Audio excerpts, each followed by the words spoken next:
Welcome to Tropical Sevens Live. I'm Wendy Young, your lead host this weekend as we bring you our live show. We, of course, had our preview show yesterday, and today we're going to bring you day one action. We're going to have so much to go over in the next 6 hours that we're live. Did you guys know we're live for 6 hours? We knew. Yeah. Did you all know? And so I want to introduce who I'm here with today. I'm Wendy Young, longtime rugby player, coach, referee, admin. I've done it all. And now taking my hat with some announcing. But we'll go with Ben first. Ben, tell us a little bit about yourself. Yeah, Ben Weber from Utah, longtime rugby player, commentator. So excited to be a part of this live show and spectate some awesome rugby. Yeah. Let's get after it. Hey, everyone at home. I'm Alicia Washington, former Eagle, founder of the XV Foundation, done some fundraising, done some playing, some reffing, currently admin for Shout Out to National Collegiate Rugby, and now I'm here with you all, going to have the best day here at Tropical Sevens at Rugby Heaven in Tampa, Florida. We're so happy you're all joining us for our 9th event at Tropical Sevens here in Tampa, Florida at the Sportsplex. We have over 230 teams here, 10,000 attendees, as the organizers have said. They basically organize a wedding for 10,000 people every year at this event. And then we have thousands of athletes here, 17 divisions. There's so much rugby, and we're going to get into all of it. So the format for us today is, this is the first time we believe this has ever happened for rugby in the United States, a live show of its kind. So the format for you, we're going to pop in on some games. We'll check out any close games that we can get our hands on. We'll talk about the divisions. We will have interviews. We've got a couch over there that we're going to put folks on. We're going to grill them. I mean, we're going to be nice to them and ask them questions. Of course. Right? We're going to, no gotchas today, maybe some. But we're going to just get to know some of these players, because we've talked about it this whole time, but we are talking about LA 2028 is coming, 2031 World Cups, 2033 World Cup. So we have the future of rugby in the United States and internationally here at this, and we are just so privileged to be here with all of that gloriousness in front of us today. So we're going to try to give you glimpses of it throughout this whole 6-hour window that we're going to be on there with you talking about. So next we're going to kind of do a division roundup. There's tons of rugby happening. It's been going since 9 a.m. this morning, so we've got lots of rugby to look at. So I am going to be looking at my computer a little bit here as I get the latest up to date. But we're going to start with our under-18 boys elite. They haven't actually started yet, Ben, but we're going to give you a little preview. Yeah, haven't started yet. I think the first games are kicking off right now as we speak. So don't be surprised if we turn to those really quickly. But yeah, a couple teams to watch. ERA, always a huge one. I mean, such a great development program for the United States for sevens.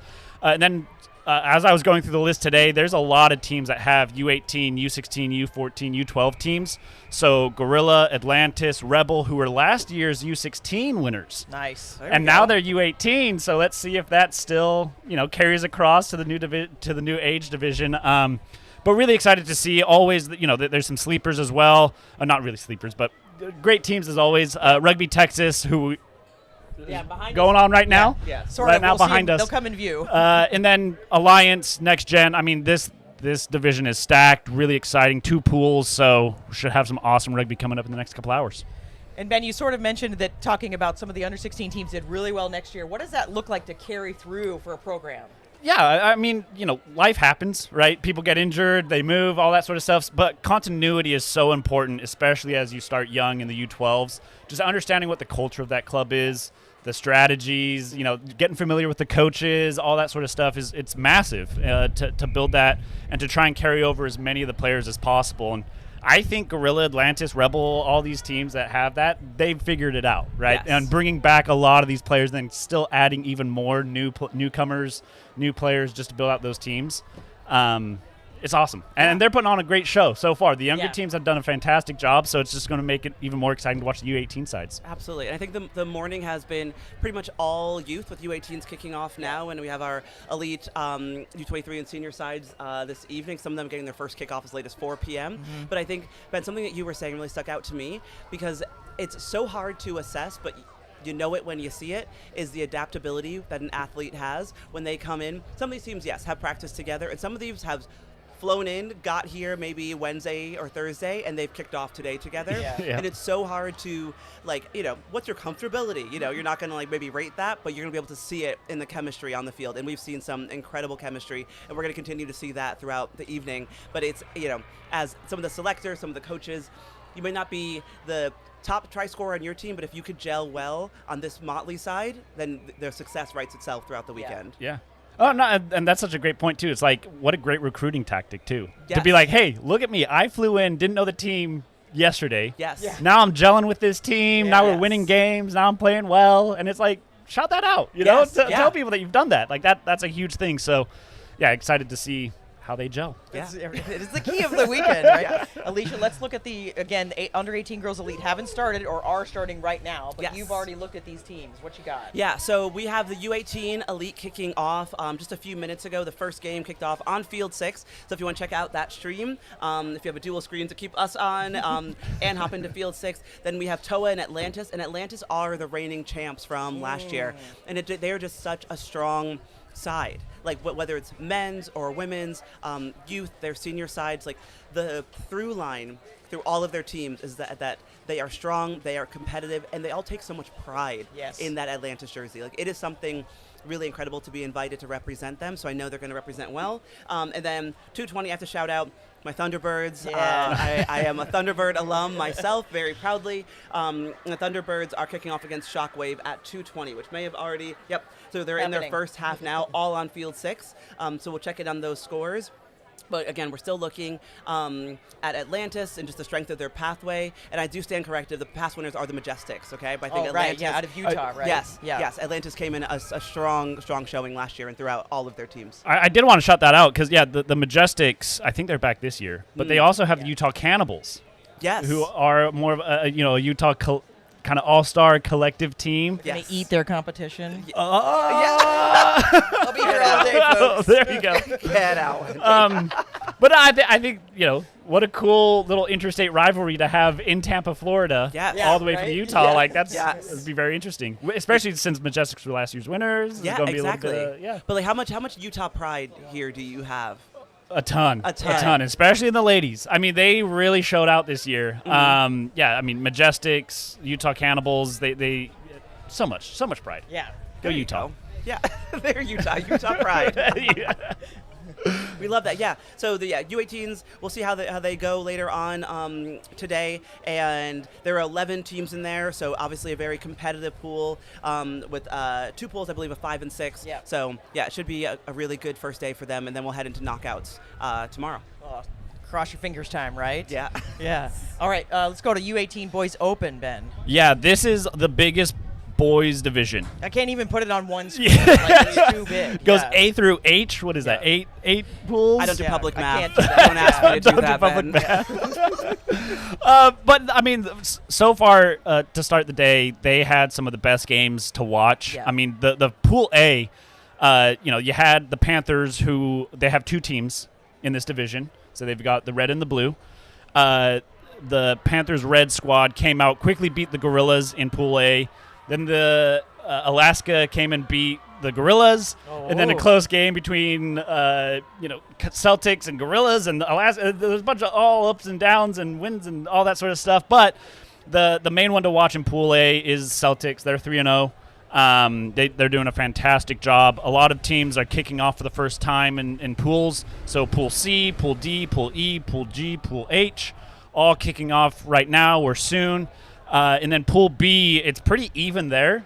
We just watched the Rebels and Yeah, TOA, who were so top good. two in that Yeah. pool. It's a fantastic game. The Rebels came out and won that one, so they're currently leading Pool B. But TOA looked fantastic. They are looking fantastic today, so expect a really good bounce back from them. And then Pool F is looking just really strong with three teams, Assassins, McDowell, and Oshawa, looking really even on Pool F. So I'm really curious to see how the other pools will look as we get going throughout this afternoon. Yeah. But really exciting stuff so far in the U18 Boys Open Division.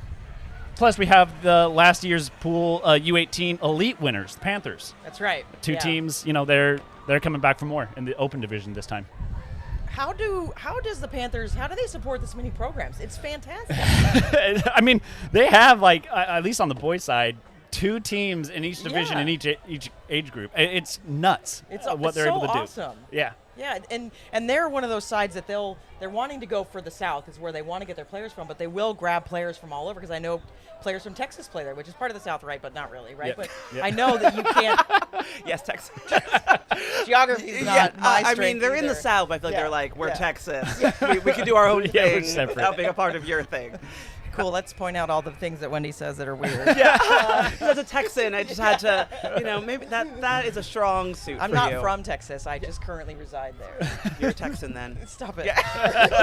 But it's such a great program, right? Because Yeah. we know Atlantis is the same way. They pull from everywhere. It's kind of their mojo, but like South really wanting to it's like the rising of the South is really what they're going for. Yeah, it's really exciting to see because, I mean, let's be real, South is football country, Yeah. right? Yeah. And to see the Panthers do such a great, and other teams do such a fantastic job trying to draw more players to rugby and not only draw them to play, but dominate Yeah. Yes. for years. Right. I mean, the Panthers in this tournament in Tropics have just been fantastic for so long. Yeah. So it's really great to see. So head coach or executive director of the Panthers, come visit us on the show. Yeah. Come sit down on the couch. We have a lot of questions for you. Yeah, we wanna pick we your want to find out brain. what's the A lot secret of sauce questions. here. That's right. That's right. We're going to go back-to-back boys. So we're going to do under 16 boys elite now. Yeah, probably the biggest story here, Pool A. John did a fantastic job organizing these pools. Pool Yeah. A's Yes. are just really entertaining. Yes. Renegades looking very strong early on. Atlantis, always consistently good. Yes. Right on their heels in Pool A. Panthers again in Pool B, showing why they're that good. Yeah. They've got a lot of great young players coming up. Probably been playing together for years. So they're right now sitting on top of Pool B.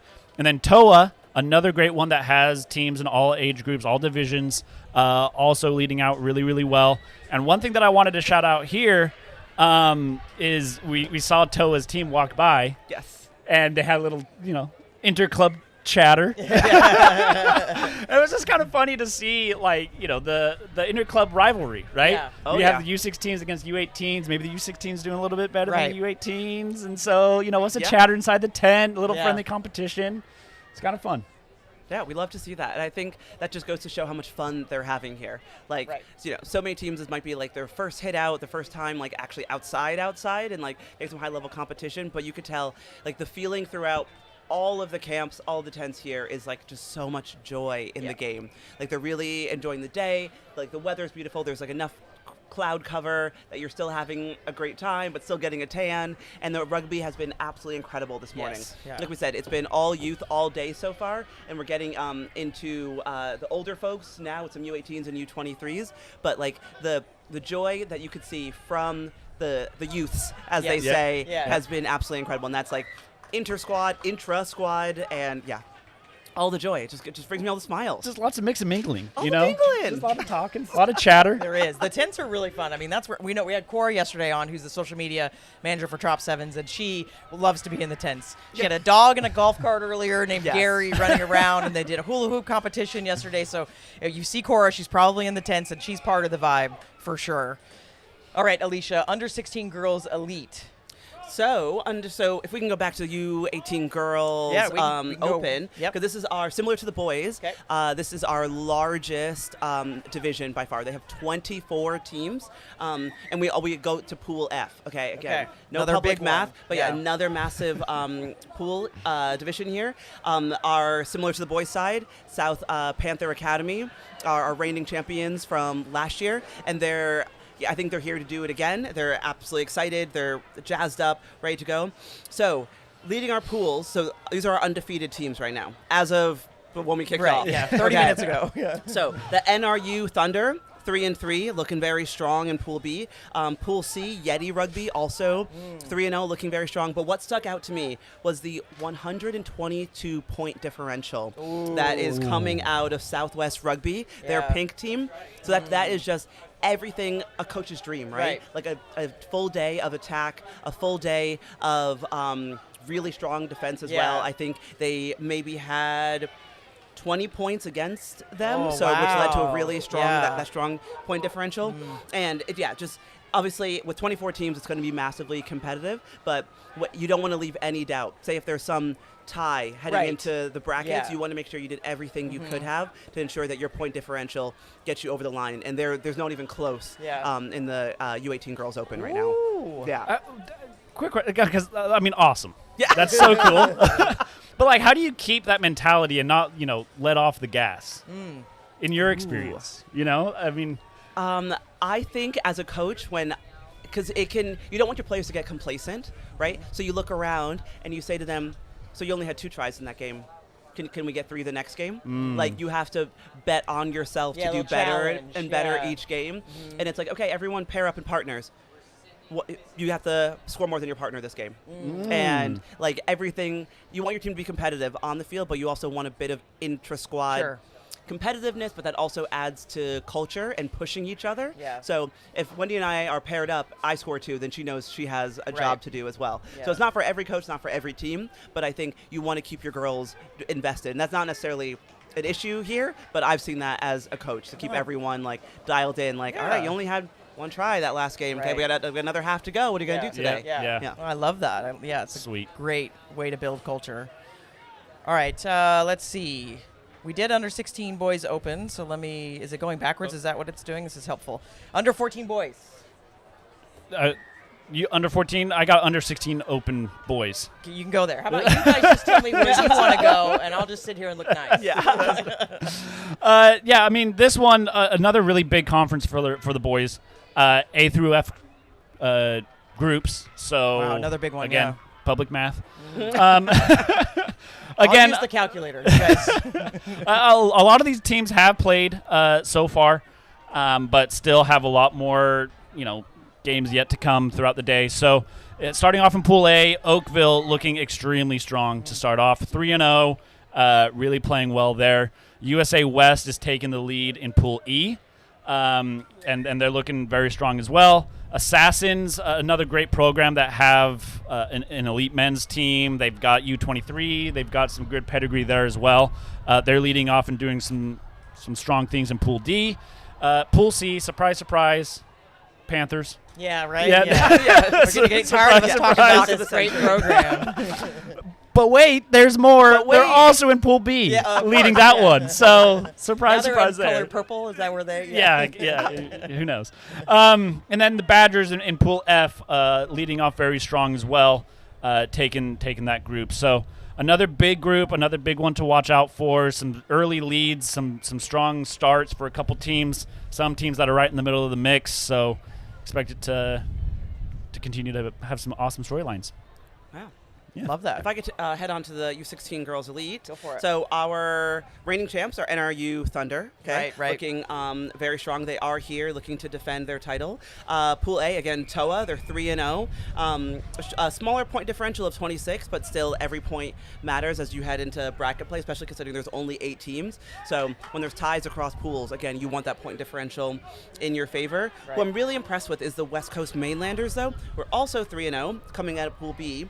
And they've really hit their stride. First game of the day, they were 19-7, strong win. Second game, 31-10, so they let in more points in the first game. But last game that they had in their pool play was 30-0, which again, high attacking time, and then also a defensive coach's dream. You let a shutout, and I think you can walk off the field super proud of yourself that your team not just put away a good number of tries, but walked off leaving the opposition with nothing. Right. And that's some great coaching to move through the bracket play with. That's awesome. Yeah, love that. Love to see that.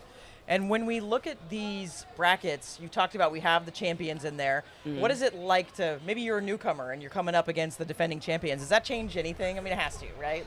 It has to, but given that these age grades, so say if the U16s last year are now all in the U18s, so maybe it's a whole new group of U16s, you can never count anyone out, but you can also, of course, never count yourself out. Yeah. You want to go into every game believing that you are going to win. Sure. And that's how you play. That's how you play with confidence. That's how you make sure your decisions are, express genuineness in how you play. But yeah, it can be hard coming up against a rating champ, but also sometimes winning comes with a bit of arrogance. And you could have some really great games against arrogance. Yeah. So I think all these teams are looking to win, keep their heads down, hopefully stay hydrated, stay out of the sun as much as they can. But it's really anyone's game at this point. Yeah. Anyone's game. So early in the day. Who you got next? Yeah, U14 boys. Nice. Okay. Yep. So got F groups. Again. A through F. A through E. So Okay. one less than F. That's quick math for you. Yeah. Wow. You I'm like impressed. That was pretty good, Yeah. right? Yeah. It was really good because we saw early in the morning a couple of the U14 boys on this field. Yes. So we got to watch Atlanta's first Tampa crew, Mm-hmm. and little tropical rivalry there, that's really right. cool, Yeah. really nice. But they pulled out really great, really close game, fantastic play style, and they're both neck and neck, 1 and 2 in that group. So we might see him again. might see him again, Yeah. and I hope we do because that Yeah. was an awesome game It was a good between game. the two of them. So really exciting there. Assassins currently, they're building a fantastic base. I'm really excited to see what they'll do in the next couple years. Tropics 10, 11, 12. Yeah. Because their U14, U16 teams are doing fantastic, really playing well and at a high level. So they're dominating Pool B right now. Gorilla, same kind of thing there with a really spread out, nice program that they're building with some nice age ranges, and they're leading the pool in Pool C. Pool D is what I consider our traveling team. Probably the ones that have traveled the most. You got Team Hawaii, you got Cayman Islands, you've got USA West. Nice. Heck yeah. So kind of all over the place. You got Yeah. gorillas in there too. So it's really cool. And USA West is leading that one, and then guess who's leading Pool E? Panthers. Let me take a guess. So again, just showing, there's something in the water. Yeah. There's something in the water Yeah. for the Panthers. Domination. Someone check their Kool-Aid bottles. They're looking really good. Again, a plea to the head coach or director of Yeah. that program. We need to talk to you, figure out what you're doing, Rel, without sharing your secrets. That's right. Share the wanna secrets. Share the secrets. Because I think there's so many, especially on the women's side, there's so many of these top programs are from Canada. So we, as Americans, we need to share our secrets. It's true, right? 2026 is not the year of gatekeeping, okay? So let's get all that information out, let it permeate through the masses, let's elevate. What high tide raises all ships. Yeah. Yep, So yep. That's right. Panthers, give us your high tide. Yeah, give it Spread the love.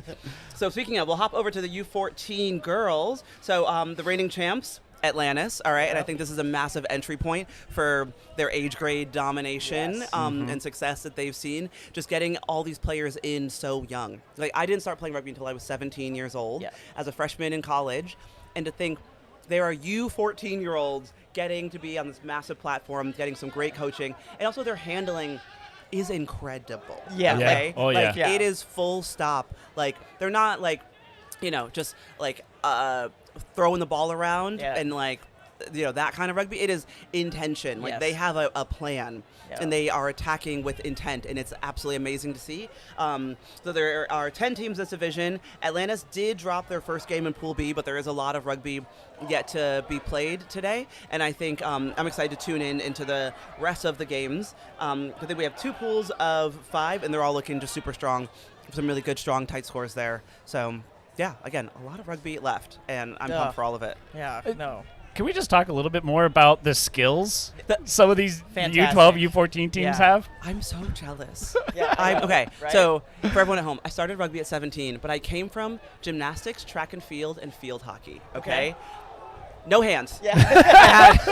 No hands. Like, yeah. And you could ask all my coaches until I retired last year, like, give Alicia an easy ball. Yeah. And so to see how well that they are catching, like, hands up, like as I coach my high schoolers, like W's up, and they are doing that. Their spin passes with such incredible. The only word I can think of is like silky. Okay, it is just like smooth as butter passes to each other, and they're seeing space. Of course, like they're wanting to carry a little bit, and like you can see the sideline, like pass. But once they do pass, it is an incredible pass to the outside, and the athleticism, like the strides that they have. I'm like, where are the recruits? Like and they're everywhere. Yeah. We talked to a few this morning from University of New Haven, Dartmouth. We know Army's here. A lot of the colleges are here, and the pool of players here.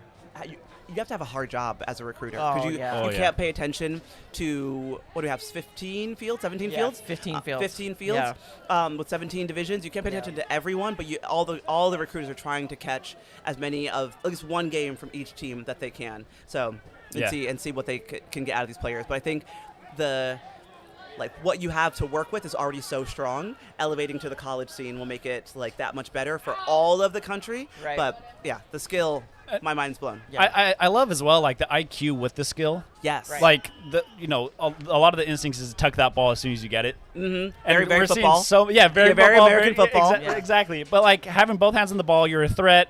Kick, pass either side, run with it, all that sort of stuff. And they can kick. And Yeah. they can really Have kick. kicking. all the options are open to you, and that's what coaches tell you, right? Hold the ball in two hands so that you have options. You can do that, and we're seeing that at a younger level. So those instincts of the rugby instincts are being taught younger, Yes. Yeah. and they're just going to get that much better as the years go on. Yeah. And it's just fantastic to see. These kids are it's fearless. so cool. These kids are Right. fearless. Also, Yeah. some of the hits they're having, I am so happily retired now. Okay? Watching some of these hits, I'm like, I played this because their form is good. Their intent is good. Their what we call getting big, getting back in the game is so positive. They just snap off the ground. Yes. Yep. Yeah, they're quick. Yep. They are so well coached, and also a combination of good coaching and good instincts is making this tournament so fun to watch. You could tune in to any of the fields right now and just see such high skill, high motivation, really great intent, and all these teams want to win, and you can tell with every phase that they play, they are here to win. Yep. Absolutely. Yeah. You That's got awesome. any more? Yeah. U12 co-ed. Really exciting. St. Pete is currently leading Pool A, but I have to shout them out. Westlake Druha Yeah. from Utah. Yeah. And, Okay. From Yeah. Utah. And I know a little bit about them. Yeah. A lot of ex-BYU rugby guys started it pretty recent, last couple years, and I think that they're going to be a really good staple in a lot of these tournaments going forward. Since they're starting off with these U12, that they're starting to build that program more and more, and I think they're just going to be. It's going to be really exciting to see as the years go along how that will look. Yeah. And then Pool B, they had San Diego Mustangs, who for a long time, especially on the boys' side, had a fantastic 15s team. They'd always go to nationals. They put out some great All-Americans. They put out some great collegiate players. So it's really great to see them still participating in some of these tournaments.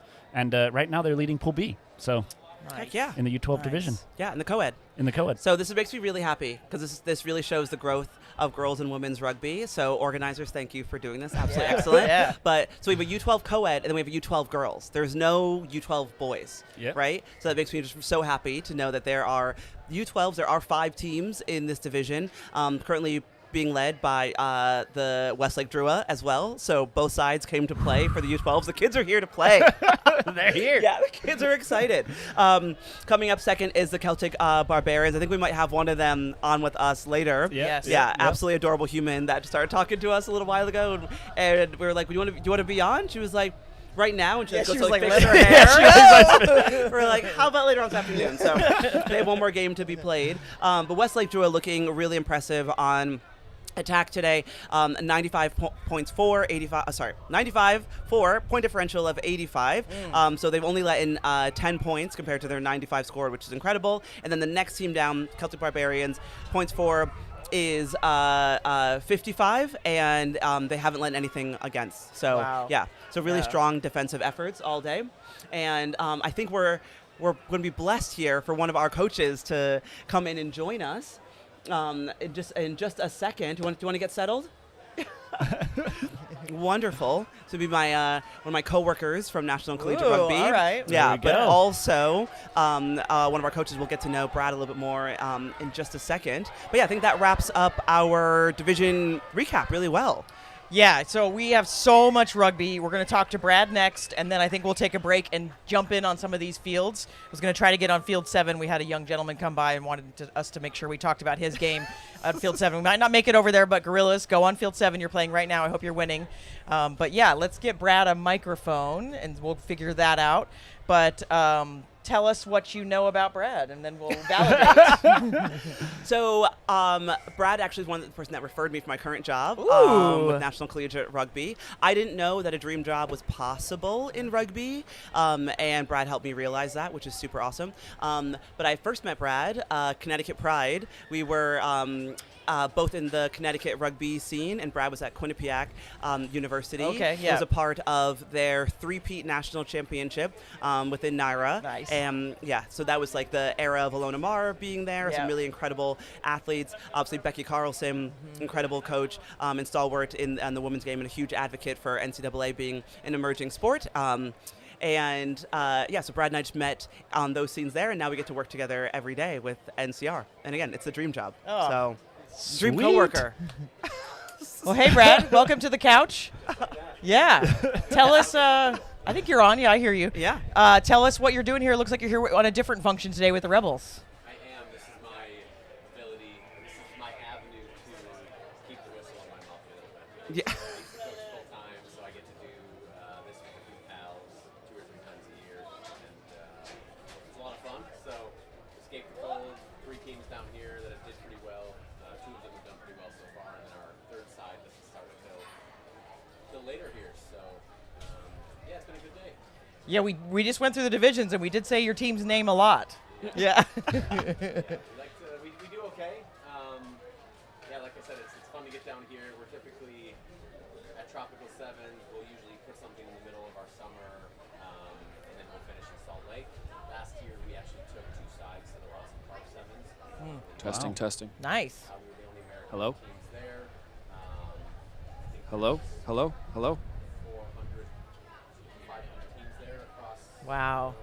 6 or 8 divisions. So, pretty unique experience, and we're hoping to do that again next year. Test. Yeah. Heck yeah. Sweet. So tell us what are all the teams you have here? Yeah, so we have a 18 elite boys team, an 18 open team that just finished. They went 3-0, and then we have a 16 elite team, boys team that went 2-1. So I think they'll all be in the quarters. So those 2 will be in the quarters for sure tomorrow, and then we'll see how our other side goes. 4, 6, and Excellent. 8 late kickoff. Excellent. So can you tell us about your selection process? Like, what goes into bringing 3 teams from? You're coming from Wisconsin, and are all your boys from Wisconsin? Are they everywhere? Tell us about the whole process. I have to give most credit to Ethan Cunye, who started the Rebels maybe in 2013, maybe somewhere around there. So he works his butt off to keep relationships with players. So he runs Colorado High School High Performance in Denver and around the state. So he does a great job keeping relationships with guys. We just have our hubs. So we probably draw, a third of our kids from Colorado, which is great to have that foundation. We have a partnership with Iowa Sevens, high school sevens with Casey Hansen and those guys there. So that's a good relationship. We help them with programming and coach opportunities, and then we give their players a high-level experience. We do have a handful of Wisconsin kids, and we just have some hubs with relationships, programs with relationships with programs. You got that it. we keep throughout the year. Yeah. So some of those are Woodlands in Texas, typically Charlotte Cardinals. They have their own team here today, so we don't have many of those kids. Royal Irish, a couple Indiana teams, San Diego Mustangs. So some really recognizable programs across the country, and we just try to be that really awesome sevens opportunity for them in different parts of the year. Nice. So tell us what is the Rebel DNA, right? You have 3 teams here. Like, what are things that you hope permeate through all of your programs and express on the field? Yeah, we have a few different mantras, but like we really like to stress. We obviously have a pretty unique younger coaching group in some ways, and we really just like the balance of like a pretty high level, intense on-field experience. The content is creative, and hopefully it's something they don't normally get in an assembly type environment. Right. And then like just our, I don't want to say it's loose, but like we have a way of like loosening guys up when they're off the field, enjoying the company that they have, and we just try to keep that. They pay a lot of money to come to these things. We just want to make sure that they're getting the best of both worlds, and it's not just too heavily on one of one of those two. So you mentioned like you have a couple feeder programs, right, all over the country. And walk us through like, you know, what do you look for when bringing on players, and you know what catches your guys' eye specifically. And then what if there's a player listening to this now where they see you guys at a tournament that says, man, I really want to play for the Rebels. You know, what's a way for them to get in front of you guys? Yeah, we like height. we like height. We've seen a trend this weekend. We do like height. Yeah, like the games are obviously very important. Everyone wants to play, but like we really value the assembly time. Like we've been here since Tuesday. Nice. So, like if you get in with us for one, I mean, we went through a little activity in the coaches circle yesterday and just went through the kids that are here with us, and it's like their fourth assembly with us, their fifth assembly, their sixth, their third, their second. Love You know, that. like so you go through and we just like when we have multiple assemblies with the same student athletes, they grow that much, you know, faster. And like, you know, you just really see, you know, the kids that are on their sixth one with us, they come in and it's just business, right? Yeah. Like they know what they're doing, their level of play improves, and yeah, we like that. We like some levels of consistency, even though we are grabbing, you know, guys from different parts of the country. So if they're a good fit, we try to make sure that they return in some way. So are you saying that you're coaching here, but you're also selecting from other teams? No. Stealing. Keep an eye out for him around your tent. Like I said, Ethan handles all He's that. a shark. Not stealing. I mean, Ethan handles opportunities. Of course. Just Yeah, like, simply right? talking. Like if Rebels is going to a tournament and Panthers is not, Yeah, right? right. Give that kid an opportunity. Like Yeah. we as Americans need more minutes Right. on the field. Yeah. So Yeah. I think as coaches, you're always half recruiting, at least a little for bit. sure. And I think that would be an opportunity presented to another athlete that would love to play with your program. Yeah, and obviously if we do end up going back to London next year, that's a pretty unique one where we, you know, that kind of opens that up for guys that may not normally be with us. But then you have your typical competitors you see at everyone, right? It's always Panther South, it's always Atlanta, ERA, you know, maybe a team from Utah like LCA and some other ones. So yeah, like you see your typical rivals when you come to this type of stuff, and sometimes you don't know what to expect, and sometimes you know what guys are going where, and yeah, it's good. So speaking of rivals, what have you scoped out from the teams that you might be playing next? Yeah, we like the draw in our elite pool, so it's weird. I think there's 11 teams, so we do have one less game than the other side. And yeah, like we watch a little video, but we kind of know what to expect in some ways. Ooh, cards close to the chest. Yeah. Well, I don't know who's watching, but Only like 6 million people. It's fine. good numbers. So like one less game. I mean, I don't know if this is a good question. I'll ask it. Go for Would it. you rather have one less game to rest up, get ready for tournament style, or one more game to get other combinations dialed in, maybe get some, you know, get some other set piece plays figured out or anything like that? Like, what's the preference as a coach in terms of that draw? Yeah, I mean, we always want the extra game. Like, we don't like being in the pool with one less in some ways. Like I said, the games are everybody wants to play, but, like, we're all about the entire week. So if we get tons of time on the field, that's great. It does work out okay. Like, we have 3 tonight, and then our last pool game will start our day tomorrow at 2 o'clock. So that's a good way to finish that pool play, get the bugs out in that last game tomorrow, and then hopefully, I don't know if our knockout is just a semifinal or it goes to a quarter, but we'll find out then. We'll get someone in our ear to talk about that. Yeah, someone can tell us. Yeah. Yeah. Well, good. Sweet. Yeah, Brad, appreciate your time and some of your insights, and maybe we'll get you later off camera and get some of your secrets. Yeah. I talk to a lot of people. But before you head off, what's a way for you know, someone watching at home, something like that, to reach out, ask you about Rebel Rugby, joining up, linking up with you guys? Yeah, like our network is pretty wide. I'm not going to tell you my phone number on the stream. No. Like email? Yeah. Handle, website or anything like that? Yep. So social avenues. If you're brand new and you don't know anybody, like it's referrals are always strong in the rugby community. If somebody speaks highly of somebody else, you know, that's a good character referral or anything like that. That's great. Social platforms, awesome. Or if you're, you know, playing at these tournaments in a different division or a lower level or something like that, look for somebody with the little rebel there, or something on their shirt. What's the at? Rebels Rugby? Yeah, it should just be Rebel Rugby Academy. Nice. Yeah. Rebel Rugby Academy. There you go. Send him a message Sign if me you're up. looking to join Yeah. up. Yeah. Yeah. This is great. Yeah, thanks for having me. Yeah, thank you so Thank much, you, Brad. Brad. Good luck the rest of the day. Good luck, sir. Great. Yeah. Thank you. Catch ya. Oh, that's so great. I think what I want to do now is I think we need to jump into some of these games. We do. So I think, production, let's jump into whatever you want to throw us into. We're ready to take a look at it and see where some of this action is actually happening. I can see that Field 1's got some games on right behind us. We could jump there.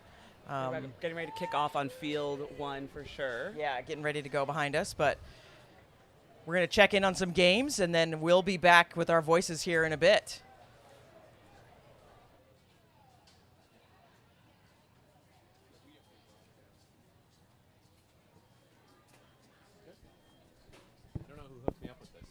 All right, we are underway here with another U23 women's match. We've got the Florida Fury in pink and black, and Princeton University about to come out in white. Excited for this matchup.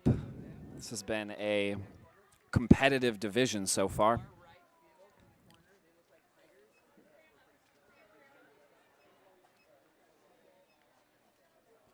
Looks like the Florida Fury will be receiving the kickoff. Okay, this is going to be the epic shot grid. That is super cool. And there they are, the Princeton University women's rugby team.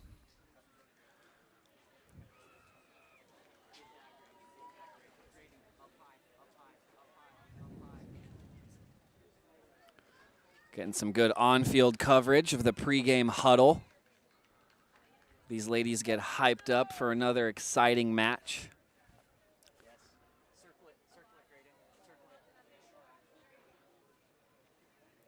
Okay, now pan over to number 10 there, right there, with the ponytail. To your right, to your left, to your left, to your left, in the purple. Right there.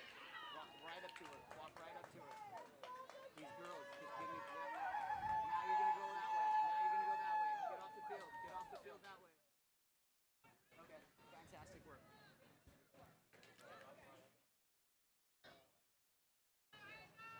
Get that kick right in. Get that kick.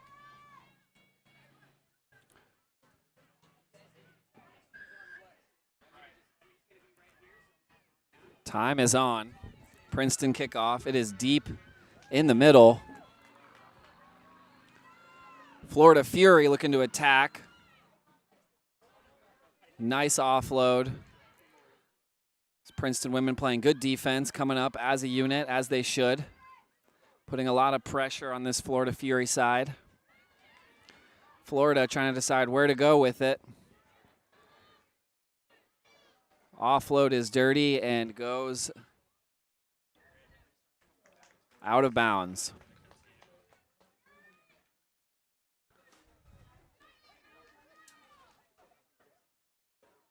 It's going to be a Princeton throw-in for this line out.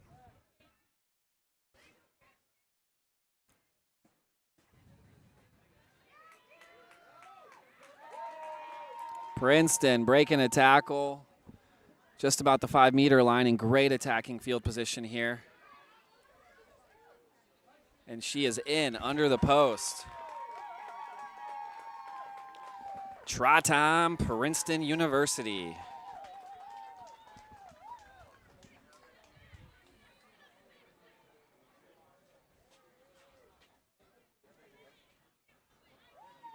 Kick is good.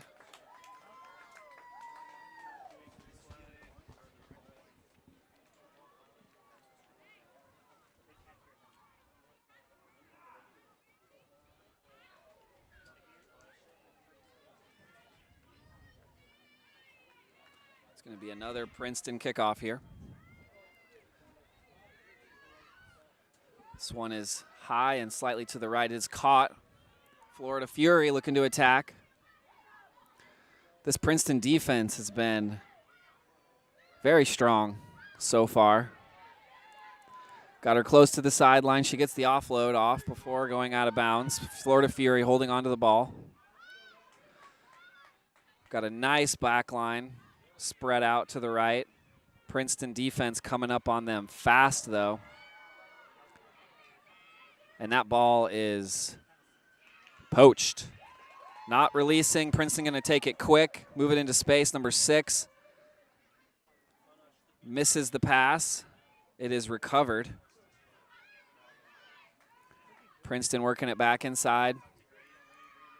Number 10 taking a run up the middle. Penalty against Florida Fury for not rolling away in that ruck. Princeton looking to capitalize quickly again. They get it all the way out to the wing, and she's in. Princeton is bringing it this game.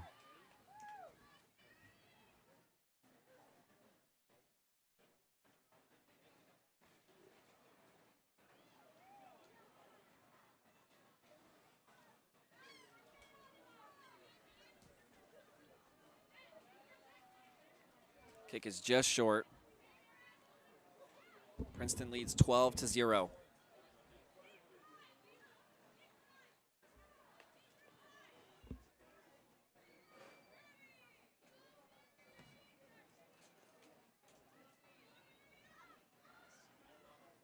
Princeton kickoff.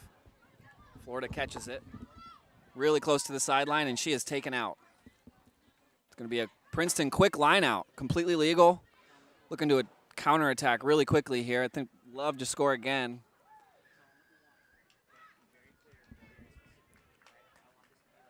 Princeton, number 6, running up.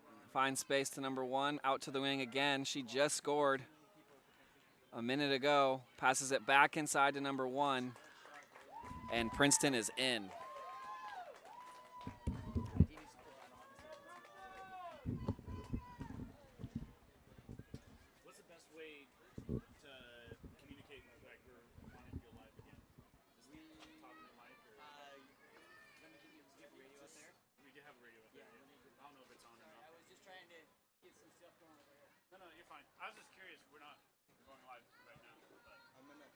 The kick is short.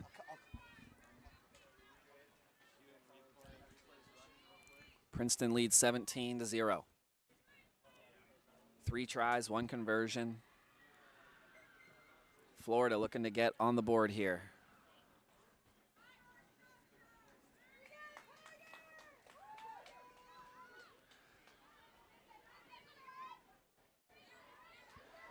Big hit by Princeton. Their defense has been impeccable. Florida looking to make a break up the left side.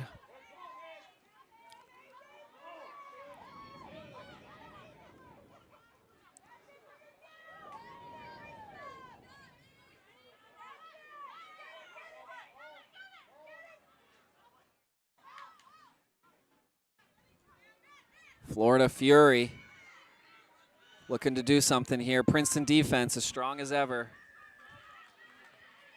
And it is not releasing on Florida Fury. Princeton going to take it quick.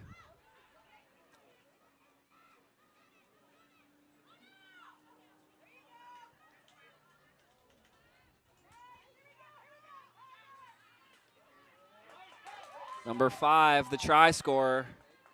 She is taken down. Ball is lost forward. It's going to be a scrum to Florida.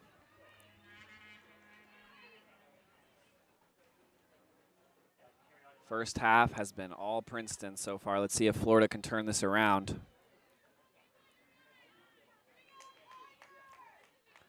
Florida needs to get a try here before the end of the first half. Keep any hope alive of taking this game.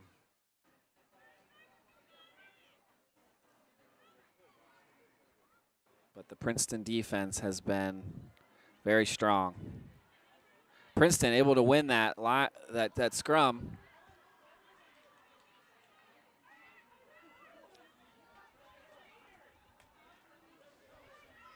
Princeton moving it into space, down out to their wing, number 5. She's tackled.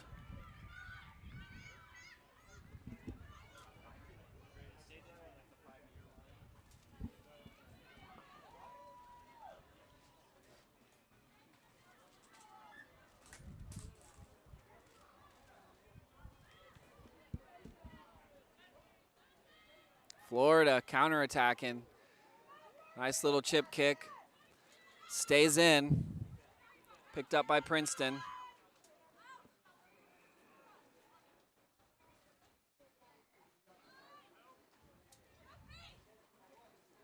Princeton moving it back towards the center field. Number 4 making a breakaway, breaking some tackles. Nice offload to number 10. Princeton moving the ball very well in contact. If Princeton can score off this drive here, they can solidify a really big lead going into half.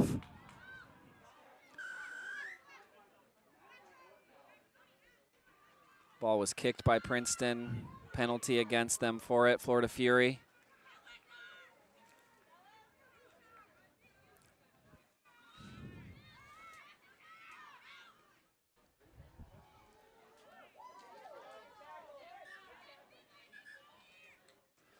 Knocked on in the tackle, and that is going to be half. Princeton University leads 17-0 over the Florida Fury.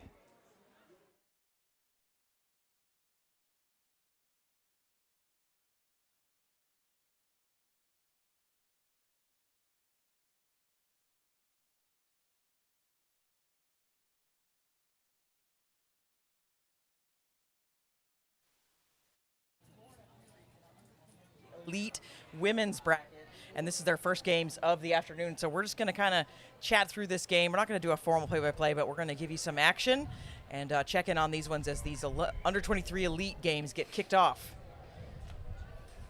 And Alicia, what are we expecting out of Princeton and Florida? So I think Princeton is doing incredibly well. I think this last season, they were sitting in NYRA D1, and I think 15s wise, they struggled a little bit to have healthy numbers to hop on the field. But they are showing up and showing out right now. Florida's really struggling to contend with their speed, but Florida's still putting up a fight, right? I think they're going to regroup, have a few notes about defense headed into the second half, but I think Princeton might take this one. Yeah, they're a well-organized side, right? Yes. This is a tough task for Fury, coming into this, and they're, here to do what they came to do, of course, but to come up against Princeton first, that's a tall order. Yeah, tall order, and the difference between being assembled for the year and weeks ahead of time and able to train in a varsity status program. And like Motley teams bring in a lot of talent, but that cohesion just isn't there quite yet the same way you would expect from a Princeton side.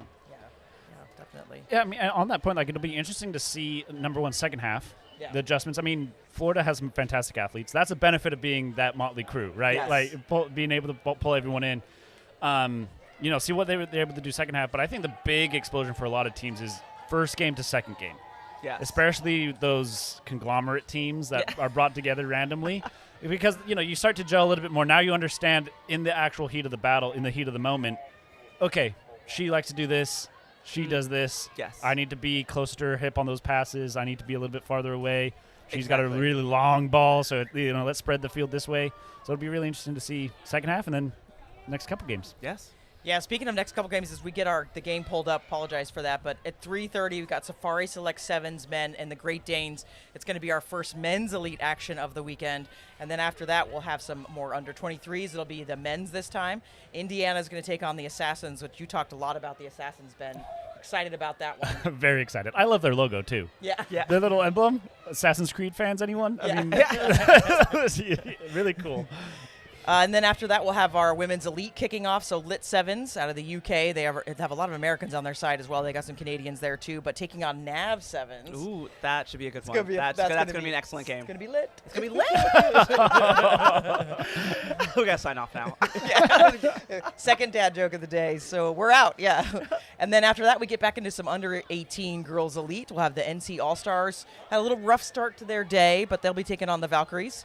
And then at 5:30, under 18 boys open, tropical rugby. That's the academy side. We haven't had a chance to talk about the academy sides. We should probably do that.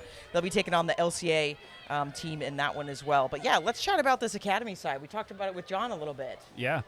They're really like an international conglomerate, an international motley crew, right? But yeah, they've got teams from the UK. I think there's one player that was from the UK, lives in Singapore, flew out to the academy team. But it's really cool what they're doing here because they get so many people coming to the tournament, just as fans, just as players, and a lot of them don't have teams or organizations that they can go to. So individual players can say, hey, I still want to play at Tropics. They can join this academy team and train with them for a week and get together and then go and play in one of the best tournament in the world when it comes to sevens. So it's cool. Rugby heaven. That's right. Yeah. and it is boys and girls side, so Yes. individual players, boys, girls, anybody who wants to play some stuff, you can reach out to Tropics if you don't have a team to come out next year. Yeah, and I think we also talked about that it was application based, Yep. right? So Yep. you're not just, showing up.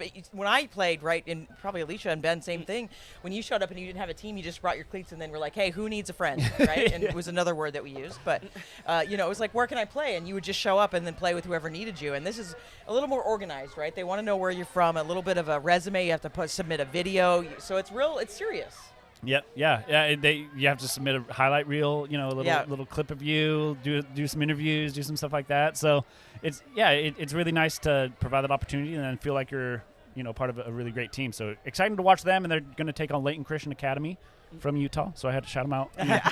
That's why I'm here, is to shout out the Utah team. Just talking about the big Utah guy. And, the size of Tropical Sevens, it's just monumental here. We've got 17 divisions, and we've talked through all of them, and that took almost an hour to chat through all those teams. And we didn't even get to the senior side. That's right. We didn't even they hadn't started yet. We didn't get to them, And what's really cool about this tournament is there's 102 girls teams as well. So there's a ton of girls here. And then, of course, we've got all those boys teams as well. But about 10,000 people come watch, 3,000 athletes. And we're staying in one of the hotels with the athletes. And Alicia and I were joking that the girls next to us were very excited about. Very excited. And we were like, when are you going to bed? Yes. Yeah. I think they were doing some ball handling last night. You could just hear, like, against the wall, I think, just doosh, doosh. I'm like, it'll end at some point. They Don't did. call the front Whoever, desk. I don't know who's next to us. They didn't say their team name. It's not like they're yelling it out, but they No. did go to bed at a reasonable hour, so we were able to get some rest. But the breakfast has been melee. The pool has been jumping. They're doing recovery. Yeah. Yeah. Gotta That's give them right. Gotta credit. do They are recovery. recovering in that pool. Yeah. Okay. But this is massive, right? So it starts at under 12s and it goes all the way up to the under 23s, and then they've added these elite men's and women's as well in the last couple of years. So this has become the destination for rugby on this Easter weekend. It's the 9th year, and we're going to have a 10th year next year, which is really, really exciting. Really exciting. I mean, they have 15 fields here. Each Yes. and 15 fields each has their own camera. Yes. So if you're watching a team or anything like that, go to gols.co Yep. or Tropic Sevens Or the YouTube, or the yeah. YouTube. Find that specific field. You can watch the games, your team playing on those ones. But 15 fields at max capacity this year. Yes. Next year, They don't have anywhere else to go. They're too big. Yeah, I can't imagine a bigger venue. I mean, this Yeah. place is massive. They'll have Place to is add massive. fields. Yes. Yeah. Right. Just carve some of them out. But they have done such a good job in terms of the athlete experience. Because Wendy, you and I were walking across the field this morning, that it seemed like maybe one whole field that's like split in half, but it was just for warm-ups. Right. And I know, like, as coaches, we know that, like, when you get to a tournament and there's nowhere to warm up, and you're like, what do you do? But they figured that out. Okay. Yep. Here's a warm-up spot for everyone. Otherwise, you're just in an in-goal trying to stay out of the way of play, and you're worried that, like, ball's going to hit you from the back or something. But here, the organizers really thought about a coach, athlete, and ref experience in mind, and recruiters too. Like, there's some places where you could stand and you could have a full view of 6 fields, Yeah. and that's an incredible vantage point. And yeah, they really thought of everything. Year 9, they figured a lot of things out, especially with 230 plus teams. It's an incredible logistical feat to get this done. And we're still trying to get some time with John Siner, the organizer of this tournament, because he's very busy, obviously, running the tournament, right? Yes. And Yep. we were joking with him yesterday that it's like spreadsheet upon spreadsheet upon spreadsheet that they do for this event. But I think the other piece of this is that it became right after Olympics was announced in 2016, as Rugby Sevens being added to the Olympics, was when the idea sort of grew in John's mind. And then they debuted in 2017 with 25 teams. And it's just grown and doubled and tripled every single year to where we are here with 230 plus teams. Yeah. Yeah, the largest tournament in the Americas. Yep. Yes. I think 5th largest Right. in the world. We heard Roslyn Parks has like 500 teams or so. So Yeah, that's, Yeah. we're on a very good We're path on the to heels. overtake. Yeah. Especially if we've so- been doubling year over year. Yeah. It sounds like we'll be definitely up there next year. And, who knows how they're going to expand it. I think John probably has some fun announcements for us later on, maybe towards the end of the tournament, especially heading into year 2. I feel like this is where my Hunger Games nerds, like, it's like a quarter quell is coming up, and there's like a wrinkle in what's going to happen. Hopefully no one soon. dies, though. Yeah, no. Everyone's going to survive. Everyone's going to have Everyone's an amazing safe here. time. Everyone's safe here. everyone It's is okay. safe. Yeah. Yeah, but it seems like, you just wonder, like, how do the game masters keep it growing? Yeah. And that seems like just such a feat. And I think, like, this year, adding, like, the referee academy, you'll see some of the same referees that you've been watching in MLR out reffing sevens. Obviously, the teams are growing, the scouts are growing. Everything about this is it's a living tournament. It's very much alive and well, and it's not even, I feel like, in its adolescence yet. Like, it's still, with, like, the runway is so far, and I know John and his team are going to take advantage of all of those baby steps along the way. Can you also imagine this tournament being the 3-month warm-up to the Olympics Yeah. Crazy. in 2 years? Yes. Like, Yes. I mean, that's such a cool way to build up to the Olympics, is having, like, that youth energy carry into it. I mean, what a great warm-up for the United States to I just love it. I just love that timing of it. I mean, April, then Olympics start in June. Right. It's just so cool. Yeah, So we cool. might see some Falcon sides like next Yeah. year and the year after, just to get a good run out against strong international competition. And like we said earlier, like, as Americans, we don't get enough minutes of rugby, especially high-level rugby. So our decision-making, this is why, the Canadians are running the table in some of these divisions here, just because, like, their minutes of rugby is just a bit higher than ours right now, and I think we need to use these opportunities to catch up. So I love the teams that have brought multiple sides, because if you look multiple sides, multiple games, then that's so many more minutes than if just bringing, okay, well, we're going to bring 12 people from this region. No, we're going to bring 36 because we have 3 sides in, and that's, a pretty incredible feat. So yeah, as all back to, they're going to keep expanding. They're going to keep growing the tournament. And, maybe next year we'll have to start at 7 or 8 a.m. This morning we started at 9. I think last kickoff's at 8. 8 o'clock. 8 o'clock. Yeah, that is a long day of Yeah. rugby. But there's lights here. Yep. Right? They Yeah, found a yeah. fantastic Lights. venue with lights that can accommodate into the night. Right. Okay? We're going to be playing midnight rugby maybe in the next few years. We might have to. We had that rainstorm, and we could have been delayed yesterday, but beautiful weather here today. I want to pivot a little bit and talk about the referees here. So we learned from John that this is a referee camp for high-performance referees for USA Rugby. It's partnered with the U.S. Rugby Foundation, which is a great foundation in the United Excellent States. foundation. Yeah, that does so much for it. They really focus on youth rugby, but they're starting to really get their fingers in other areas in coaching and refereeing. And so we don't have the official numbers, but we know there's hundreds of referees here, and we've seen several of the referees on field 1 behind us. But we've all refereed a little bit here, and we know that, doing these sevens games, it's the recovery and I know, Ben, not much for you. Yeah, I wanted eyes to over there. include That's you. like, Yeah, she's referee. Yeah, I staring at me. I wanted to include you. Blow the whistle a couple times. I mean, He's given a lot of red cards, is what he said. yeah. But, being a referee at these events is a big deal, right? So there's referee coaches also being trained here, so they're Oh, getting yeah. great input and all of that. And, I haven't refereed in a long time, Alicia, so let's look at what you've done and what does it mean to be at a tournament like this? Well, first, the kit, okay? Yeah, so, right, like, it's fire. you referee these tournaments, well, 1, to get the experience, but 2, you want the kit, because it's I don't think anyone's ever bought a referee jersey, No. honestly. Like, you're given it, it's like a rite of passage that you go to a tournament, especially at a high level, and you get the jersey, you bring it home, and then that is, like, maybe your jersey for the next season or seasons to come. Yeah. So that part's incredible, but also to be selected, the selection just isn't just for the players, it's for the referees. Like, Right. you want to be somewhere that you get good feedback and you can talk to someone and you can, get, I think of it as like sanding down your referee skills. Like, Right. maybe you're a bit rough on the edges, but maybe like an 80 grip can really get you to where you need to Yeah. be, get to the Yeah. 200 Yeah. so you can polish up really nicely. And you want to make sure that you are getting feedback, taking it on. And there are things that I have called as a referee back home that I'm like, yeah, that's how the law's applied. Right. And then you get around other referees and they're like, no. Yeah, for sure, This yeah. call means this. And I'm like, oh, Yeah. that's what you meant by 22 drop. Yeah. Like, Yeah. it's some of those things where you don't know because you're sometimes on an island as a referee. Yes. But Yeah. here, if you could be on an island with your villagers that can Yeah. give you that feedback, then it's a really, really just monumental as a referee to get this Yeah. kind of feedback. I love that point of like the learning forum, because it's one thing to like, you go to the referee classes. Yeah. And you're sitting in Yes. the classroom and you're learning the theory of it. Right. And then Very you go out onto the different field than and the it's like, application. I've never seen a picture of this before in Yeah, my life. yeah, It's like yeah. a math test, Yeah, right? yeah. It's And I'm like in this charge. equation Yeah. was Yes. never shown to me before this. Yeah. And I think that's so important because just like, an athlete that practices, imagine passing once, taking a week off, and then going passing again. Yes. It's Yeah. like you're not going to develop that Exactly. skill. You're not going to develop that knowledge. And so there's a fantastic opportunity to go back to back, Yeah. you have one game, missed a call, or, maybe didn't translate that properly, get off the field, they coach you up, they teach you, Yep. and then you're like, okay, now you can go and actually do it next time, and that's just so much better. So it's fantastic for rugby as a whole, for these referees to get this experience, and a great job by this tournament setting that up. Yes, and also, where else is this happening?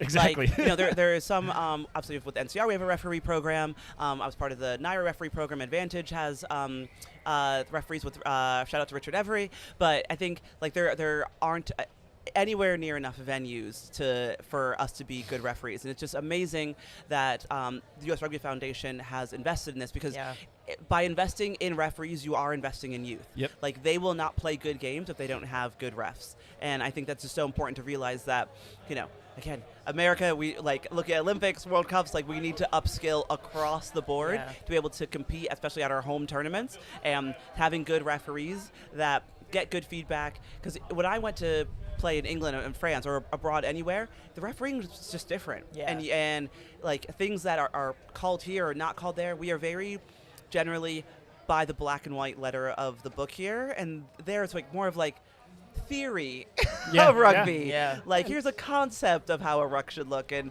here's it's just a more open or different way of seeing it. So I think if we can calibrate with the rest of the world by having international referee coaches, especially here, is really impactful. I mean, the first couple of games, the referees were pretty liberal with the yellow cards. They Yes. were. They were tossing. They were handing them out like candy. Yeah, it was tossing. But we were having a conversation during the game where it was there's a lot of it where you've got to understand what the referee likes and doesn't like, Yes. and their understanding of that. And as much as you have to kind of play with that understanding of what the referee is like. Absolutely. Because if they're going to call a holding on penalty instantly, you've got to be aware of that. Yes. If they're going to give you a little bit of time, a little bit longer, then you can play within that.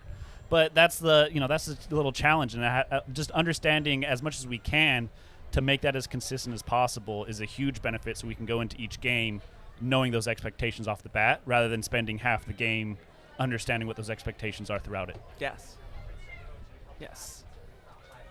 And as we said earlier, I think it's impossible to rate adaptability, especially when you're coming in, you maybe not didn't play together, you've never been here, maybe your club is new to sevens, who knows? Yeah, but it's also those one thing variables. that you need to adapt to is the referee, and that is a through line throughout every game. No matter where you are, you have to adapt to the referee. So if you see that they have a quicker roll away call, then you have to get back into the game faster. If you see that their not straight call is very, very down the line, then maybe we'll opt for a scrum this time, or we're definitely not going to go into touch. Definitely everyone stay in if we're not that strong there. So those are the things that it's hard to put on a stat sheet, but you know it when you see it, and the adaptability of these athletes, these coaches, these teams is really on display as they play, their 4, 5, 6 games throughout the weekend. Yeah. And you can see some of the coaches screaming from the sideline, Yes. get out of the ruck! We can see that they're calling it quick. Exactly. Yeah, well, the coaches sometimes learn faster on the sideline Yeah, exactly. than the athletes do on the field. Yeah. It's a little less huffing and puffing over there, that's for sure. Yeah, it's a lot easier to watch and yell than run and... Yes, it's like a Monday morning quarterback, but they're on the sideline. It's your coach eyes are a lot easier sometimes than your player eyes. Yeah. Yes, But, a little clearer. Yeah, a little clearer, a little more experience behind them. Yeah. We are hearing from production that we're going to have Princeton coming over just a bit, and we'll chat with them.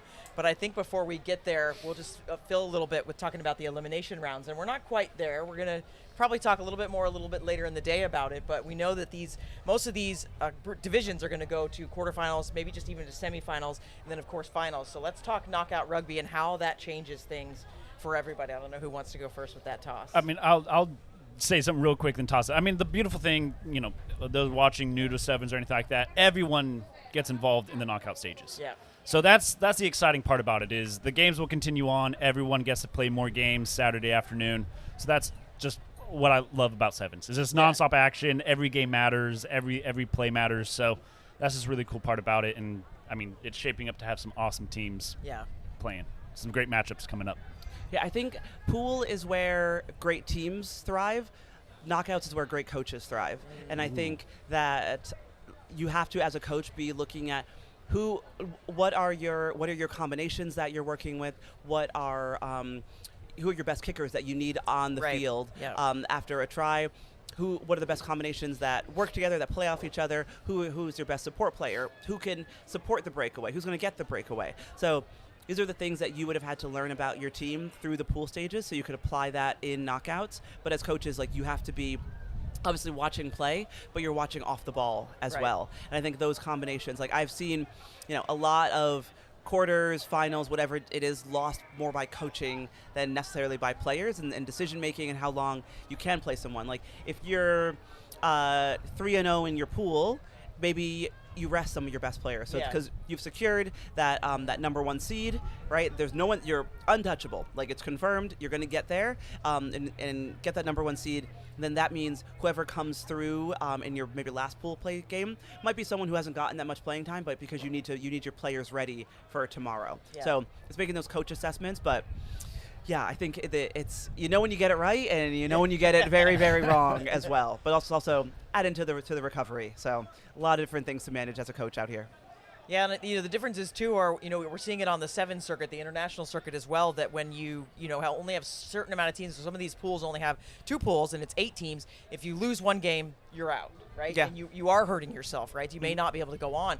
But those other pools that are bigger, like our pools A through E and F and D and wherever we are, you're going to get more games and you're going to get those quarterfinals, but they're still just as important as all the other games, and you've got to win to keep advancing, right? You're eventually going to get to, that's why it's called knockout, because you're going to get knocked out.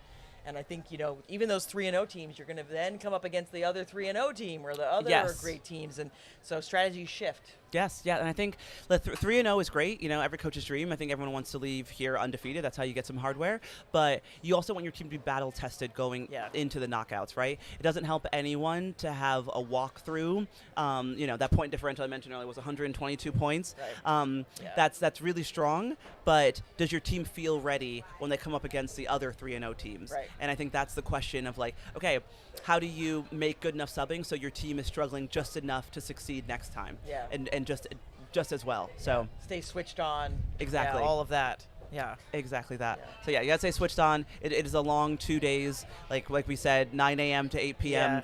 Tonight, and there's so much in a coach's mind, but also your players have to take authority over themselves Right. to make sure they're hydrating, they're staying in the shade, they're not walking around if they don't need to, their boots are off between games, maybe they're visualizing. There's so much to take in and manage as an athlete, but this is where you learn what works for you, these sort of tournaments, so that the next time comes around, it's like, okay, I'm going to lay down now. Yeah, the balance is Yes. key. I mean, Exactly. and that's going to be hard to lay down in the tent and not participate with what's going Right, on. the party. Yeah. The FOMO is so real. Yeah, there's so much music and Yes. excitement and just great stuff. I've got a little angle through to the main festival grounds. Got DJ, Yeah, main stage, yeah. bunch Yes. of food trucks, Yeah, some food games, some and- booths. Yes. It's like that's hard as an athlete to be like, I got to lock in. Yeah. I'm in my tent. I'm resting. You know, Yes. and again, that's a great mentality to have as you're going around talking to recruiters.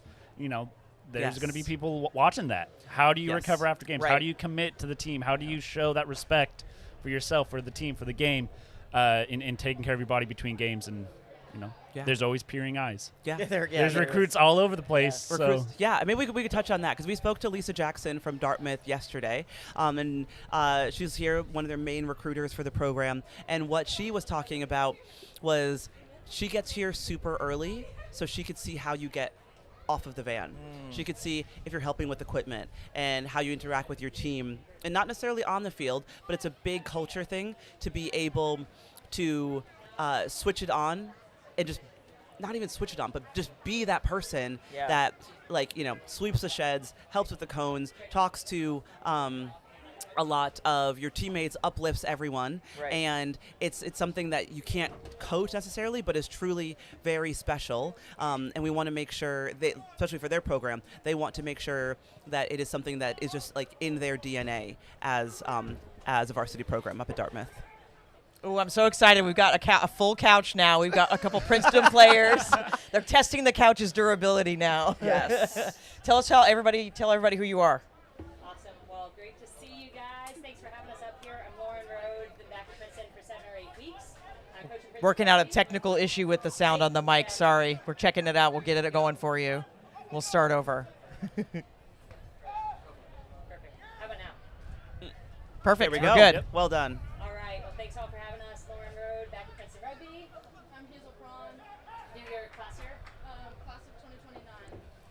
Hi, I'm Lindsay Mulligan. I'm a sophomore. Hi, I'm Maisie Miller. I'm also class of 29. That's wild. 29. 29. That's our Yeah, freshmen. So we blowing got my a mind. fun fact. We got 42% of our squad that we brought this weekend are freshmen. So we got some representation here. Oh, A really awesome. young crew getting ready to build the program. Excellent. We didn't get a chance to pop into your game. We wanted to, but how did that go against Florida Fury? First game for the day, right? First game for the day. Anyone want to take it? Yeah, I can talk about it. I think we started off with some really strong defense, and I'm just really proud of our structure. So hopefully we keep bringing that into the next 2 games today. So do we win? Yes, we do. Okay. I was like, I'm 14. inferring. Strong start. Yes. Excellent. Yeah, we watched the first half there. It seemed like they couldn't quite keep up with the speed of your attack, which was like, incredible for us to see, just like the speed of support, how aggressively you guys played. So what have you guys been working on throughout the winter leading into this week? Because you're coming from New Jersey, and I feel like the snow just melted last week. So tell us what your preseason into this has looked like. Yeah, so I think fitness was a huge thing for us, and Of course. controlling the controllables is a huge thing for the Princeton program. So working on our fitness just to be able to outrun every team, and that's what we can control, and that's how we beat people when it's close games and when we're playing good teams. So yeah. So you all hosted a tournament a few weeks ago, right? And then tell us what else has your preseason looked like. You're hosted, you're here. Like, give us the full rundown of 2026 so far. Yeah, so we had our first home scrimmages after spring break, which was a really good starting point. And then we went out and played at Navy's, which is a really fun tournament. We ended up getting 4th, which was a really good building part for our program. We came out and we started working as a team. I think we really showed growth there. And then last weekend we went undefeated in Westchester, which is really big for our program because it's the first time ever we've gone undefeated in a tournament. So Congratulations. It was really Awesome. Yeah, I think our preseason we've been working on playing smart rugby a lot. So definitely working on that, working on our plays and our structure, and really trying to outsmart teams and beat them with keeping up our fitness and our comms the whole time. Nice. So, Coach Rode, this is your first, few months with the team. Can you tell us about how that's been? Yeah, it's been just an amazing honor and privilege to be back in Princeton. So I was class of 2012, and I've had a chance to play and coach all over for the past 10 or so years. But coming back to Princeton, having a chance to work with just some amazing humans and student athletes as we build has been remarkable. So can I give a little bit of background? Yeah, Okay. sure, yeah. So Rhode's one of my very dear friends. Okay, we got our first caps for USA together. Yeah. Super Series 2015. It was an absolutely incredible time. But I need to go back further than that. Oh, all right. Okay. We have Oh two- yeah, we got to bring have it. We got to bring us photos. back. Yeah. To 2012. Okay, so I went to UConn. Okay, very proud UConn alum. Shout out to my Huskies, who play tonight. Also, UConn wins basketball. That's right. Okay. Yeah, I Final will Four. say this is the only Yeah. time I'd say Big go day. Huskies tonight. We'll be rooting for the Huskies. All right. Yes, drank the Kool-Aid. So we played against each other. I think UConn and Princeton played against each other a total of one time.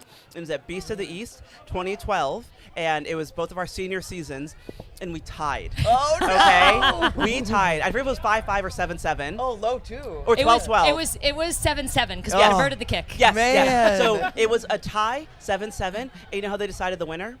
Point. Decided the winner because Princeton scored first. No. So they won. There's rules and regulations. That was the rule. That was the so rule. Alicia had dominated that game. You went down, you scored the try to tie it up at the end of the game. You were like, clearly we go to overtime.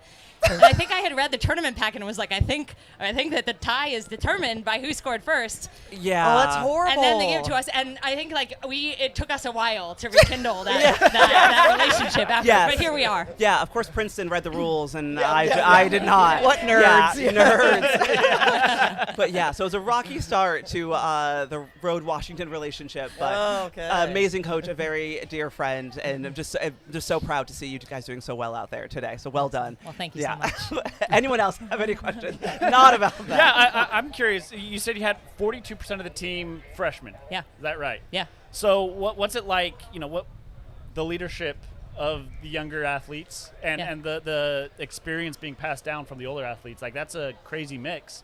So what's that like? Yeah, I've got internally? something quick I'll share, but I'd love y'all's perspective as well. So I will say we've got an amazing senior and junior set of classes. We've got phenomenal captains who have really stood up and carried the team and led in a remarkable way over the past year. but it is just amazing to have really fresh talent coming into the program as well. And I figured we'd have some of our freshmen and sophomores come over. Y'all have anything else from? Yeah. Coming in preseason, like summer, I was a walk-on, so I'd never really played much rugby before. So I came in and I wasn't really sure, what I was doing. And I came in, the seniors were great, the juniors were great. They took me under their wing. They coached me. Like, everything that I know is because of them. And it's just amazing leadership. Like, we build each other up as a team. And if you have questions, you ask each other. And it's just such a good community, like friendship and teammate-wise, that it's so good to like learn from inside. What's the division for you guys today? It's pretty competitive, right? And how important is Tropical Sevens just in general? I think Tropical Sevens is definitely a very important tournament for us, to say the least. It's our first big kind of collegiate travel tournament, I would say. And just coming in from Navy Sevens, building up to Westchester Sevens, where we finally went 4-0. Like, we're just really hoping for a strong performance here and to keep that going into Ivy Sevens and Nationals. You think like we're taking some pride in the fact that we're underdogs here? We got a little chip on our shoulder. We're just going to go out game by game and see what we can do. We're really excited about the competition, which is fierce this weekend. Excellent. Who do you have next? Next up, we have got Lander University, and then we got LaSalle after that today to round out the day. Oh, there we go. Yeah. Nice. Okay, full NCAA day. That's right. Let's go. That's right. Well, thank you so much for coming over to our couch, and we wish you best of luck for the rest of the day. Yeah, good Go luck. rest Yeah. up. Thank Go you. ice. Go get some ice. Go get water. Tigers.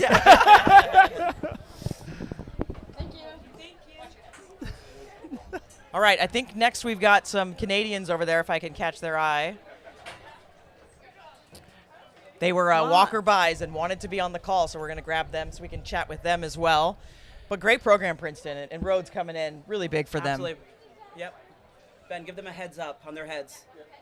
Yeah, don't hit your heads. Yeah, there's There we a go. bar that you probably can't see, but we've all almost smashed our faces on it. Yeah. Hello, welcome. How are we? Good. How are you? We're great. Can you guys introduce yourselves? Yeah, I'm Janae, and I'm Anya. Janae and Anya, who do you play for? the Celtic Barbarians. Where do you come from? So our coach picked a whole bunch of girls from around the world to come play. So we come from Calgary, some come from England, and like everywhere. Wow. You know what's so crazy? Our guest that we just had was a coach of Princeton, and she and I got our first caps together in Calgary when we Really? played for the That's U.S. cool. The first Super Series was hosted Yeah. in Calgary. So absolutely, I loved the area. It was absolutely gorgeous, and we were hosted in Edmonton and in Calgary. So That's cool. there we go. What do you guys Yeah. think of today? Today was pretty good. I think it was more the first and the last game was pretty tough competition, but the second game went really well. Yeah, our first game was pretty good. Did you win? No, we didn't win. Oh, We okay. only won one game today. We played 3 games. The second one was our best. That's the one we won. Nice. And yeah, we played pretty good. In the under 16, what are we in? U14. U14. 14. Perfect. Is this the first sevens tournament you guys have been to? No, we couple? went to one in Kamloops in Canada. Okay, sweet. With the Celtics as well? Yeah. Okay, nice. What's it like playing with, people from England, people from all over Calgary? Is it big reunion? Is it, I think it's really nice because we only get to see them once a year because we do one tournament a year. So it's kind of like a family reunion when we see them again. But then there's always new people, so it's just like one big group. And we talk a lot and we stay in contact, so it's pretty fun. Sweet. Man, when I was 14, I'm so jealous. I know. So I'm jealous. so you started jealous. at 17. I started at 19. What age did you I think I started playing when I was like 12. Okay, so something like you that. jealous win. of you too. Yeah. Yeah. Well, I never left my Salt Lake City Right. playing rugby Yeah. when I was that age. Come to so Florida from didn't come Canada. to Florida. Didn't use your passport to yeah, play I didn't rugby. use my passport to play right? rugby. It's awesome. It's so cool. What's it like? How's the team looking for the rest of the tournament? What are the coaches? How they interacting with the team? Give us some insider information on the team. Well, so Ooh, she doesn't want to give it. She's a media trained. well, Bail. It's really good. We also have really good coaches. We have Ellie and Lewis from England, and then we have Cam. They're really good coaches, and they help us out a lot. Have you guys been working on your English accents? Oh, for sure. Yeah. Oh, for sure. Let's hear it. We stayed at like a mansion 3 days prior, so like we know everything. So we went to the grocery store, and one of the girls was like, "Should I get a trolley?" And A trolley? yeah, it's fun. And we were like, "Do you want a water?" And she's like, "A water bottle." Yeah. Yeah, it's been pretty funny. So we've all like kind of adapted to the accent. So like sometimes we'll be walking around and then it just slips out randomly. I feel that. Is there any words you have learned that are like totally new from across the pond, as they say? Well, I'm on the internet a lot, so and a lot of my feed is just people like comparing accents. Mm-hmm. But in America, and there's Canadians say a few different words that they do in America. We say for like a colored pencil. Mm-hmm. You guys say colored pencil. We like to say pencil crayon. A pencil Oh, crayon. okay. That is blasphemy, Yeah. guys. Wild. It's not a crayon. Did you learn any other words? Oh my gosh, yes. I said I'm so tired, and she was like, "You're knackered?" I'm like, "What is knackered?" I'm like, "What is knackered?" And I'm like, "It was just tired." So I was like, "Oh." Proper knackered, are you? Oh, I love Yeah. that. That's absolutely incredible. So, have you learned a lot of rugby also from your new teammates? Like any new moves, any new rugby concepts? Like these teams coming together is so awesome, right? So, like, tell us what you've learned. There's been a lot. So like in England, I didn't know they play with no mouth guards. So all the England girls didn't have mouth guards. Oh. So Don't they're do like, that, though. Yeah, Yeah, no, dental no, is no, no. important. Yeah. So like It's we were all expensive, hanging yeah. out, and they were just trying on mouth guards, and they're like, "We've never worn one of these before. We don't know what this is." It was just Whoa. like really shocking. But like we in Calgary, we don't do lifts until we're U15, and we did lifts today. It was For it was lineouts. something. Yeah, it was something, Nice. something to see. Nice. How was that? The lifts were really fun. I got lifted for the first time ever Nice. yesterday, and I've lifted for the first time too. Yeah. Yeah, they were really fun. It feels scary at first, but then it gets pretty normal. Did you kick your legs back? Oh, I accidentally did kick them. Yes. All first That is timers. every Yeah. first jumper. It's like a reflex that you like kick back, and then your back lifter like Yeah. maybe drops you. But I think then we all learn a lesson, don't we? Excellent. So what does the rest of the tournament look like? What are you guys going to do tonight? You going to the pool? Oh, for sure. We're gonna Oh, go to the pool, yeah. and then all the girls are gonna probably hang out and sing by the piano in the lobby again. You're going to sing? Oh, you're Yeah. must be at a different hotel. We don't have a piano in our hotel. Really? Exciting. Fancy. Because Bougie. they're They're in Yeah, a bougie and that's hotel. probably a really nice hotel. yeah. So what are you going to sing? Well, Sorry, go ahead. last night there's one of the English girls. She is apparently really good at piano. She's like insane. Yeah. And she won $26 by playing piano. People tipped her? yeah, That's people awesome. tipped her. So you guys have a fundraiser now. Pretty much, yeah. Excellent. That's awesome. Do you have go-to karaoke songs? Oh, for sure. Yeah. Oh, Janae, sure. tell us. What's Yeah. up? Well, yesterday we were singing Bruno Mars and then Alicia Keys, like, I think it's like If I Ain't Got You or something. Mm-hmm. So we were singing that really loud, and I think we got a few complaints, but I guess it's okay. Yeah. It's okay. You got tips, you got complaints. Okay, you can't please everyone, Yeah. right? These are good life lessons. Yeah, it was pretty fun. Excellent, guys. Well, awesome. Yeah, thanks for coming over to the couch. Well, thank you for having thank us. Oh, you. of course. Yeah. Best of luck on the rest of the tournament. Thank you so Come much. say hi to us tomorrow, okay? Okay, we will. Thank you. All right, I think we've got some Vikings that are ready to come on over. Yeah, they're ready. They're Go ready. that way. Yeah. Yeah, there's some stairs. Yeah. We'll just get a switcheroo here, but oh, so great. Yeah. Watch your heads, yeah. Watch your heads when you come in. Don't hit the bar. Yeah.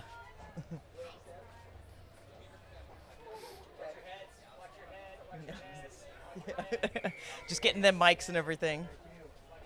What an adorable group. Oh, his nickname. They got names on the back of their shirts. Oh, yeah. we got Coop, we got Yeah. Buggy. Buggy. Cherry. Yeah. Cherry. All right. Also appropriate so far. Surprising. Yeah. Not rugby typical nicknames. Yeah. And Ricky. Ricky. So that's okay. the fourth one. All right. Ricky. Well, introduce yourselves and tell us what division you're playing in, and of course your team. Is that, okay, we can slow it down. Tell us your names. Oh, jeez. What? My name is Sawyer, and us four are playing in the U18 Open Division. Nice. My name's Cooper, and yeah, We're playing in the U18 Open Division. I'm Will Doucette. Yeah, Will. My name is Eric. Hey, Eric. Okay, so none of your nicknames on the back of your shirts match. Okay, so tell us your names on the back of your shirts. Willie, you wanna? Ricky, you go first. My name's Ricky. My nickname's Cherry. My nickname's Coop. And mine's Buggy. Okay, so why? Well, I mean, it's kind of boring with the normal last names. Okay, so we yeah. just- With the parents that the name your parents gave you? Yeah. No, They're just nicknames Yeah, that just everyone nicknames calls. that everyone calls us on the team. So. Okay. I feel like it's dangerous to ask yeah. some of the Yeah. behind stories Yeah, of the Cherry, nicknames. Is that? tell us more. Give us the PG-13. Can't say. No, PG. I won't explain it. I can't. We made it up in school. Oh, okay, okay. So you don't like cherries. Got it. Got it. Got it. So what's the team? I don't think. yeah, Vikings and where from? Oshawa Vikings. We're from Uxbridge, Ontario. It's just an hour north of Toronto. Okay. Okay. Your guys' pool's pretty tight. Yeah. Last we checked, pretty evenly matched. You guys got the Assassins in there, McDowell. Yeah. Talk us through some of the games with those guys. How's the day been so far? Well, we just had our first game at 240 against Alliance, and it was No. a really close game. Assassin, sorry. It was a close game. We lost by one conversion. But, Tough yeah, one. Some tough plays, some tough calls, but oh well. Okay. What do we even got next? Oh, we play McDowell next too at 420. Well, tough one, yeah. They should be good. You know about them, yeah? Robin's we pretty know about famous in Canada. Same country. Yeah, exactly. yeah. And then didn't the Gorillas backed out though? We got a free win off Yeah, of them. one of our teams from our league So- backed out, so we all got a free win. So Okay. pretty much you kind of had to win your first game. So if we're gonna go in, we're gonna have to go in the hard way. So, Yeah. Yeah. What's the prep been since you guys have been, your game was so late today? What'd you do this morning? Basically, we woke up, had breakfast as a team. We did some activation. Yeah. Went out, ran through our plays, did some games, and we kind of just warmed up in general. Yeah. Yeah, not too bad. Good. Yeah. Awesome. Well, how long have you guys been playing? So U18. How long have you guys been playing? What got you into rugby? I mean, Canada's a little different than the U.S., but So our coach, Chris McKee's he was a phys ed teacher, and in grade 9 he was all our teachers, and he kind of pushed us towards playing rugby. Yeah. And we've just played it since like grade 9 in high school. Good for the coach. That's great. That is Yeah. awesome. Yeah, he saw a pipeline and said, "Here we Yeah. go." We weren't gonna join, but he just forced us, and now it's our favorite sport. No, you would follow us in the halls and Yeah. stuff and yell at us. Yeah, he's like, I'm going to fail you guys unless you play on the team. You must yeah. play. Yeah. You guys aren't graduating. Sorry. Sorry to say. Our school also didn't have a football program. Okay. Yeah, no, we have no football program, so we're a big rugby school. Okay, Yeah, great. that's our number one sport is rugby. Oh, great. So you guys play 15s as well? Yeah, Yep. 7s and 15s, we both, yeah. Okay. How's that going on the 15 side? 15s hadn't started yet. It starts, I'm pretty sure, next week. We have our first exhibition tournament. Okay. Yeah. Nice. Is it your first time at Tropical Sevens? Us three, we came in when we were U16, so 2 years ago we came, and that was our first time with Vikings as well. Ricky, isn't this is your first time? This is Eric's first time, though, yeah. Yeah, let's hear it. Let's hear it, Ricky. What's the... Well, I'm actually just a football player, but yeah, I got converted to rugby, so I'm enjoying it. Coming to Florida, it's been nice. How many 7 games have you played, Rick? Probably like less than 5. Yeah. Yeah. Counting today. Yeah. Oh, that's I guess amazing. it might be 5 today. Yeah. But we'll see. What It's been position do fun. you play? I play anywhere front row. Okay. Proper hooker. Okay. So it's been pretty fun. Nice. Do you love it? I do. More than football? Getting No, there. do a 15-minute commercial for all those that play football and why they need to play rugby. Pressure's on. Rugby's fun. You get to tackle and hit, and then carry the ball. So you're a linebacker and a running back. So That's all you need. Yeah, that's all That's you it. need. I'm sold. What position did you play in football? I'm a running back. Okay, so yeah, then you're totally fitting in. Yeah. So Yeah. I'm liking it, and I get to tackle people. I don't do that in football. That's right. You're very one-sided if you're a Yeah. running back. Until your quarterback fumbles it, and then you have to Yeah, That's true. then I'm Yeah. chasing after go him. grab Yeah. it. Yeah. What's the go-to recovery? So once you guys leave the stage, what's the... Basically, as a team, when we're finished our last game at 6, we're going to go back to the pool and do hydrotherapy with the whole team. Yeah. Nice. That's our plan. What time's the next game? 4:20 and then 6. How much time do we have? What's the time right now? You guys have about 20 minutes. Yeah, it's 20 3:51. minutes? Yeah. It's 3:50. So we're gonna ask you 10 more questions. No. If you gotta go, that's Yeah. cool. Yeah. I think we gotta go. I think we're probably going to get yelled at. Yeah. Okay, we don't want you to get Go ahead and Thanks head for out. stopping by. Yeah, I appreciate it. Go get Thank ready you. for the game. All Good right, luck. thanks, guys. Good luck. That's great.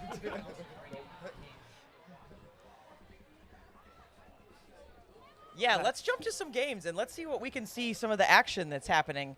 So our production team will throw something up and we'll let you know where we're going. But of course, you can watch all the games on goals.co, on the Tropical 7s app. You can watch all the live action beyond our live show.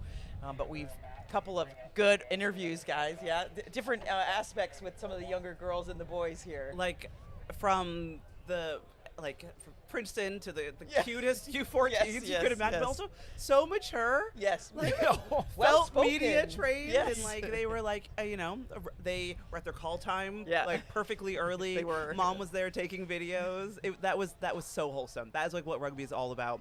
Hopefully, when they're playing for the Canadian national team, That's right. in just a few years, they'll look back on this and be like, "Remember when you were media trained as like a 13-year-old?" It was Yeah. awesome. Yeah. I love the question. Like, what's your team like? What's the coaches like? And political answer. Yeah. Just Yeah. very. No answer. No. Next question. Yeah. Yeah, next question. I'm not answering that. It's awesome. We absolutely love that. Got some Sharks fans? I think we might actually have a break between games right now. A break between games? All right. Yeah, we'll see if we can get something up on the screen that we can watch for you at home. But we have a full day of this. We're going to be on the show, hopping around between games and looking at things until 8 o'clock. And so we've seen a lot of you on the YouTube. Just watching all the people walk by, and some of them are eating. Someone's eating ribs, and it looks delicious. The vendors here, there's so much food here. So much food. Yeah, this tournament, they know their audience, Yeah. truly. Yeah, Like, food, yeah. okay, ruggers, keep them fed, keep them hydrated, and it's not necessarily like the middle of town, so you got to bring the town to the fans, to the venue, and I think it's been, an absolutely wonderful display of rugby culture. Sounds like we're going to hop over to Field 4 and get some action for you. Check in on what's going on that field over there. Tons of games happening right now across those 15 fields. So we've got Tropical Rugby taking on, how do you say that one, Oshawa? Oshawa. Thank you very much, Oshawa. And our looks like girls action.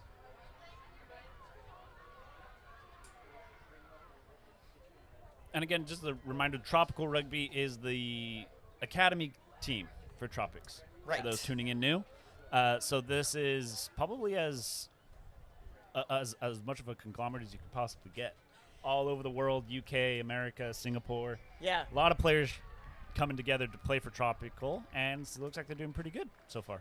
Yeah, Tropical leading 5-0. We got a Canadian in the Vikings, Canadian side. Rugby heaven, of course, we're rugby heaven. It's action all over the place. Oh, yeah, look at us hopping around. Little penalty action, so some quick tap. Big head, you see that shooter coming in the line. Stolen. Off to the races. Oh, at the reach.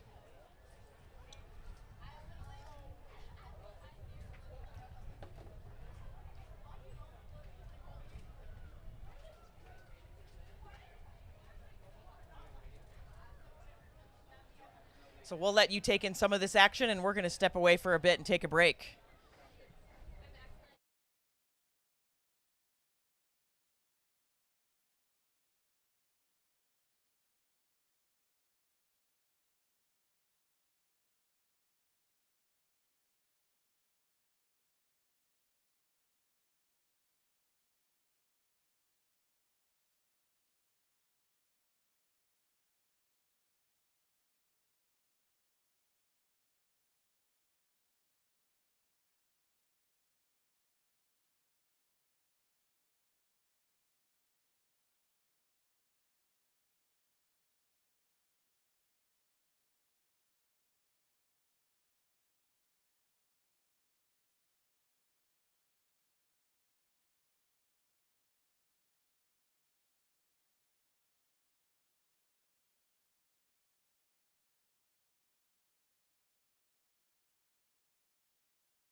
apologize.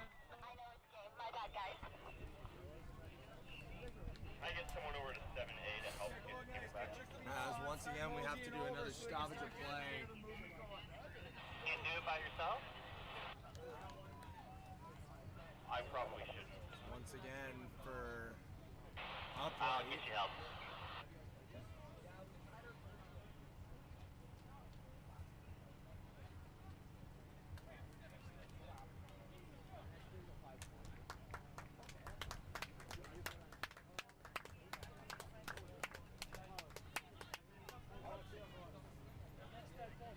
We're going to have yet another scrum.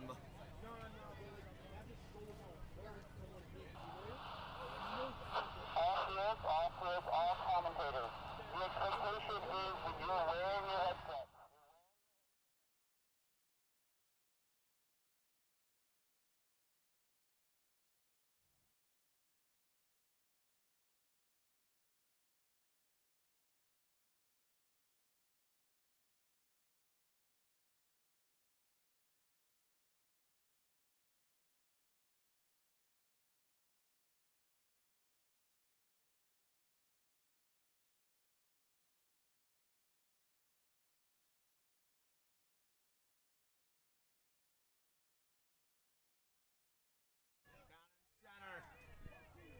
Now calling, getting in the ruck.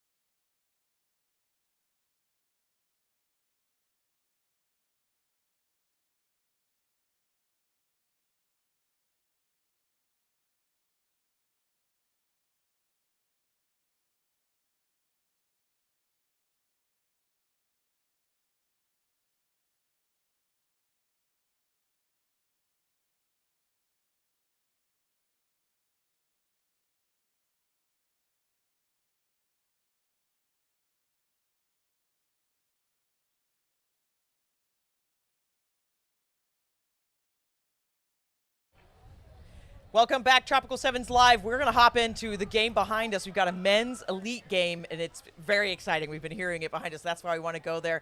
Men's elite between Assassins and Indiana, and you were pretty excited to talk about Indiana, Ben. Yeah, well, they just have an eagle.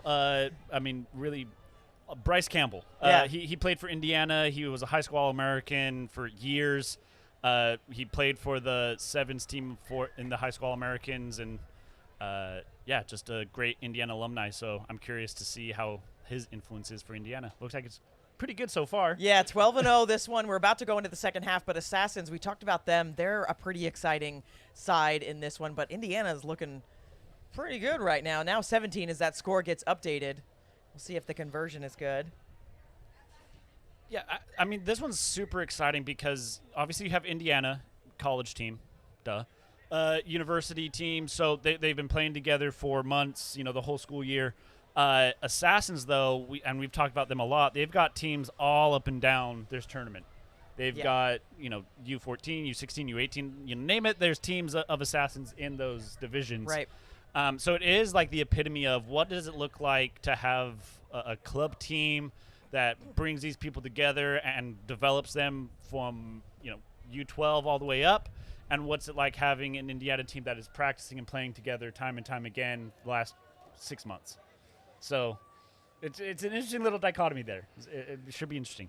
Yeah, and as we're just getting into these men's elite games, they're just getting started in these brackets. So there's two groups. So obviously it was the younger kids this morning, and now we're getting into the men's and women's coming up after this, and we can see that try again. Fantastic work there. That try was good, but coming up after this, we've got Lit 7s and Nav 7s, which we were pretty excited about as well. So Lit 7s coming over from the UK. They've got a lot of international representation with this Lit 7s, and then Nav is well known in the 7s world, both men and women's.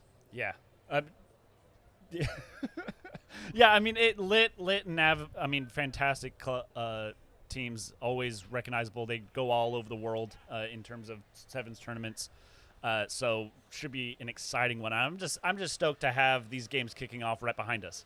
Yeah, for I mean, sure. and the turnout for these games is awesome. We're right next to the stands as well, so we get to hear, some teams have massive fan bases. Yes. And they're rattling our tents, and they're screaming, and they're yelling, and, giving the refs good recommendations on what to call, what not to call, so that's always good to hear. Unsolicited feedback. Always great to hear. And I think we did have an injury on field 1 that's being taken off now, all hoping that he's okay. But I think what's important for teams that do have an injured player is not let themselves get rattled. They want to make sure that they're using this extra time to get messages on to their teammates from the coaches. The ref has given you a bit of time off, and we're about to have our next kickoff here, but we could see who used that injury time to the best of their abilities. And we'll be hopping around to different fields. So if you want to watch this live, you'll need to go to tropical7s.com or goals.co, and you can get on and watch all these games live. Of course, keep us open. Do dual screens for us. Keep us alive, but also you can watch all these games as we get ready for this second half. Under 23 men's open. Indiana looking to be in the driver's seat, but what are we going to see from Assassins? That halftime chat, always really important. Indiana in the black, and Assassins, you'll see them in a moment in a white, and they got a little bit of pink on their kit. Assassins with it. Their first half, they didn't have a lot of ball time, and now Indiana's stripped it again, and look at that footwork. Going to try to find some space to the right. Now they're just very confident ball carriers, and now the offload comes. It's a little bit loose. Yeah, Assassins, hesitated for just a minute. Stays with Indiana. This is looking promising. Lots of room. Little head fake. Offload. Indiana just flowing now. You can see why they've got that 19-0 score. Finding the man on the outside. Oh. To the fingertips. That one looked like he was going to be in for it. We heard a universal gasp right there from everyone on the sidelines. That was a very clear knock to a very crowded sideline. There, it ends the half, which is so unfortunate, because obviously that was a clear try. But sometimes if you see the try before the ball is actually on the ground, that's when you sometimes see the knock-ons. Unlucky there. But Indiana, as you said, still in the driver's seat with 19-0 headed into this halftime. I liked what Indiana did there on that turnover. On the restart, right? They usually on a turnover, you try and spread that ball as wide as possible because that's where the numbers aren't. Yes. And so Indiana was a little slow. What I would personally like to see it go sooner to the outside, but they did a great job of spreading it out, and then an even better job sending it all the way back as Assassins had to resource numbers all the way to the left side of the field. Yeah. And then a little bit too many people on this side. Now we got to run all the way back, and then they were fortunate. Fortunate for Assassins, unfortunate for Indiana on that knock-on. But how's it going? Hey, Andrew. I am so hyped about this one. This is the most biased commentary all day because Indiana University is my alma mater. We just won the championship for the college football. Everyone that's a Hoosier fan is so excited right now. And our rugby team, we've been good for a while. Yeah. Football team just recently got good, but the rugby team has been good through when I was there, 14 to 18. And it's a new coach now, but it's really fun to see the younger guys absolutely crushing it, bringing their A game to the Tropical Sevens. And looks like second half is just about underway, but unfortunate injury there. That was Tommy Hannon that went down. I hope that it's something that he can recover from and come back and play the rest of the day or tomorrow at least. He's one of the star players. He's number 10. Instrumental in the kicking. But regardless, I think the Indiana side is going to be a side to keep an eye on during this tournament for the U23 men's. Yeah, what about the competition in the bracket? How's it looking for them? It's looking good. I mean, they're strong sides all around, so it's going to be a battle, across the board. But, I mean, they're dominating the first half. It's looking good, so I've got my eyes on them as one of the favorites. But it's a strong pool. Awesome. Well, let's get back to the action. We'll take a look Let's at do this it. one. Thank you. Second half has started. So Indiana still in control of this one. And it looks like they're about to have a scrum down. Just getting organized. But the Assassins would love to see some more ball in hand time for them. First little action for them starts with this scrum. you couldn't ask for a better start to a second half with this scrum. Pretty good position. Yeah. Right outside the 40. Love that kit. Really embracing the Tropical Sevens theme. Through the hands. Nice little hanging on to it there, almost bobbled. It's a great clean out the poacher. They get the penalty. They're going to keep this quick. They've got to score points here, so no surprise. They're going to keep tempo. Nice head fakes all over the place, but ball just not quite to hand there, so we're going to see another scrum pretty much in the same place, and now Indiana will take over.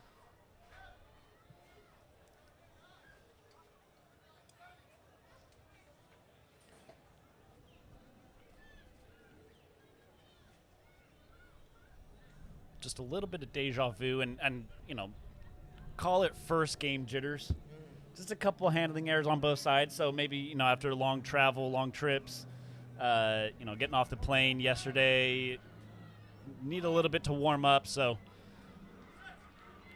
expect that to clean up quickly for both sides as they want to keep that ball in hand and keep the ball moving. Little push from Assassins in the scrum, but Indiana, very direct play from them, and they get the penalty again. And no hesitation. They're going to go quick, and they're whipping it wide. See what the Speed Demon on the outside can do. Just burns everyone. Look at that. Wow. Form for days, and Indiana's going to dot another one. Great job there. Had the penalty, quick tap, sent it out wide. And they obviously knew that they had a speedster. Yes. Yeah, I mean, what a burst of speed he had there. And, you know, they probably tapped it, looked up, saw they had plenty of space for him to use his speed to get around the outside. And great vision, great being on the same page. And that's probably just a benefit of being able to play a couple months together, right? And just knowing the chemistry, knowing you have those types of weapons on the outside, such a useful thing to have as he makes that kick. Nice and easy. Yep, real easy conversion when you get it under the post like that.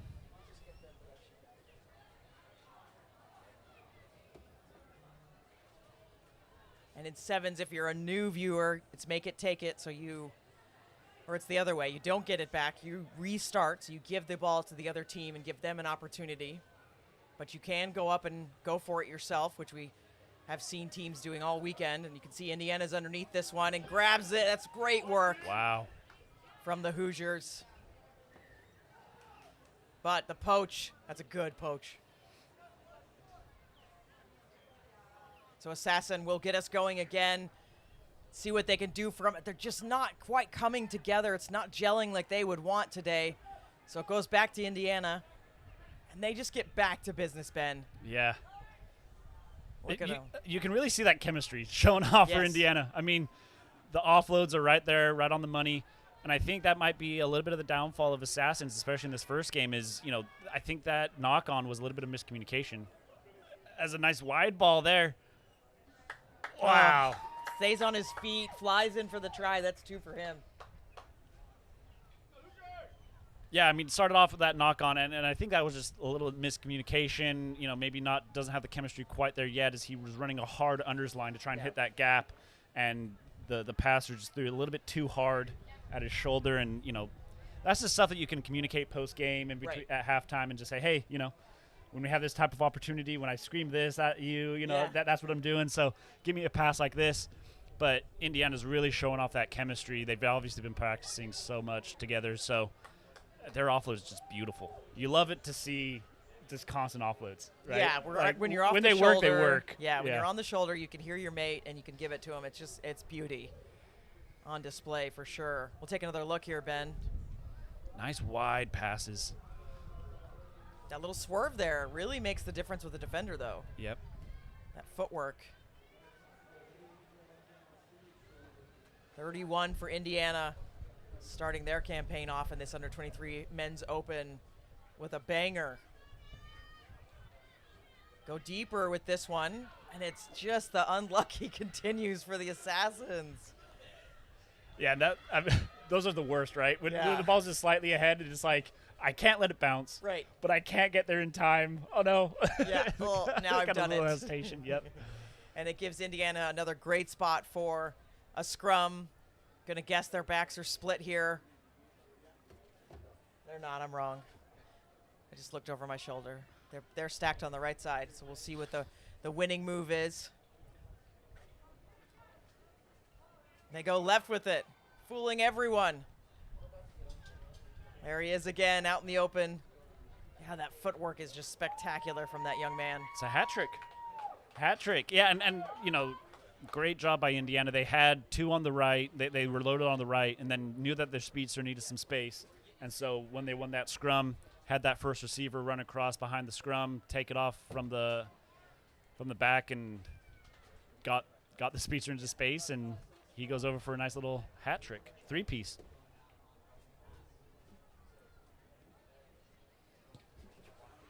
Conversion's up. No good on the conversion, though. Indiana keeps stacking the score line as we get another look at this one, the wide shot. Nice long pass there. Right on the money. Can let him, that wing could just stay out as wide as he needs to stay out. It pulls that defender. There's gaps everywhere. It's great rugby. And a great job by, drawing in that defender. Give him even more space. They just know what their weapons are, and they're using them really smartly.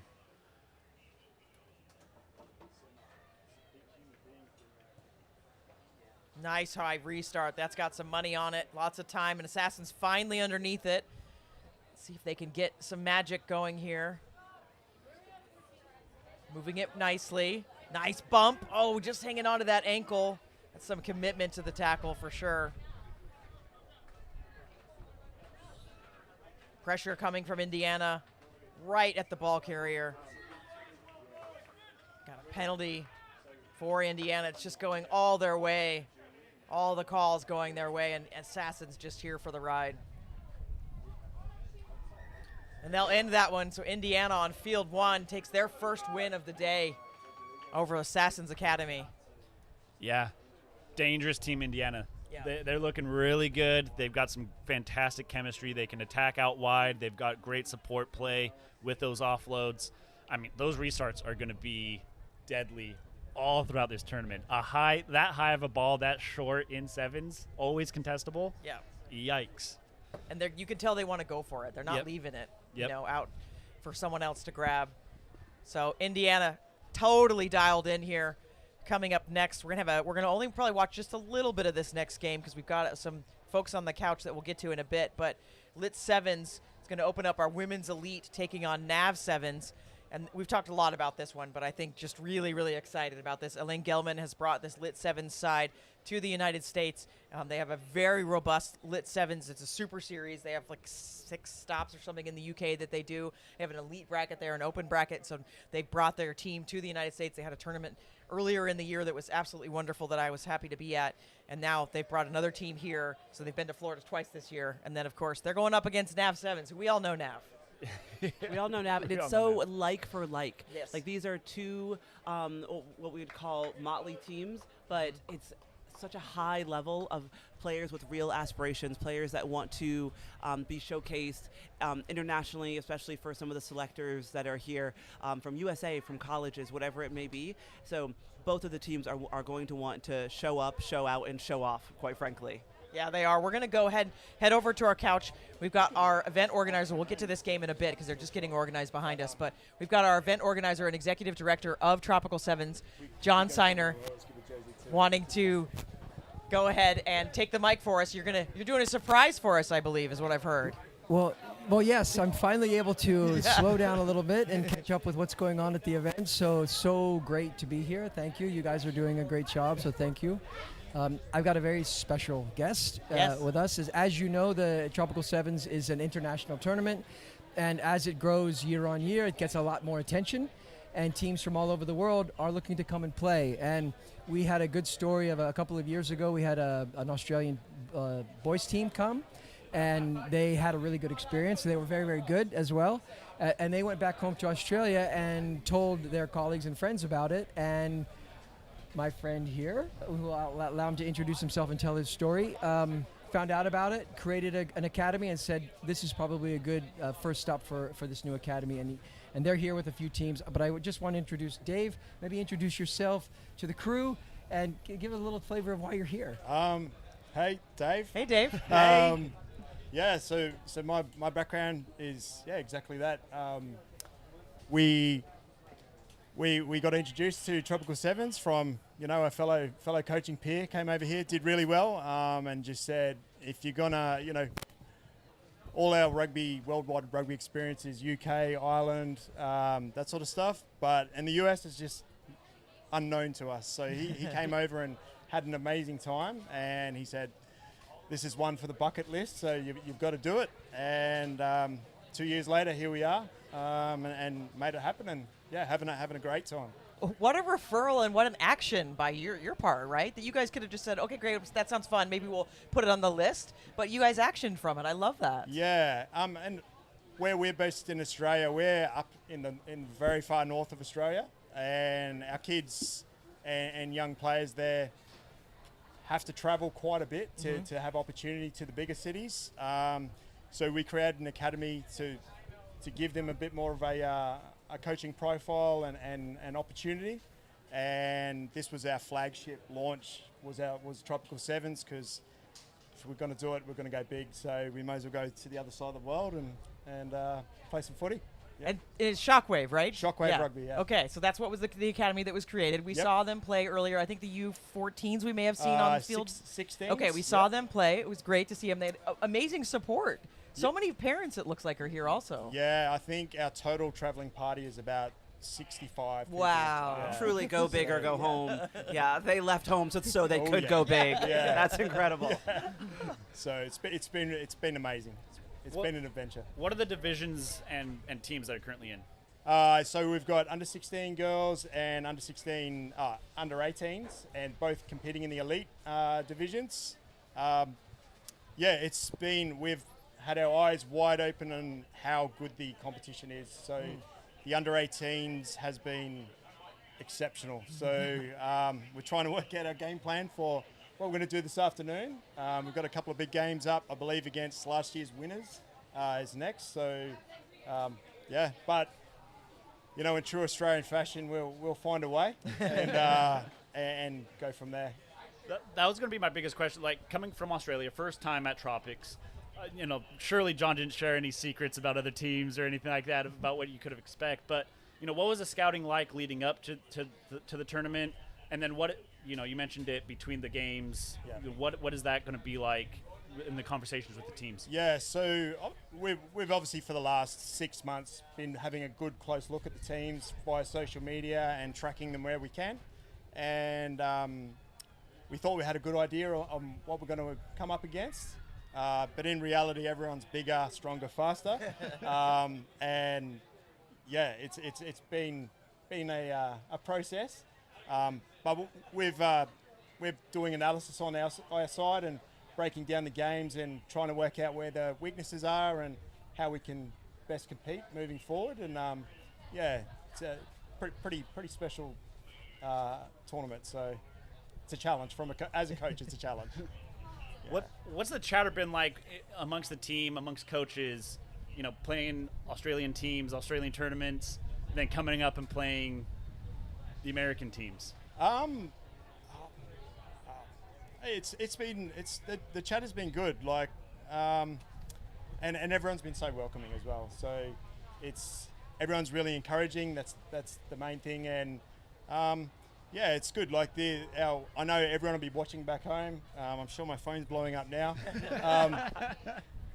So I think half of probably Queensland, my state, is watching today with interest, and as we move into our representative season when we get back home. So a lot of these girls this experience will set them up for success this year. So yeah.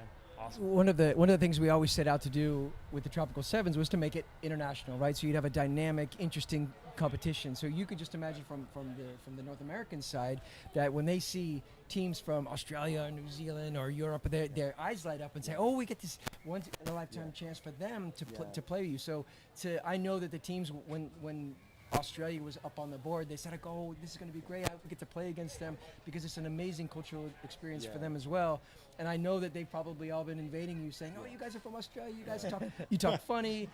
All these kind of things that they're probably doing. Don't say we talk funny. Well, exactly. That's great. And the cultural experience and personal experience that the girls are having must be amazing. Oh, it's been amazing, and swapping uniforms and just generally mixing with people of the same age that play the same sport, just in a different country. It's been really good for our girls, and I'm sure the US girls and the Canadian girls sort of embracing it too. So it's a special experience, and it's something I've said to my group is rugby truly is the world game, and it doesn't matter where you go in the world. If you play this sport, you're always going to have a friend somewhere. Sure, we rip in on the field against each other, but it's fantastic. So, yeah. That's a great class rugby answer. That's fantastic. Tell us real quickly some of the other off-the-field stuff that you guys have been doing, because it's not only a great destination to come and play for rugby, but you also get a pretty good leisure and personal experience. Yeah, look, theme parks, obviously, huge theme parks. Everything's big, so we love it. The highways are big. Driving on the right-hand side of the road is a little bit special. The beaches are amazing. Just everything about the US is everything we saw in the brochure is reality. So it's been fun. So we'll be sad to leave. We've got to stop off in LA with a couple of games on the way home, and then we'll be back into it. So it's been fantastic.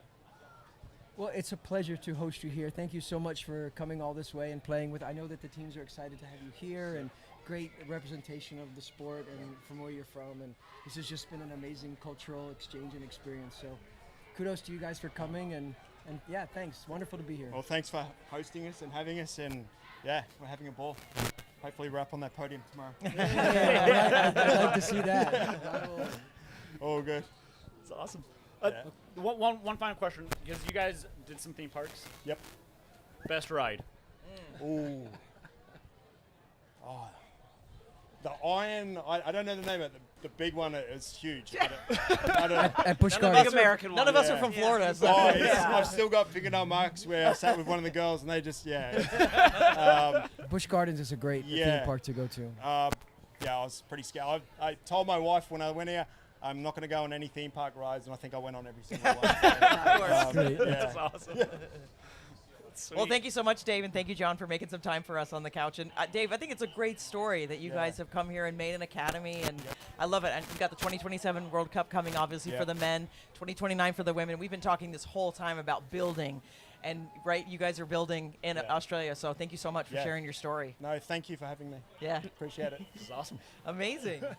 All right, guys, so I think we're still about to get going on this match behind us, so I think we want to go to this match for a bit. Let's watch this one. We can chat over it, because we've been talking so much about how these are international superstars behind us on field one, and so we've got Lit Sevens kicking off against Nav Sevens, and man, this is just going to be, I'm so excited. Yeah, this is going to be a great game, a very, very hard battle. I think both teams are going to want to set the tone in minute one. We'll see if we go for a contestable kickoff here. That's always, how much do you back your aerial specialists? I always wonder that, especially on the women's side, because sometimes some teams are more comfortable defending an attacking team deep in their 22. Otherwise, they want to go for the ball pretty early on. So we'll see what both teams have been working on. And so we're going to hop back and forth. We have another interview coming, so we're going to show you as much as we can of this game. But if you want to watch these matches, you've got to go to tropical7s.com or goals.co and get on there and get your subscriptions. You can watch all 15 fields live. But it looks like not quite 10 for the kick. Unlucky there, because I did go for the contestable, but it didn't quite hit the 10.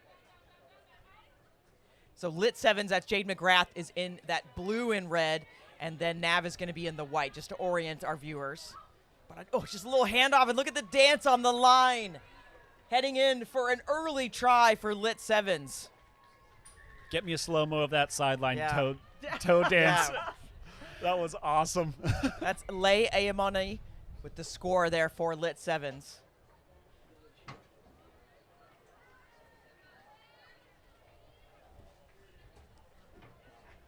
Gorgeous try, that one. We are going to have Shane Young and John Siner coming on in just a bit here. We're going to give you just a few minutes of this game. We'll probably get you to that 5-minute mark, and then we'll hop over to our next guests. But again, if you want to watch live so you don't miss anything, here's that try. Ben, I'll let you go here.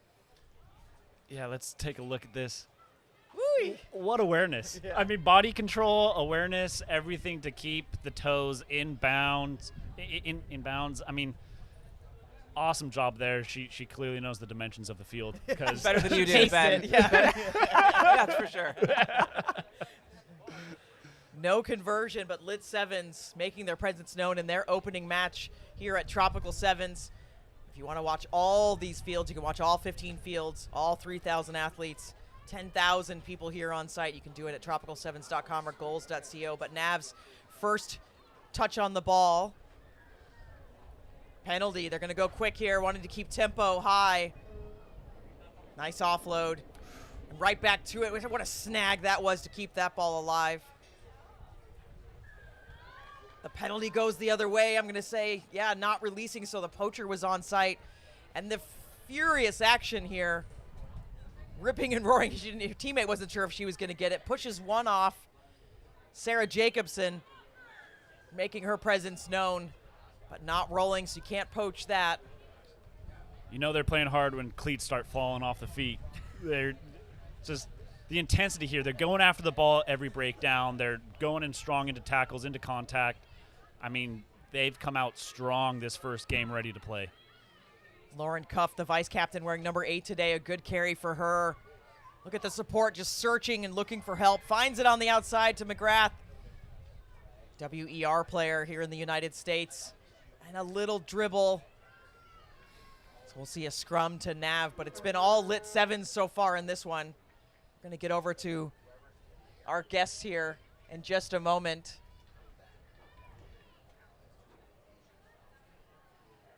But this one, Lit Sevens in control. All right, John, let's go over to you. We've got Shane Young. Tell us who we're chatting with. Well, here we are with another interview. This is great. You know, when you're at the Tropical Sevens, you get to see so many people, and as you're walking around, say, "Hey, how? All right, great." But actually, this is a very special guest who I definitely knew was coming, so it's not a surprise. So Shane Young is the brand new CEO of the U.S. Rugby Foundation, which is an amazing organization here in the United States, which I'm going to let him speak more about. And we had a partnership that started last year because they do such great work with clubs, teams, players, everybody in the rugby community, including referees. We formed a partnership where the U.S. Rugby Foundation is the official partner of our referee program, which is in and of itself this crazy organization with 80-plus referees and an amazing attempt to make sure that we have enough good referees at this big tournament. Feet. Yes, so maybe I'll introduce Shane, or allow you to introduce yourself, tell you a little bit about the foundation, what you're doing, and the partnership with the Tropical Sevens, and just want to welcome you to the Tropical Sevens live set. This is so cool, and I'm just, thrilled to be here. It's been 3 months on the job with the U.S. Rugby Foundation, and I really just took the job because it gave me something to talk to Wendy Young about. We're talking a lot now. When I was running Memphis Inner City Rugby for 12 years and Urban Rugby America, we didn't talk as much, but now I get the national sort of scale to do this work, and we get to talk a lot. Get to talk to Alicia Washington more. I saw her at the in Denver at the Women's Rugby Conference. I think I've seen you another time this year. I've been a lucky gal in New York at the Sevens. So exactly. It's just been cool to get to see people more often. That I was stuck in Memphis for 12 years, and that's not being stuck. That's a great city, has my heart. But having the U.S. Rugby Foundation opportunity, I'm just getting to remind myself and internalize again just how beautiful the people are of American rugby. And we need to create a lot more of those. There's less than 60,000 youth rugby players in this country. I find that to be an offensive statistic. And so we've got to unfragment this sport, create pathways that are unified. When we give kids information on the game or we introduce them to it, how do we make sure they retain participation and become a coach, become a John Signer, start their own XV Foundation, become one of the best play-by-play announcers in the country. So, sorry, I can go on a soapbox all day, but we just want to develop youth rugby. That's what we're trying to do.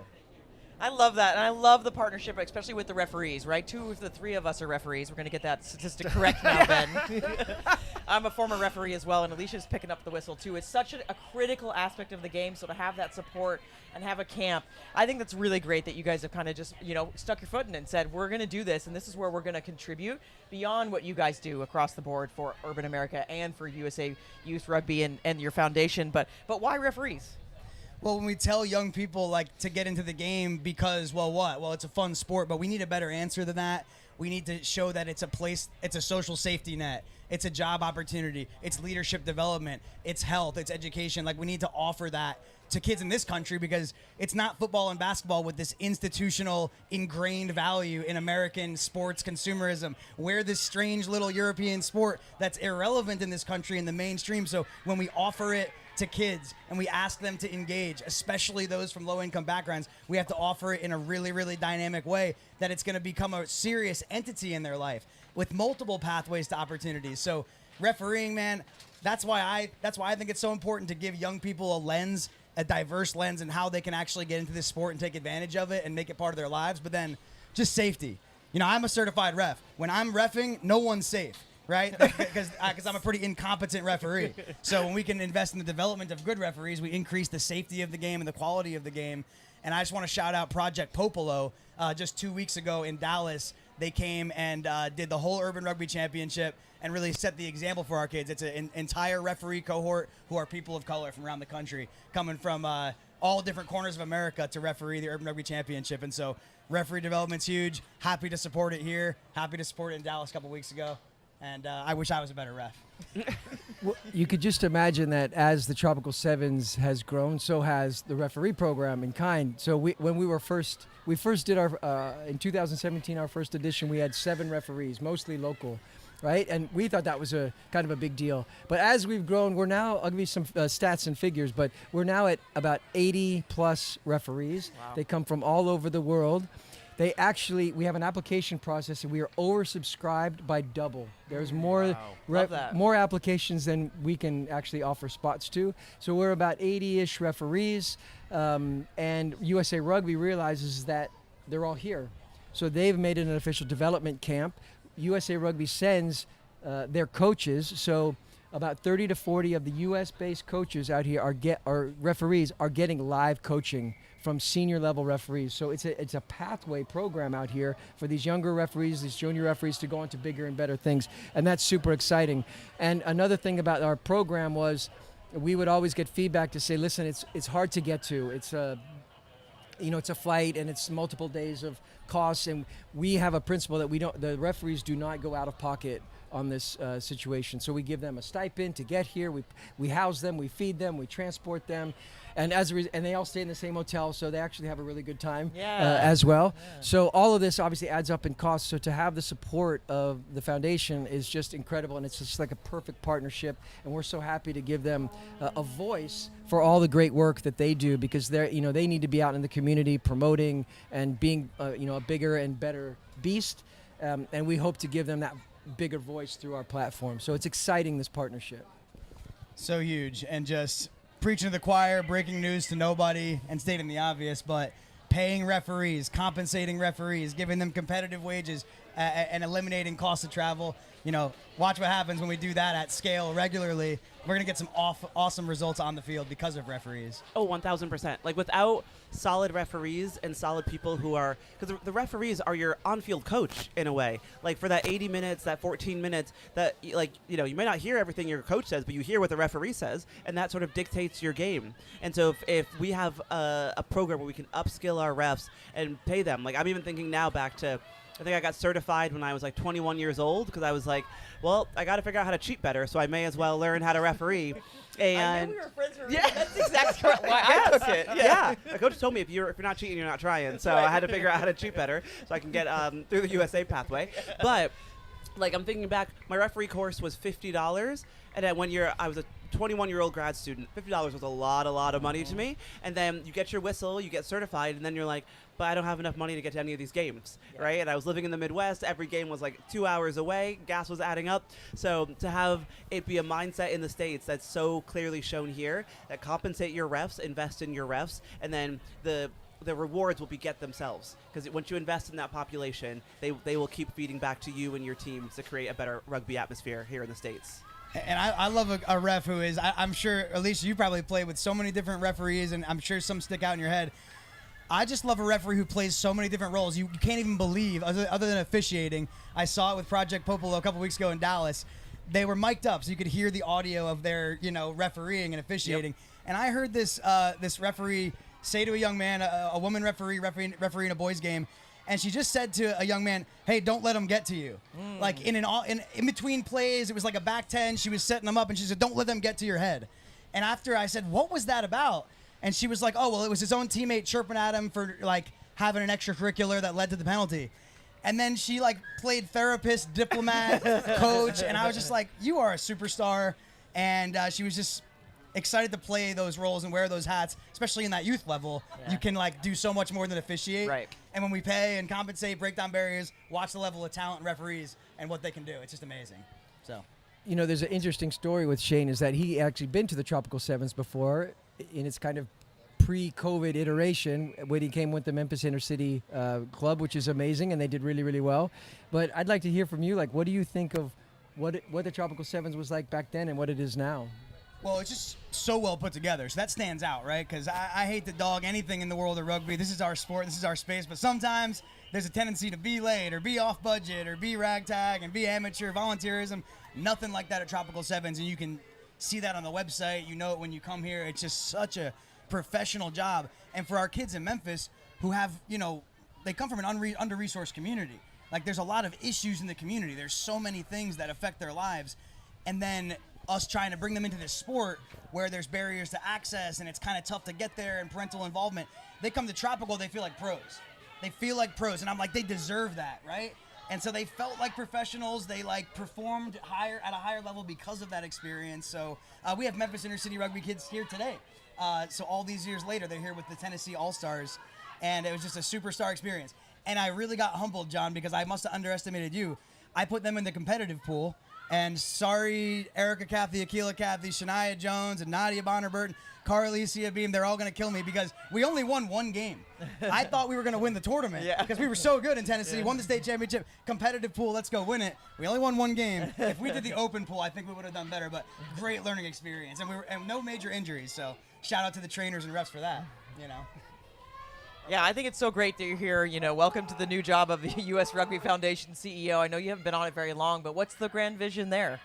Well, I'm not going to be some kind of mysterious, vague, under cards close to the chest. I'll straight up tell you that we haven't published this yet, but we're launching a huge initiative that I won't name or brand yet, but we're seeing a lack of what we call Tier 1 youth rugby programs around the country, right? A youth rugby program that is led by a full-time employee on salary and benefits, has a performance evaluation, a board of directors, a succession plan, has at least 2 programs, a boys and a girls or a high school and middle school, is embedded in the SYRO, and has transcendent programming like social services that enrich the lives of students outside of rugby, mental health, transportation, nutrition, travel, leadership development, whatever it is. How many youth rugby programs in this country can say they do all those things? Well, we think it's only about 5. And like, wow. How many markets, enthusiastic rugby people, corporate investors could get together to double the amount of those Tier 1 rugby programs? So we're working on a program to elevate and revolutionize the way that we develop youth rugby in America by just injecting a lot of full-time leadership, capacity, and capital into this game. So you'll hear a lot about that here in 2026. We're so excited about it. Meanwhile, we're still giving out scholarships. We're mailing balls, medical bags, tents. So any program getting started around the country, apply for a grant with the U.S. Rugby Foundation. Come see me at the tent that I'm pointing at right there. We got the QR code to come attack some of those scholarships this weekend for the kids who are here. Awesome. You know, it's an interesting runway these next few years in the United States with the obviously it'll be in the Olympics in '84 or in 28, and then we've got the Rugby World Cups coming. It's an interesting next 10-year cycle here, and that you guys find yourself right at the heart of it. It's a great opportunity. No time to waste. No time to waste. This is about to be a sport that's riding a wave of capital, investment, international interest, World Cup, Olympics. We have no time to waste. We've got to be radical about our approach to grow the youth game, and we're going to all benefit from it in that 2030 decade. We'll be looking back saying, wow, we did something really special if we make the right investments. I love the energy. I love the excitement with it. What's like the one message to those watching? Like, buy in. Let's grow. Yeah, rugby. you can't do this great plan, right? We need some money, right? Yeah. Well, yeah, it would just be to ask questions, scrutinize, be curious. I think that's one of the things in American rugby. We got a curiosity deficit. You know, because everyone's flying by the seat of their pants and trying to grow their program, and we're such a big country, and, you know, rugby's still kind of one of those, like, people think it's lacrosse, and so we have all these issues, and it causes people to be so focused on what they're doing that we have a curiosity deficit. And I want people to ask that question: why are there only less than a half a dozen youth rugby programs in America that can say they have all those indicators? And it's no one's fault, right? Like, we're a volunteer-driven sport because there's just no money in it. Yeah. But here at the foundation, we're trying to introduce solutions that welcome capital flow from high net worth individuals, philanthropists, foundations, and corporates, because this game's the best. And it's got such an opportunity in so many markets, so why not present it that way and then watch what happens? I mean, you heard it here first. Shane Young's here to change the world of rugby. No small feat by any means, but give him a shout out at their tent. Head over there. Thank you so much for coming and sitting on our couch. We appreciate it. Thank y'all so much for putting up with me. I know I took way too much airtime, but y'all are awesome. No, you're amazing. I'm going to be tuned into the show now. What's the website? Where can people contact you? Thank you. usrugbyfoundation.org. And they can just email me at syoung@usrugbyfoundation.com. We're getting that URL thing sorted out, .org.com, but bear with me. And just call me, 973-975-6995. Whoa! I don't care. Call it right now. I got time. First. I got time. You're about to be on so many spam lists. Call me. Thank you, guys. And I know from our perspective as Tropical Sevens and the company Tropical Rugby, we're very happy to be a platform and a voice to amplify everything that you're doing. So I recommend all those out there to do the same thing. Work with the foundation. It helps build rugby and do amazing things for the community. So we're thrilled at our partnership, and we look forward to keep doing more and more as this golden era of rugby here in North America. Do not miss Tropical Sevens 2027. Let's do a mic cheers. Yeah. Thank you, guys. Thank you so much. Thank you, guys. I mean, Shane's right. Next year's going to be the 10th year. We already know there's going to be some surprises under the belts, right? Like, this is a not miss weekend, and it's, it'll be here in 27, and it'll be Easter weekend again. And, man, we're going to get back to some of this rugby action now. We're going to flip over to some fields. Surprises production. And, okay, we're going to get to some rugby in just a second, but I see some sweet backpacks coming up here. Sweet. Yeah, who are they going to? Because I want one. Yeah.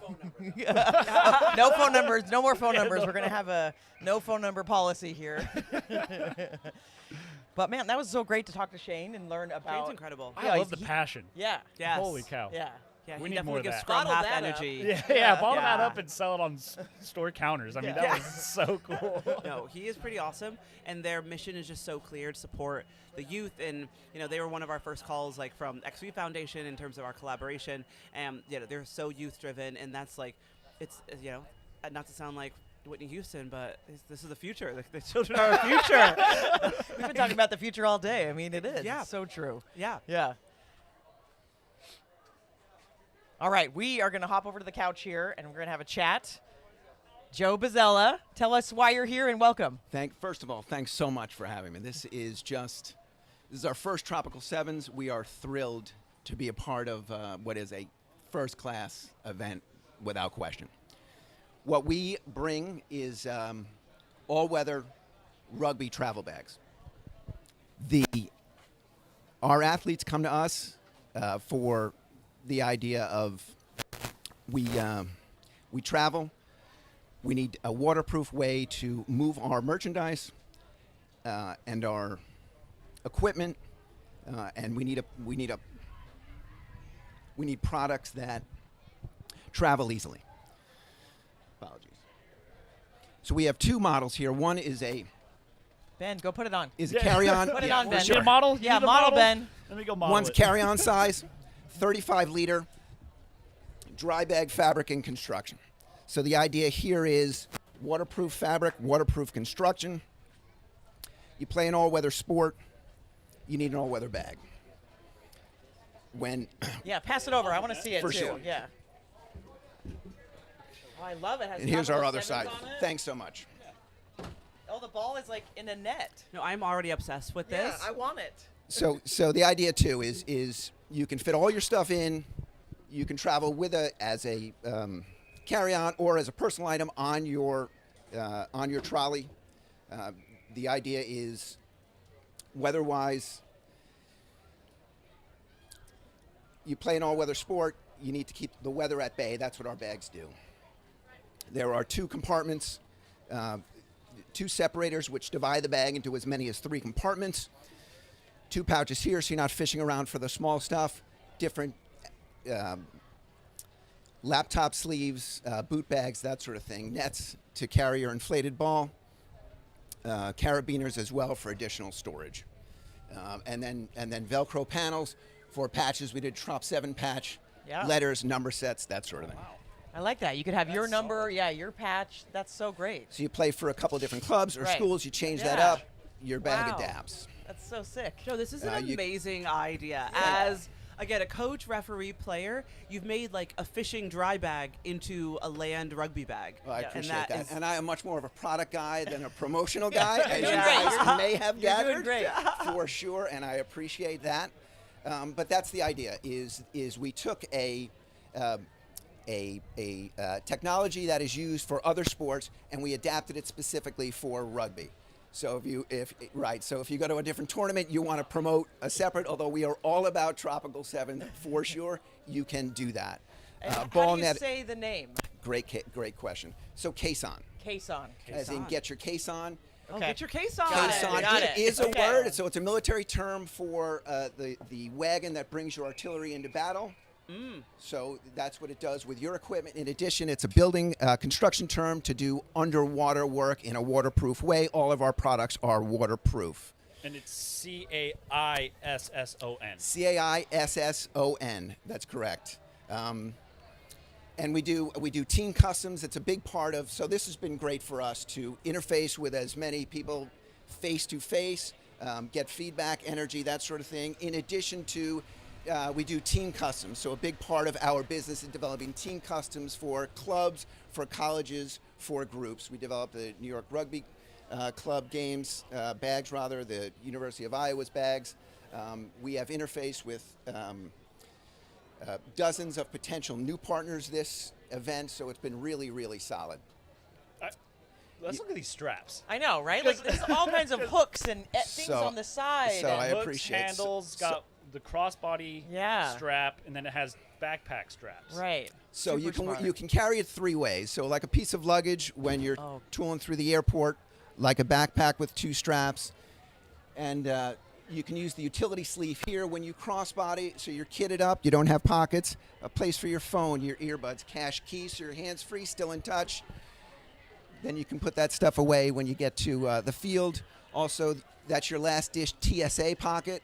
When you're about to go into that, right? Your passport, your license, your phone, everything goes in there, and then you're clean in the X-ray. Very important. So that's exactly. So that's our thing. As I was stumbling through my intro, I'll go back to 2 sizes: one as a carry-on, one as a crossbody, one as a personal item. Sits on your carry-on, has the trolley sleeve, so it's nice and tight. With it, a fence hook to keep it off the ground, but if it sits in the mud, we welcome that. What we like to say is our bags are a lot like our athletes. They are durable, they are adaptable, they are all weather, and they are willing to travel as far and wide for a match as possible. Oh, so great. So can they pick them up today if they run over to So the middle for sure, of the ground? thanks for asking. Yeah. So for sure, we are running low on some color stocks, but they are available today. We do make them available at events for pricing below the website pricing. So this is an opportunity, especially if you're from abroad, which we have found a ton of our customers are. So you can avoid some of the shipping patches as a gift with practitioners and organizers to develop customs. Joe, take my money. Yeah, this right? is. I was Jeez. literally I don't even coaching play in the anymore. rain. Yeah. Coaching in the rain Wednesday night. My backpack is soaking wet. Everything in it is soaking wet. My laptop is in there. I'm like, what's gonna happen? You would have solved all of my problems. I will definitely not. My only choice is what size and what color, because this is an incredible. Like, it's so obvious. Why have we not had this? You have solved all of my problems Well, in a bag. It's one of those, oh, duh. Yeah. Oh, yeah. Well, So- it's all done the bag, like the plastic bag, the trash bag, Yes. like it doesn't Yeah. work. Oh, my it still goodness. gets So- wet. Like, this is great. Yeah, the number of trash bags that I've worn and Right. put my stuff in over the years. Wow. So And the then idea- forgotten and it gets moldy and Exa- nasty. yes. Yeah. So the idea, when we need a bag for our bag, we've jumped the Yeah. shark, Yes. basically, right? Yes. So this is the point. The other thing. So the question we most get asked, right? So the first one is it completely waterproof? And that answer is yes, completely waterproof. The second is, can I travel with it?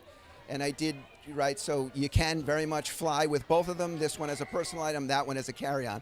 And the third one, and this one for today, is does it extinguish the smell of my child's cleats, my child's boots.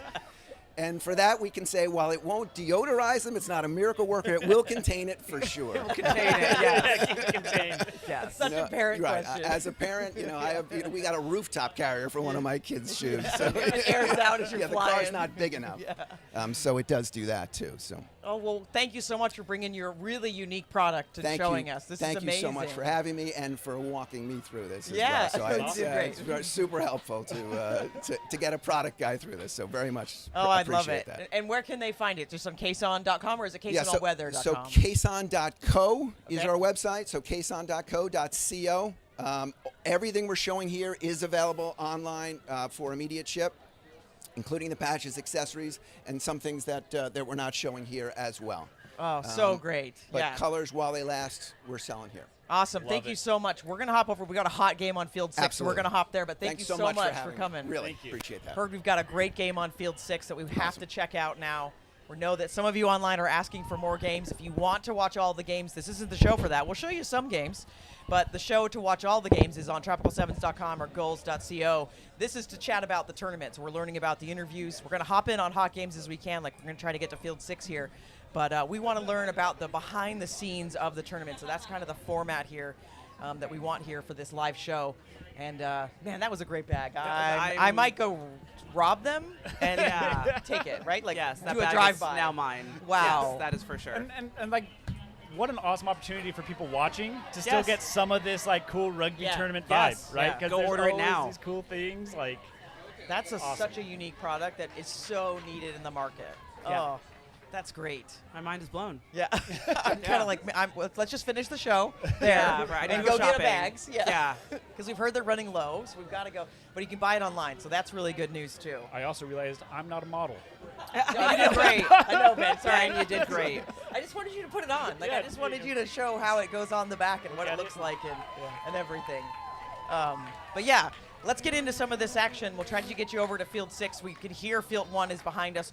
We're getting into the later part of the day. It's 5 o'clock our time. Games are going till 8 o'clock tonight.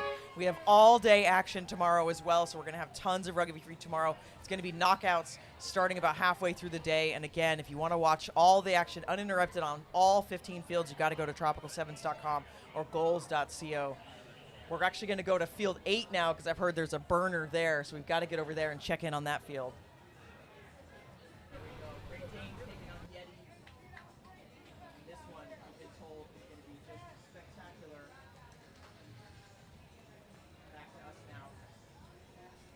But this one, I know we've got some more interviews coming up. I can see Roz Chow sitting over there. We hopefully are going to have Elaine Gelman coming a little bit from Lit 7s. They just played behind us.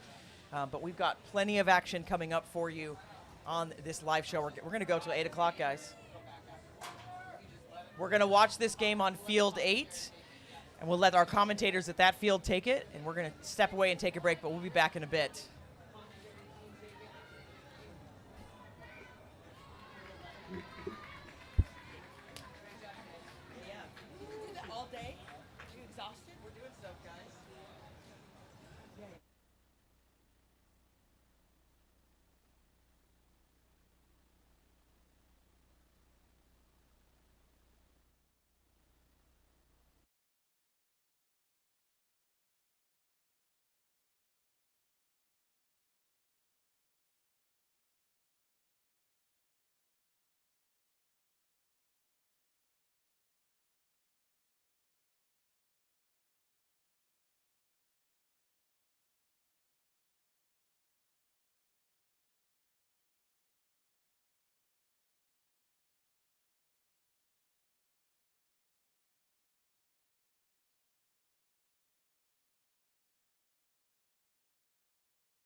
has a couple options.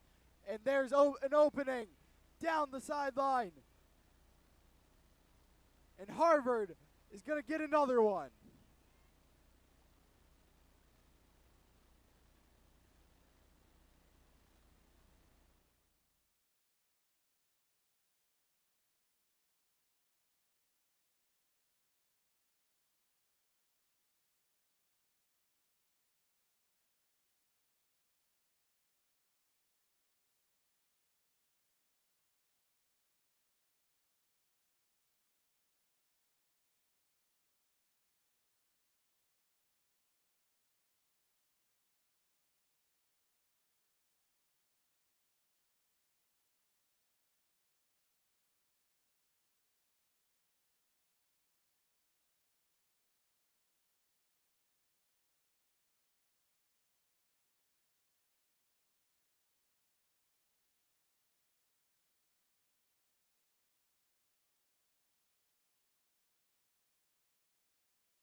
NC 5 Valkyries. NCA is able to pick that up, looking to make a break. And she is gone.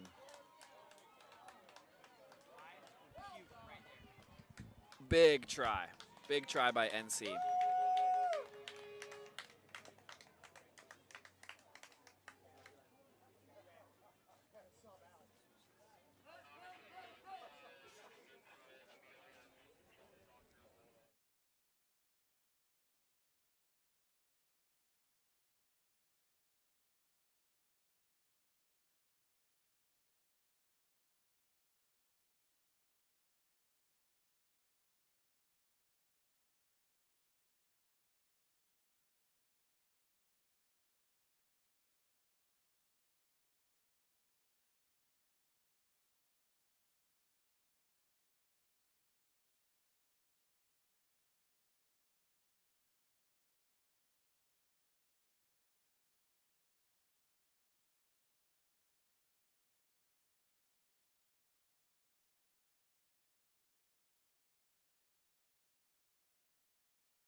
got a little bit more of a break. Our next game at 5:20. As we will be right back with more Tropical 7 Rugby here in Tampa Bay, Florida. We'll be right back.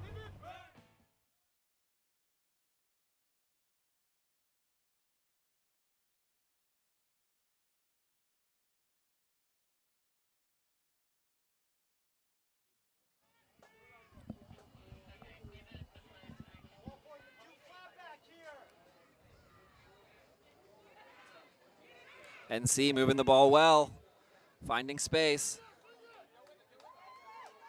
Number 4 again with a breakaway and centering it. Another big try by NC All-Stars.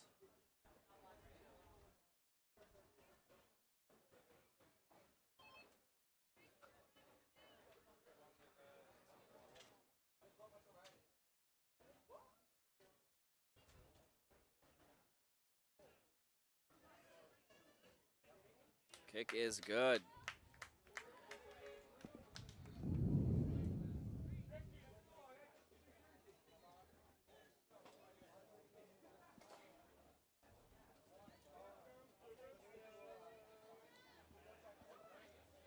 How do we go about getting videos, these videos?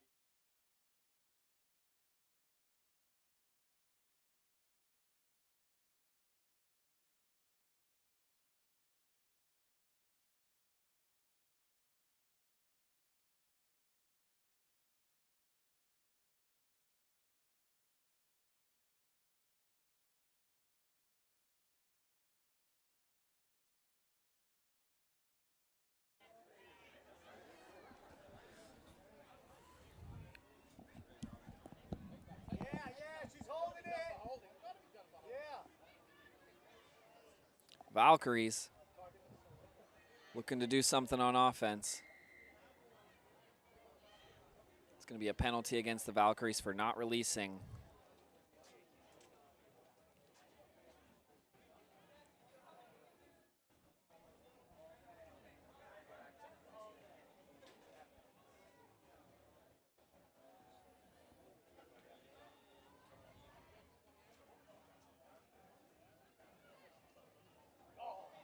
And they're in. The NC All-Stars are running away with this one.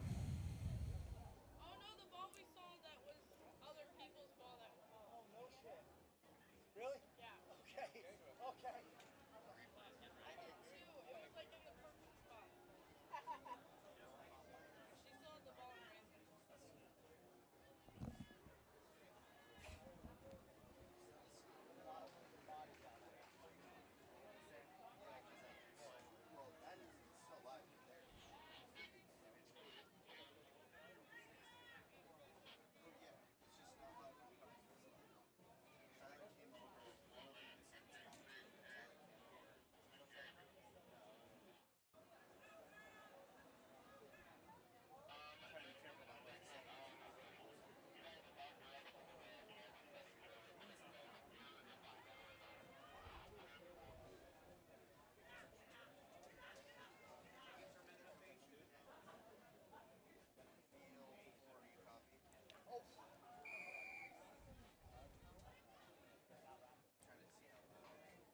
High tackle called, penalty against NC. Valkyries looking to do something with it before the end of the second half here. Picked up by NC.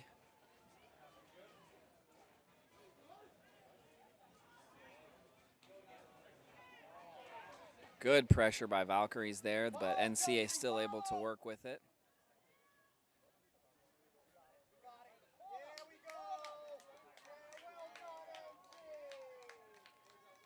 NC with another try. NC is running away with this. They're a team to watch for this U18 Girls Elite Division.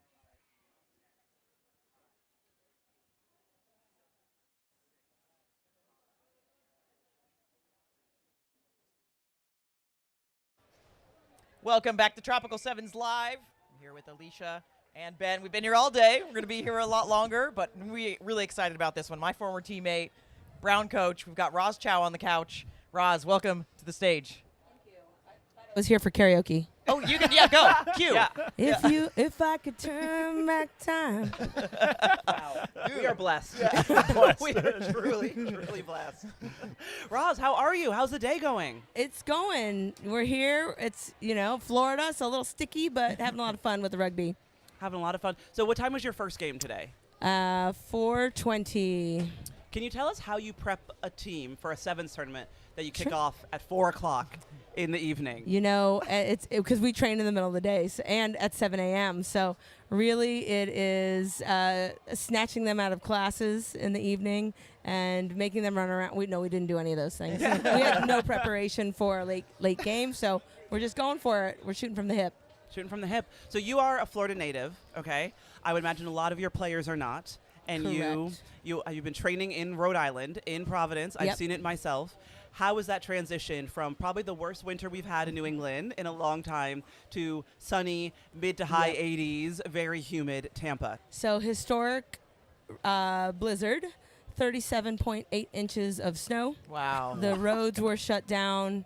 We didn't have plows big enough, but we have a gorgeous indoor training facility. Shout out to Brown University Athletics for providing us with an amazing facility. So it was warmer in there. So luckily, they were in shorts and T-shirts out there. And the snow melted last week.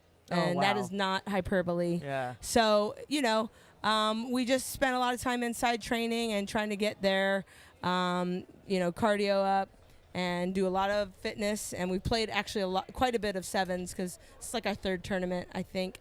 And but nothing can really prepare you for this as a native. I've only been out of the South for 4 years, and I'm like, how do people survive here? I was in Texas with Wendy. My last summer there, 31 days straight over 100 degrees.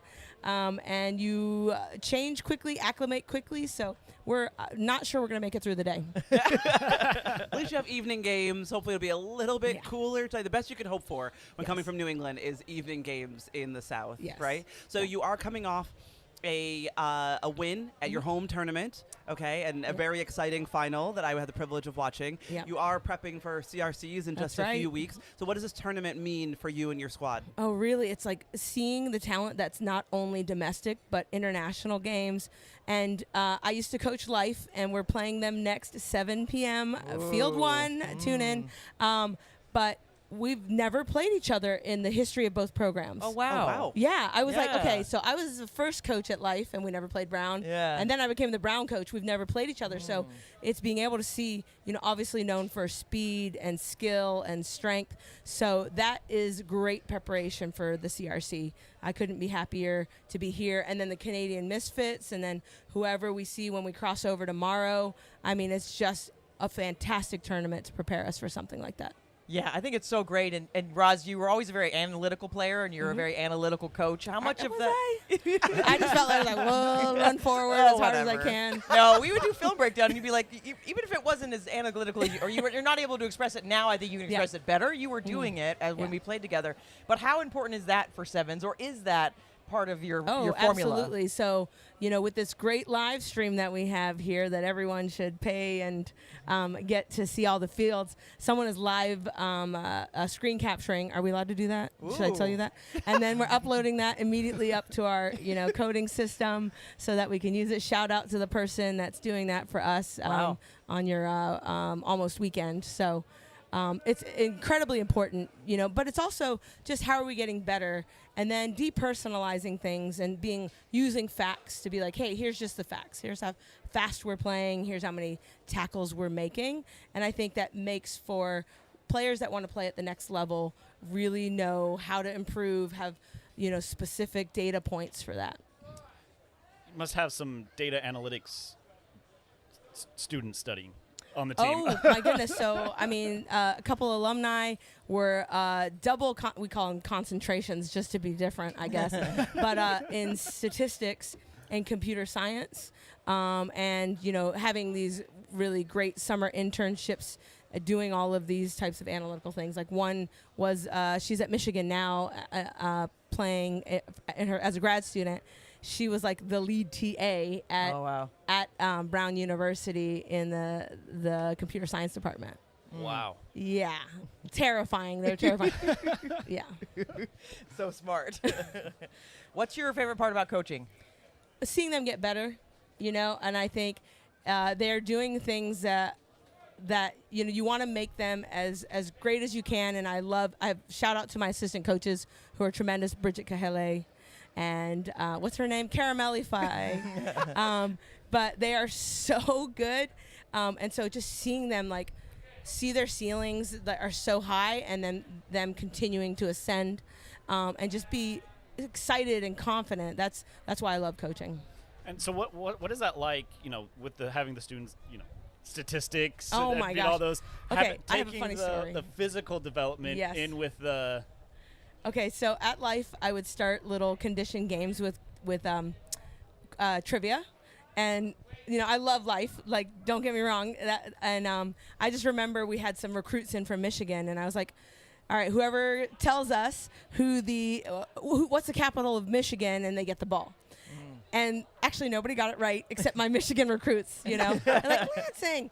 And so I get to Brown, and my questions are too easy. Wow. I'm like, what is on the periodic table? And then 15 people scream at you, and I'm like, well, let me just throw it up in the air. Yeah. So I would study, okay, what are harder trivia questions? And a good buddy of mine was like, oh, they don't know anything about pro wrestling. That'll stump them. So I was like, I don't know anything about pro wrestling. So it is they keep me on my toes. And when I think about winning CRC the first time, because I won it my second year at Life, and someone said, you're twice as good of a coach. I said, no. There are twice as fast at learning. And it was really incredible. They are going to do amazing things. There's already so many alum all around the world doing amazing things. So it keeps it interesting and keeps me on my toes, and my assistant coaches. I like that. I like that a lot. Spoiler, we know a lot of Boston kids are going to the Banshees. Yep. From what I've heard, we've got Kit Rees there, right? Yep. What is that pipeline like for you? Oh, it's awesome. And so, Kittery, awesome to have her on staff for 3.5 years. And, they love the coaching. They love what we've brought to Brown. And it's just easy. I used to tell the Life kids, you're signing in blood that you're going to play for the Atlanta Harlequins.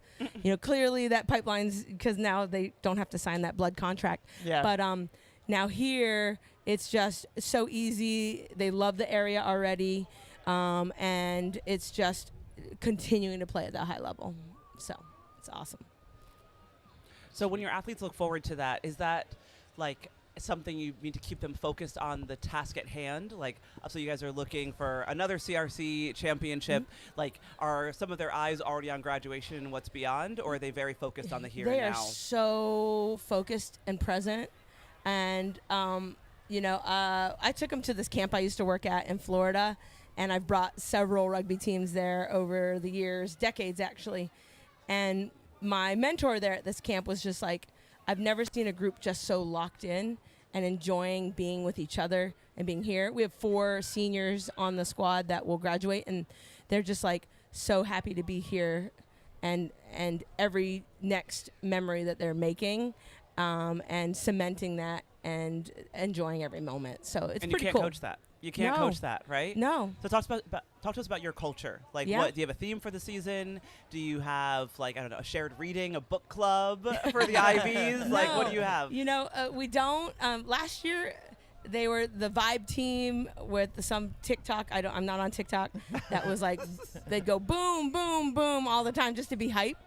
Someone put the dinosaurs behind her. Right? I'm so behind. I'm like, what is TikTok? Yeah. But now they're just, we've expanded how we play because it took a while to get their skill set and their understanding up. So they're just in this great exploratory phase where it's just sky's the limit, and they're playing faster than they have been. Their aggression's up. Yeah. So I kind of was like, oh, like Fast and Furious, and Yeah. that I guess that movie's old, so they're like, whatever, coach. There's like 12 movies. Yeah. Right? Keep coming out with more. It's still actually relevant. They're Yeah. still Yeah. making movies. Yes. Yeah. Like obviously you have a lot to juggle, and you're doing a fantastic job helping girls get to the next level, Yep. coaching up your current teams.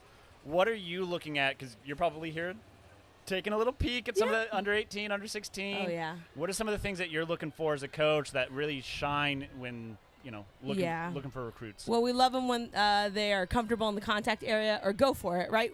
We'll work on technique. We'll work on all those pieces that need to improve. But just like a sense of bravery in that area is huge. It's not that we haven't coached our team up to it. We have, and I think there's a psychological.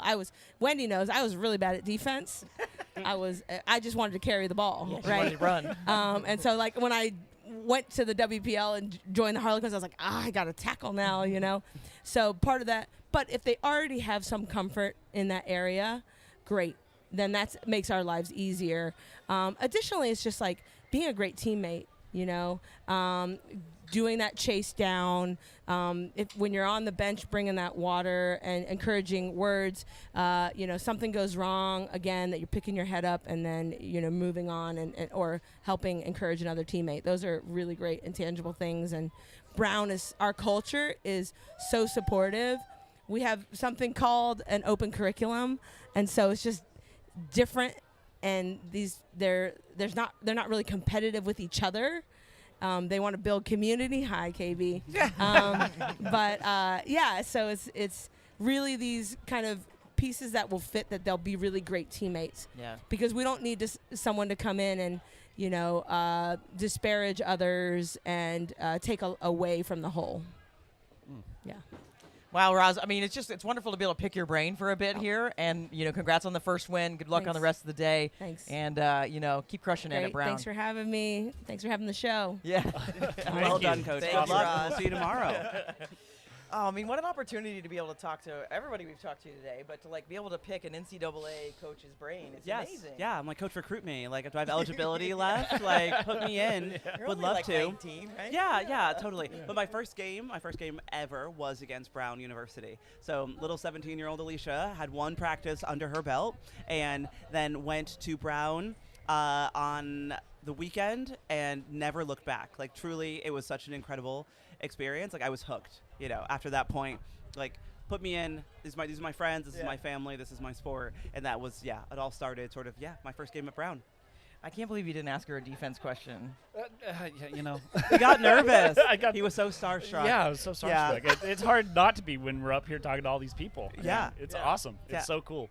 Well, and we've got somebody else on the couch, Elaine. If there's a microphone, you got it in your hand. Perfect. So we've got Elaine Gelman. Well, introduce yourself.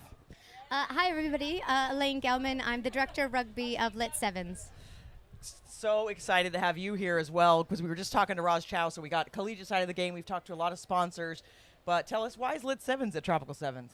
Yeah, I mean, look, the competition here is probably some of the best in the country. I mean, what a well-run tournament, and what fantastic female representation here of rugby. So we're here competing in the women's elite division. We've brought a international team. We've got players from literally all over the world. We've got a international from Trinidad and Tobago, an international from Austria, some UK players, and of course some amazing American players. So yeah, this is the place to be this weekend. Well, Trinidad, Tobago, Austria is what?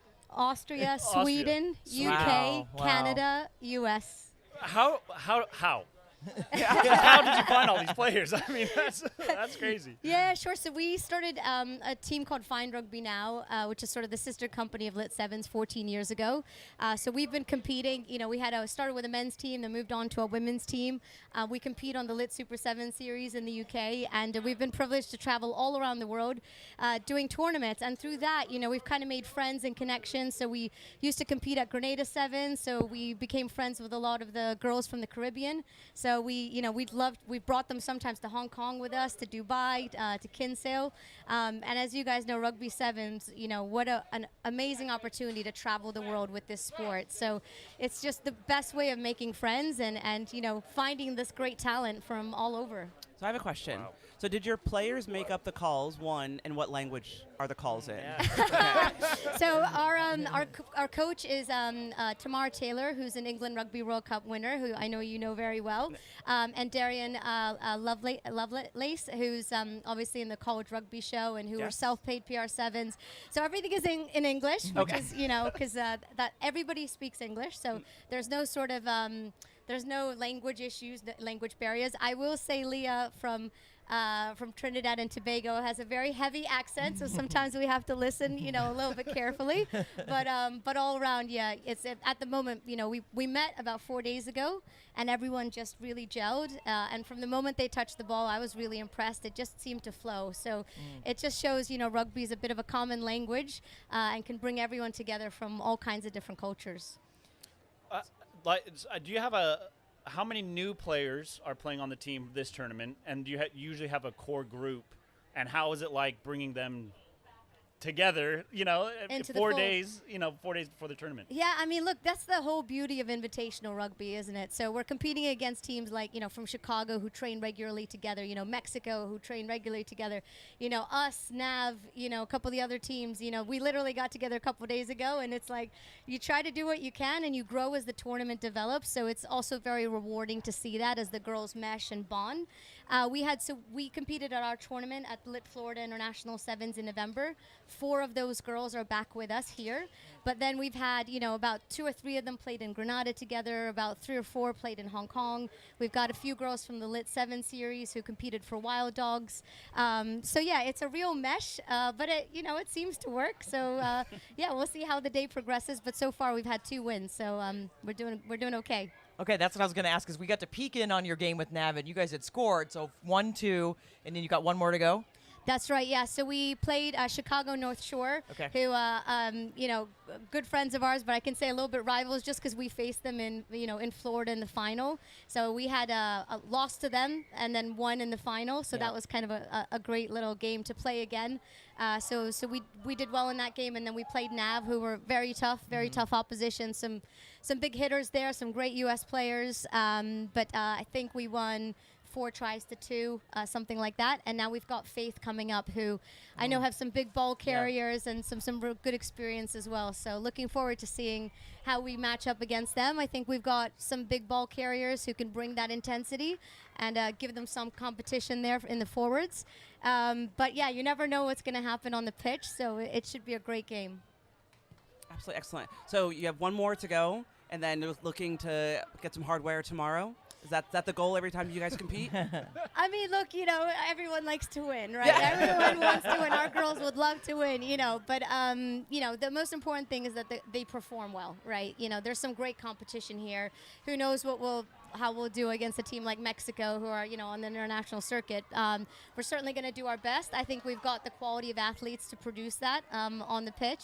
But, we'll take it one game at a time. So next step is to win against Faith. And then, we'll look to kind of regroup, rest this evening, go into the pool, and then hit it again tomorrow. Excellent. 1 game at a time. Good luck to you. Yeah, Thank you so much. Appreciate it, guys. What a great setup this is. Thank you so much. Thanks, Elaine. Thank you.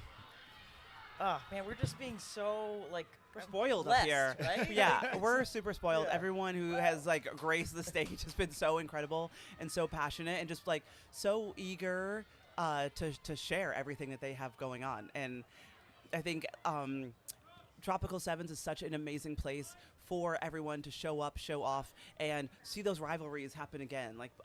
Between Lit and North Shore, we love building these rivalries because the teams can really get up for it, okay? Yeah. Say if it's game 2, game 3 on a really hot, sticky day, this is the kind of place that allows for the rivalries, for the competition, and to really boil up and over, and that's what we have the privilege of seeing all day today.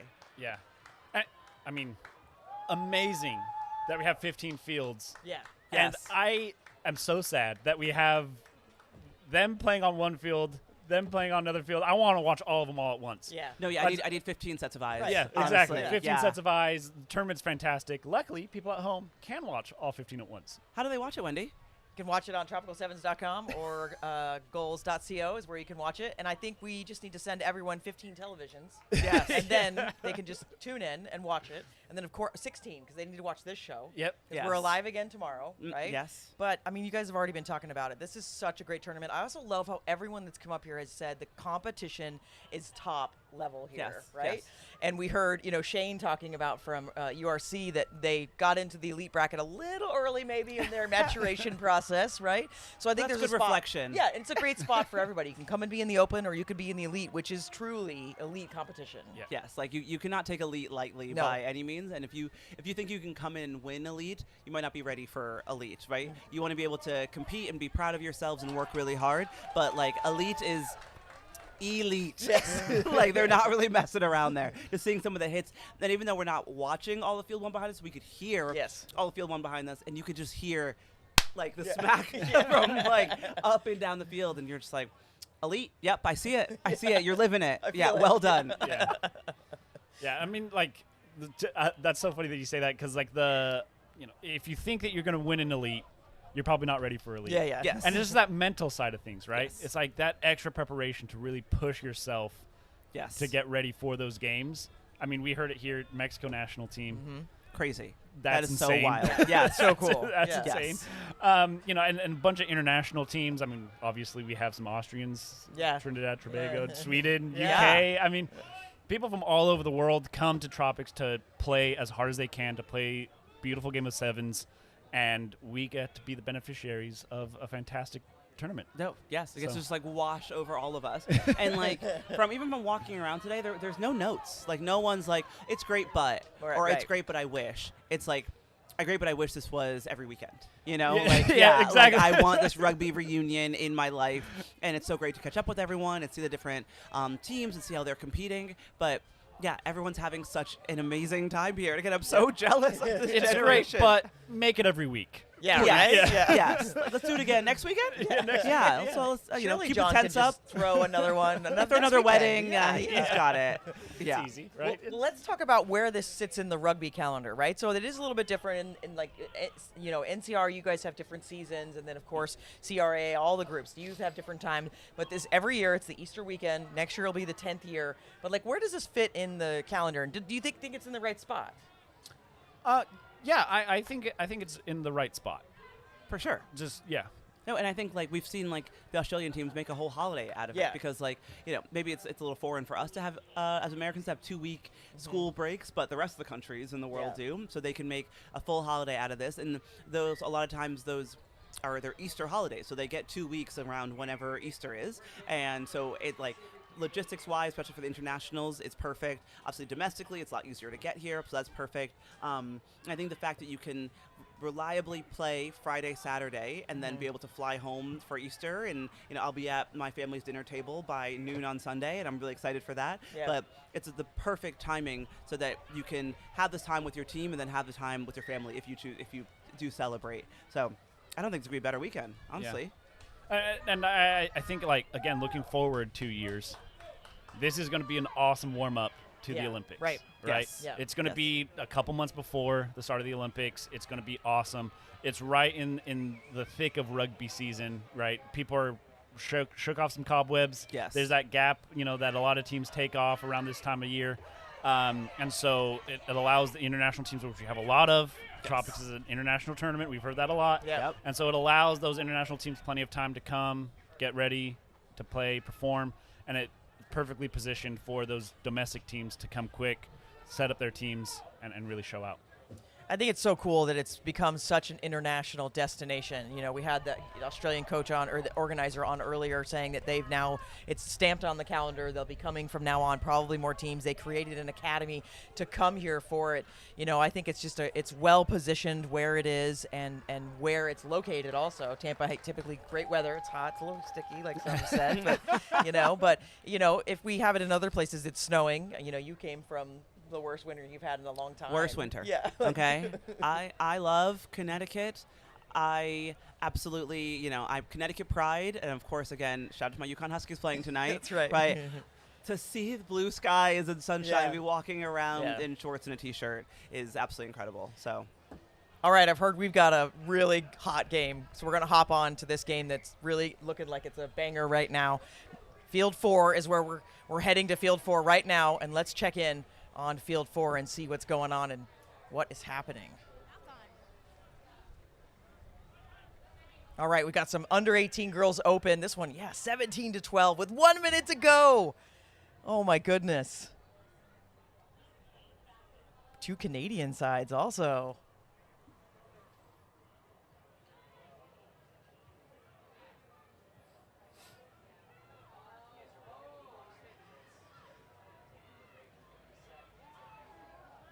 Yeah, let's let this one run. We'll let this game win. Whoever's going to win, we're going to step away, but we'll be back on Tropical 7s Live in just a bit. It's taking a lot to get her down.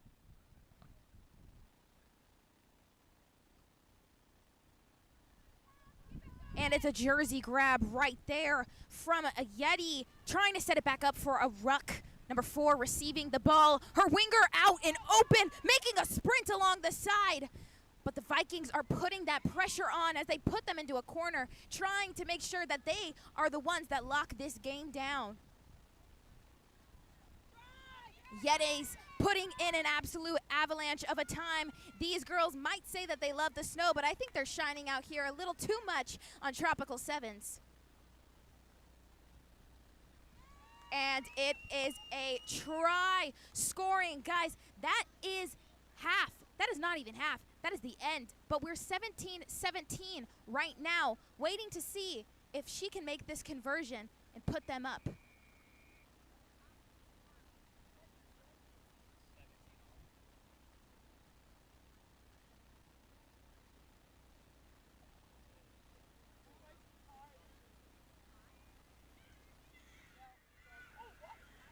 And that is game, and our score says 17-17, but I see the Yeti girls cheering.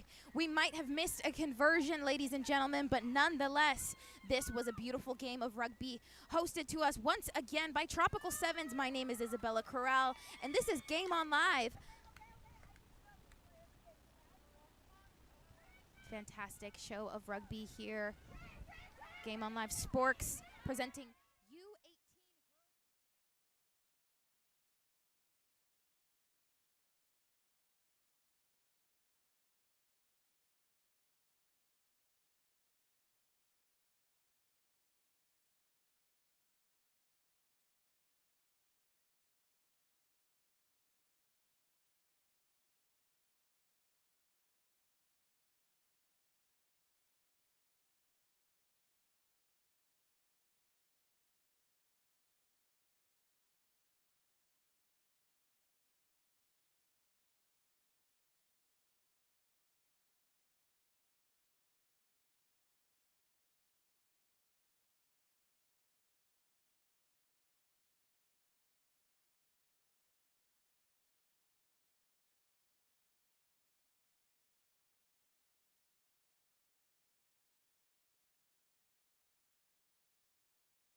Big try by Tropical Rugby.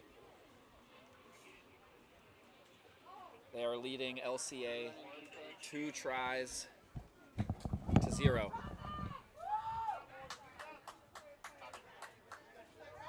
These are the hometown heroes, Tropical Rugby.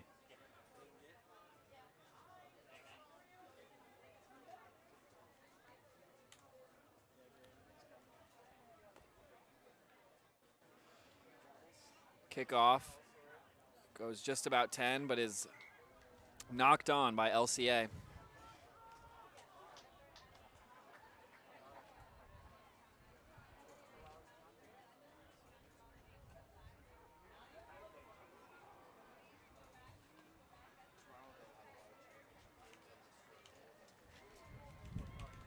This is going to be a scrum. Tropical Rugby put in.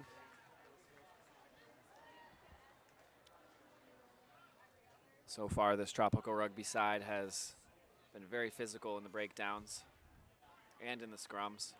Looking to move it. Nice little dummy switch, cutting back inside.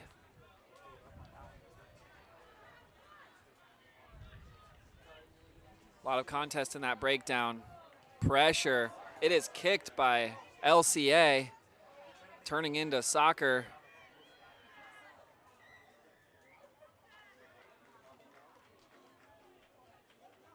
And a yellow card has been given to Tropical Rugby. LCA able to come away with their first try of the game, keeping it close. 1 try to 2.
Tropical Rugby looking to work with it here. They'd love to get a half, another score here for the half to solidify their lead. Number 27 dominating the contact.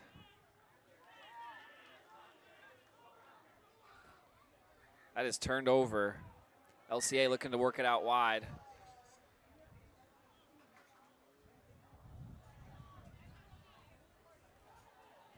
Tropical Rugby called for not being back 10. LCA in great attacking position here.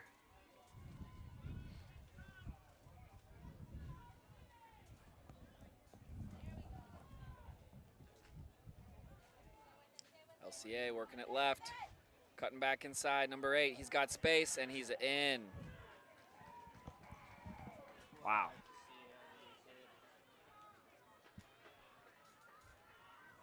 LCA looking to go quick. The referees, for some reason, do not like them kicking from the back. They have to kick through the front of the uprights. Not sure why they care.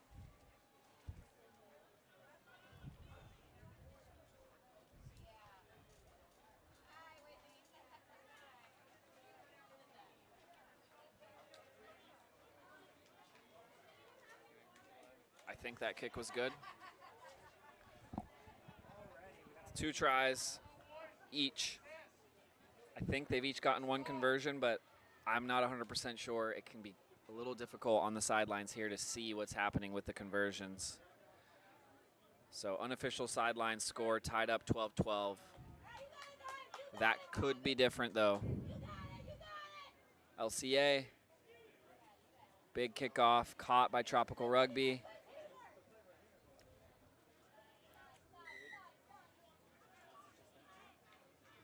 And there's an intentional knock, yellow card given to LCA. Referee did not like that.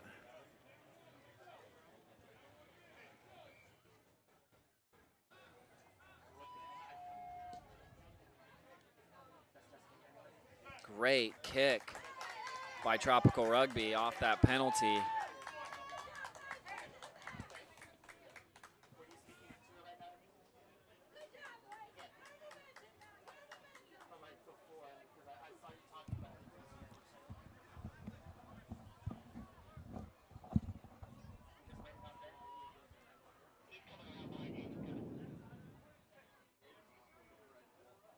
It's going to be a Tropical Rugby line out here with much better field position from where the penalty happened. They recover their own line out. Looking to move it wide. Ball is long. Referee's calling it back. Going to be a penalty to Tropical Rugby. Over near where the line out happened. Not 100% sure what that penalty is for.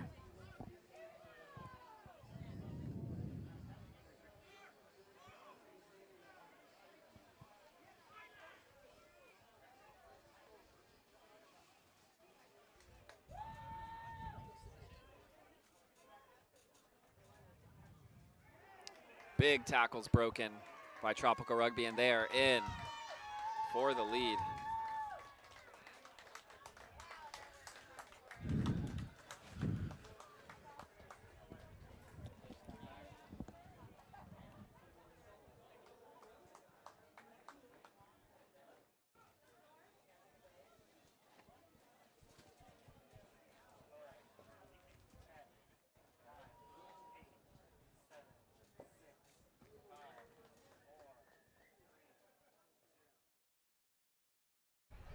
Welcome back to Tropical Sevens Live. Just watched some awesome action, a couple games we peeked in on, but we've got another guest for you. I'm going to hop over to the couch one more time. Why don't you go ahead and introduce yourself? Hi, I'm Eric Gillerand, coach at Southern Nazarene University in Oklahoma. Why are you here? What are you doing here, Eric? Well, we're playing a little bit of rugby, Nice. sevens. So it's actually our first time to bring an SNU side to Tropical Sevens, and everybody was excited to get down and participate this year. So you brought just your women's side, or you brought both sides? We did just bring a women's side. We do have some men playing with some other sides this weekend, but the women's is the only SNU side we brought. Excellent. So tell us about the year you've had at SNU, because I've heard it's been a good one. Talk to me more about this. I might know, but others might not know. We've had a fun year. I mean,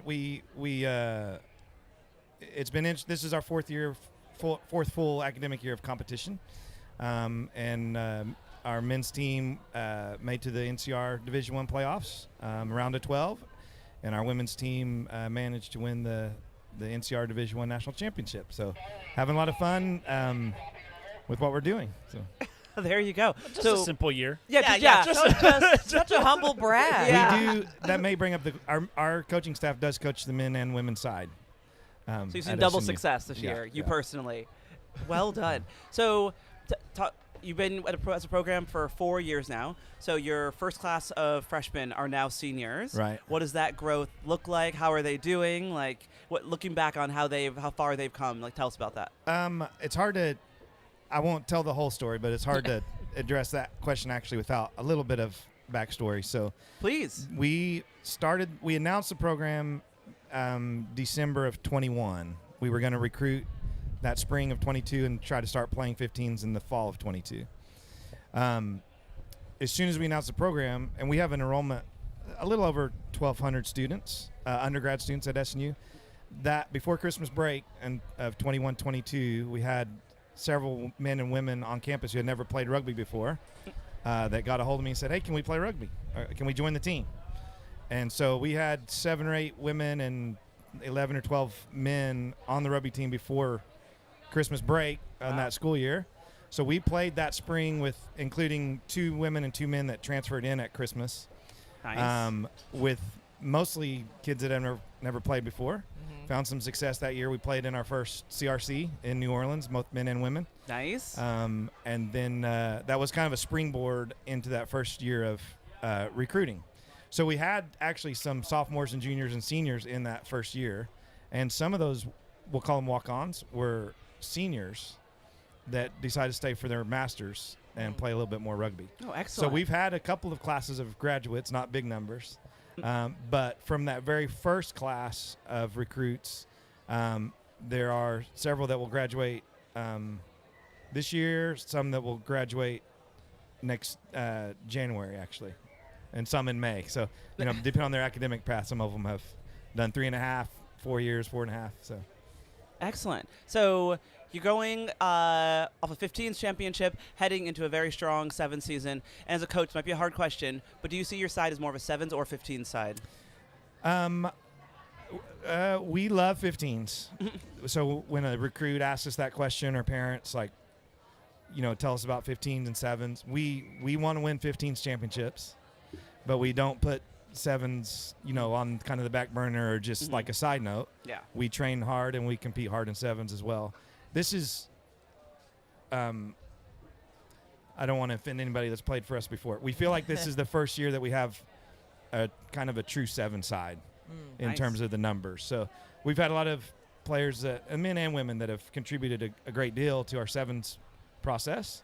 But this year, those 7 teams look quite a bit different than they have in the past. So. Talk to us a little more about that. We know 7s is the faster aspect of it, and it's maybe not for everyone, and maybe not their style. Right. But what are you looking for? Well, we do. The part of this is the philosophy of our program. So we want to grow the sport of rugby in the United States. So we do have international students. We do recruit internationally, but we don't neglect domestic recruiting at all. We go real heavy. Part of what we want to do is grow that sport, and that includes growing IQ and experience and opportunity for anybody that's in our program. So we like everybody to train 7s. And so this year in particular, the first few weeks of the second semester, everybody trained 7s. Nice. And then we moved into a time where we've pulled out, so to speak, a 7s camp for men and women, and then the other players stay in what we call skills and drills and continue in that mindset. And the players have all responded to that really well. So out of that, then you have questions like, okay, well, what are we really looking for in a 7s player? And we want to be real careful as a coaching staff to not project too much of what we want onto our team, but who do we have and what gifts and talents do they have and how can we best use them? Yeah. Or how can they best use their gifts and talents? So it's really hard to answer that question about what are we looking for. But in general, it's guys and girls that'll run hard and really do their best to grow and learn and be their best. So. What was it like when you told the 7s teams, we're going to Tropics?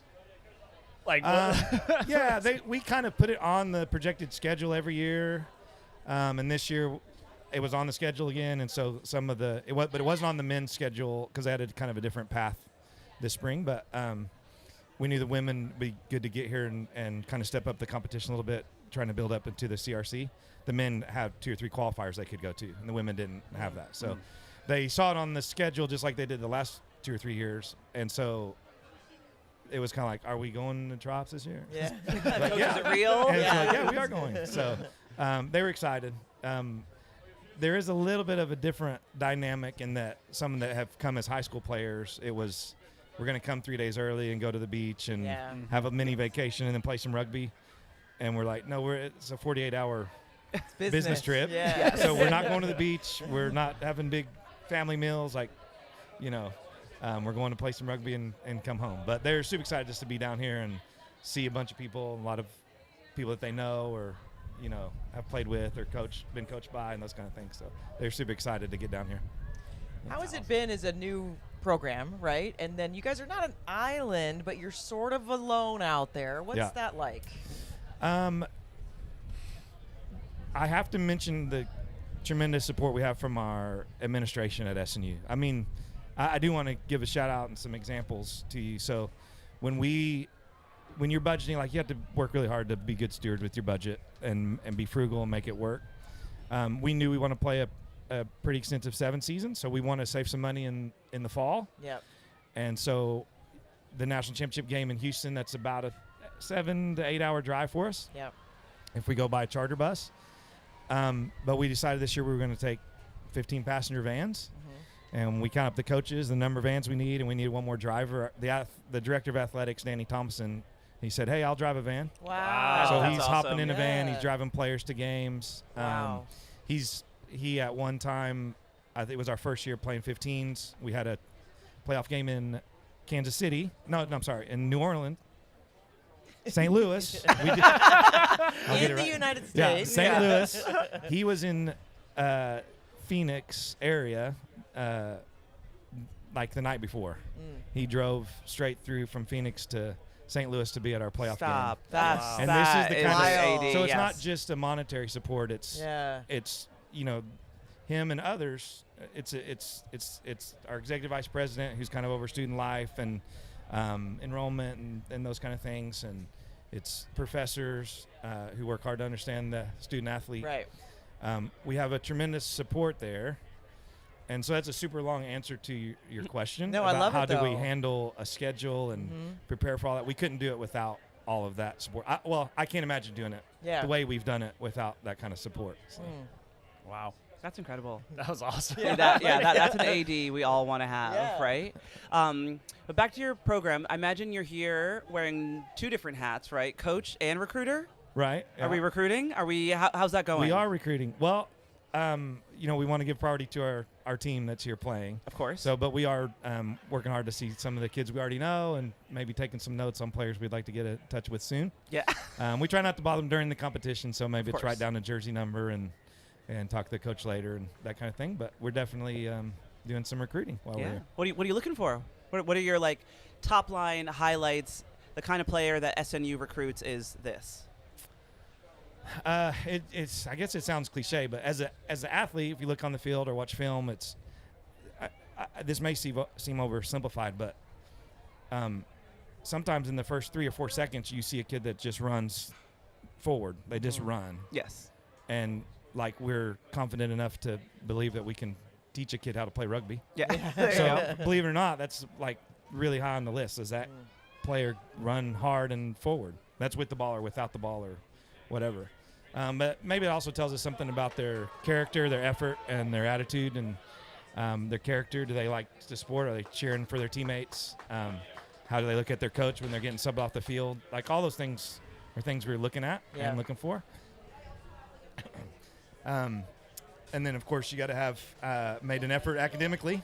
Yeah. There you go. That's where I was no good. That's always a question. How's your GPA and what do you want to study and those kind of things. So. Wow, really appreciate your time. It's great to get insight from you, and best of luck to your team for the rest of the tournament. Well, thank you. It's good to see you guys. Thanks for having me. Thanks so much for stopping by, Eric. It's great insight. It's really excellent to talk to all the coaches, everyone that has given so much to the game, and also see what a good AD is. Yeah, right? For all the ADs out there listening in, get in the van. Get in the van. Get in Drive the the van. The players want to get to know you just as much. They want to get to know each other. So I just love examples like that show how great our programs are throughout the country. Yeah, above and beyond for sure.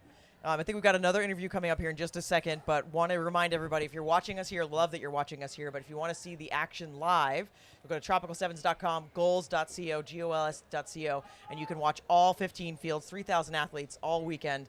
And, as we creep into that 6 o'clock hour, we're going to be on for 2 more hours, but we're going to start talking elimination scenarios soon. And I think that's where this is really about to get really exciting. We're talking knockout rugby, guys. Talking knockout rugby, and I'm such a sucker, honestly, because I feel for the players. I want everyone to make it to the championship, right, and I want quadruple elimination so that everyone gets a chance and gets to Participation play. ribbon. Yeah, because seeing the teams win is obviously incredible for them. They've worked so hard; they deserve to win. But seeing the losses too, and sometimes when you see how much it means to them, it really pulls at my heartstring. But I know this is what this tournament's all about. You want people disappointed because that means that they worked really hard and that they had a goal. Maybe they came short, but they learned from it and they grew from it.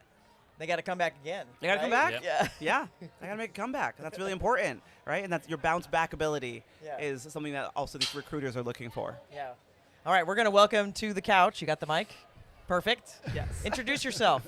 My name is Robin MacDougall. I'm from Vancouver Island in Canada on the West Coast, and happy to be in the sun sweating to death.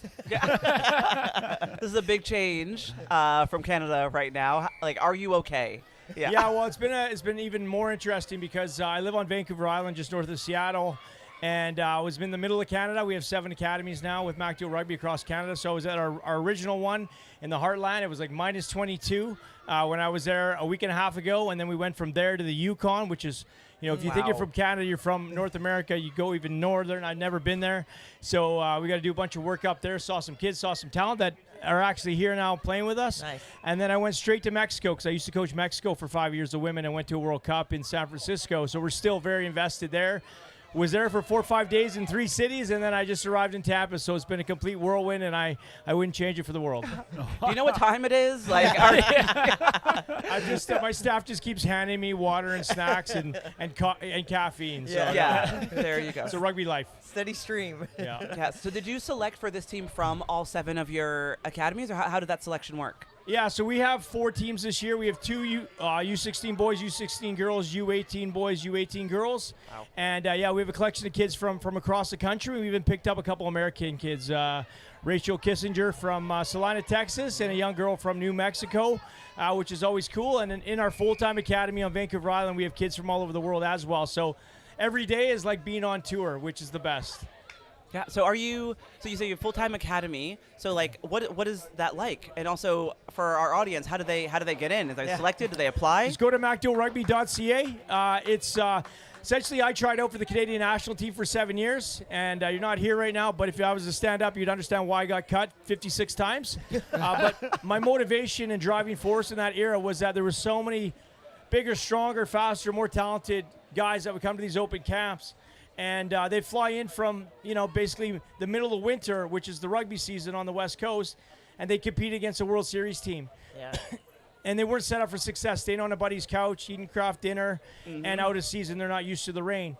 And we never see them again. And I was like, how am I ever going to get through to people or future kids if I don't see this through? So through determination, I was able to play over 100 games for Canada, live my dream as a small guy.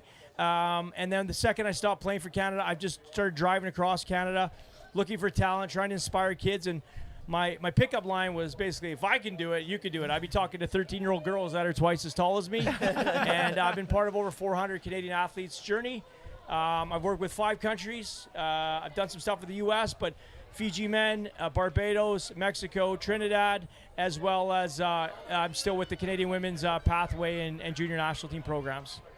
What drives you? I'm just a kid. Like, I always say, to be given the gift from small town North America to be able to play on the world stage, it's addicting, and it's all about opportunity. And so for me, it changed my life. It moves my life. And, when you're young and you're from somewhere small in North America, there's big distances, and you don't know what you're capable of and what your potential is. And I know I can impact people's lives, and we've all left it better. Everybody in my circles left it better, the community and the sport. But for me, I'm in a space where I'm trying to leave it more sustainable. So when I launched my academy 9 years ago in the middle of Canada, I started developing coaches. We've been developing managers, marketing people, athletic therapists, SSCs, and every single one of them are now doing better than I ever could. And I just do what I love. Like I left my real job to coach rugby in Saskatchewan in the middle of winter when it's minus 40. Wasn't the best business model. And, that was after the 2018 World Cup, and 7 years later we have 7 programs and over 50 staff, and I get to live my dream every day, and it's so wonderful. I love, like you mentioned, you had a coaching funnel, you had some athletic trainers. Surely they've gone off onto other things. How do you try and keep that community together, even though they're not still associated with, your association? What? Some of them are like here, our head of performance or strength conditioning coach, Avi Shirabi. She's from Vancouver Island. That's the hub of rugby in Canada. She started out in our program 4 years ago at our full-time academy, and then she's been in and out with the Canadian women's national team. She was actually at the World Cup, and she was thinking to go into Europe to work with a pro team, and she's like, actually, I'd rather stay here, and she works with us full-time. Oh, yeah. And so she's here right now, and she's working with our Canadian men and women now. So they go away, and then they come back to us. Our manager here is Brian Hunter. He was on the World Series with Canada for like 15 years. And so I also try and surround myself with older men and women They have more experience than me. They keep me in line. They have their wealth of knowledge, and then the knowledge transfer goes down the line, and we just kind of have the New Zealand rule, which is there's no dickheads. Like everybody's got to be good vibes, and it's got to be about the athletes. Yeah. And I just try and take care of the staff, and then they take care of the athletes, and I got to keep living the dream. So it's all good. How the team's been going so far? What's the tournament been like? What's the plan of the rest of the day and tomorrow? Our U18 girls team is 2-1, so we won the first one, won the last one handedly, and then the second game we just got edged by a team from Ontario by 2 points. We had a rough start, and I said I'm going to be so excited to watch the second half. You guys are going to claw back, and they clawed back. But any competition I've won, and it's been a lot over the last decade, after losing a lot. Like the first 10 years of my coaching career, I lost everything, and then I had to learn how to win. But often we'll lose a pool game, and when you lose a pool game, it's a wake-up call. And I told those girls after we lost, it's a great lesson to learn, because I used to hate to learn these in the quarterfinals and the semifinals. So good lessons there. My other teams are about, I think they both won either. I think a couple of them are down the line, like they've won 2, lost 1 pretty well. So pretty even, but we really target Tropical Sevens as just a fun. We call it the Canadian Christmas, except for it's warmer. It's snow break, in most of Canada. Where I live, it just rains. But the kids are here to have fun. From a performance management side, you cannot manage them. We're taking them to the beach. Yeah. Their skin hasn't seen the sun in 6 months. Like genuinely, they look as white as this table. Actually, probably whiter because this table's a little dirty, John.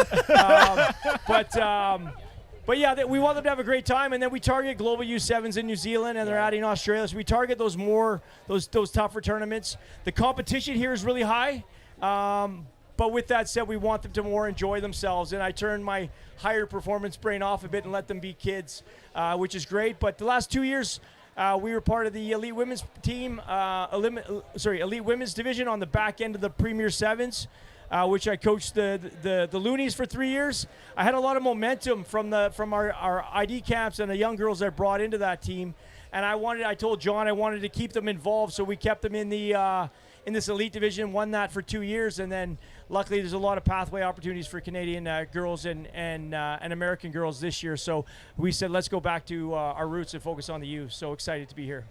I think it's so cool how you're finding these gems and getting them on the Canadian teams, right? I think that's so great. Is that really fulfilling?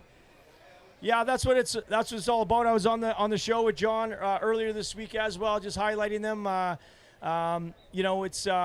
I think the last 2 years we've had 4 athletes, 2 the first year and 2 last year, that are now in the World Series, and one we just featured on this show was Brogan Meyer. So she came here as a 16-year-old from Okotoks, Alberta, the foothills of the Rockies, got identified by Harvard, went to Harvard, came back with Harvard, won here, won 2 national championships at 15s and 7s, and she captained. And then she came back and captained our elite women this year. Her mom was the manager. We won that. And then we fed her into the national team. She debuted in New York a week and a half ago. So talk about full circle moment. These kids are diamonds in the rough. Yeah. They get an opportunity to come here in Tropical and display. And all the scouts are here to look at them, which is super special. And again, it's we kind of live by that small town, big dreams. And this is a good platform for us to showcase. Oh, I love it. Thank you for giving us your time and your passion. We can all feel it. And good luck the rest of the tournament. Thank you for having me. Yeah. Awesome. Thank you. Thank you so much. Oh, man. Again, we're just like, it's just great. Like, to get to talk to him, to Robin, I mean, he's, like, known in the game for a long time. And I remember when he started his academies, and, I think it was maybe kind of a wild dream, and it's just become something Like, it's so unstoppable. real. Yeah. Like, the fact that you can have an impact on all of these players, like, so significantly, and it's not as if it's, like, just like a one-off here, we did a skills camp together. Like, having an academy mindset and the drive to want to develop players over time. Right. Like, not just today, but you have, like, 2 different age grades that you're bringing from Canada to Florida is absolutely incredible. And that's the kind of, like, we have a lot to learn in rugby, but those are the kind of people that are driving the knowledge, and it's a privilege to share a platform with them. Yeah. Incredible. Yeah. Yep. No, absolutely. And I love the community aspect as well, like the support that he has around it, right? Keeping, because so often, I mean, we hear it all the time. I played rugby in high school, but I haven't really watched rugby afterwards. Exactly, Or I yes. haven't played it. I haven't been connected to it or anything like that. Yes, they fall out of the game really easily. Yeah, exactly. And, you know, how many athletic trainers have you had? They leave the sport and never come back. And Yes. it's like, that's a support group that we need more of in Yes. the United States, right? Yes. We need people that, even if they've watched one rugby game, Yep. to come back and watch another one. Yes. Come back and do another We thing. want right? lifelong fans. Exactly. We want lifelong fans and building that community, because the rugby community is fantastic and we want more people in it. We need more people in it. Yes. And so stay in it. Yeah, Stay in that's the right. community. Don't leave. Stay in it. We're in it to win it. Don't leave us. We've got somebody else on the couch. We've got John back. And John, who did you bring with you now? Well, thanks for having me back again. Yeah. I don't mean to be up on stage all the time, but I have so many people here at the Tropical Sevens that I want to introduce. So I just want to tell a bit of history is that over the years, we would always get individual players that didn't have a team. And they were looking, and they would reach out to us and say,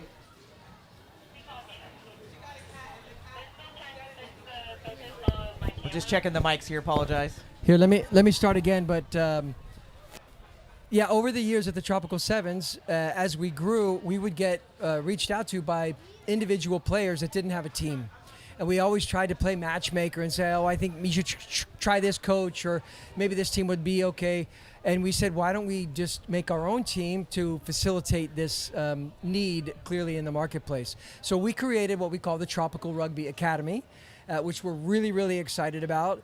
We introduced it last year at the Tropical Sevens, and we had two teams, an under-18 boys and under-18 girls, and it all came together really nicely. We found some people to run the program, we found some coaches, and we found players that were like, oh yeah, this is a great opportunity.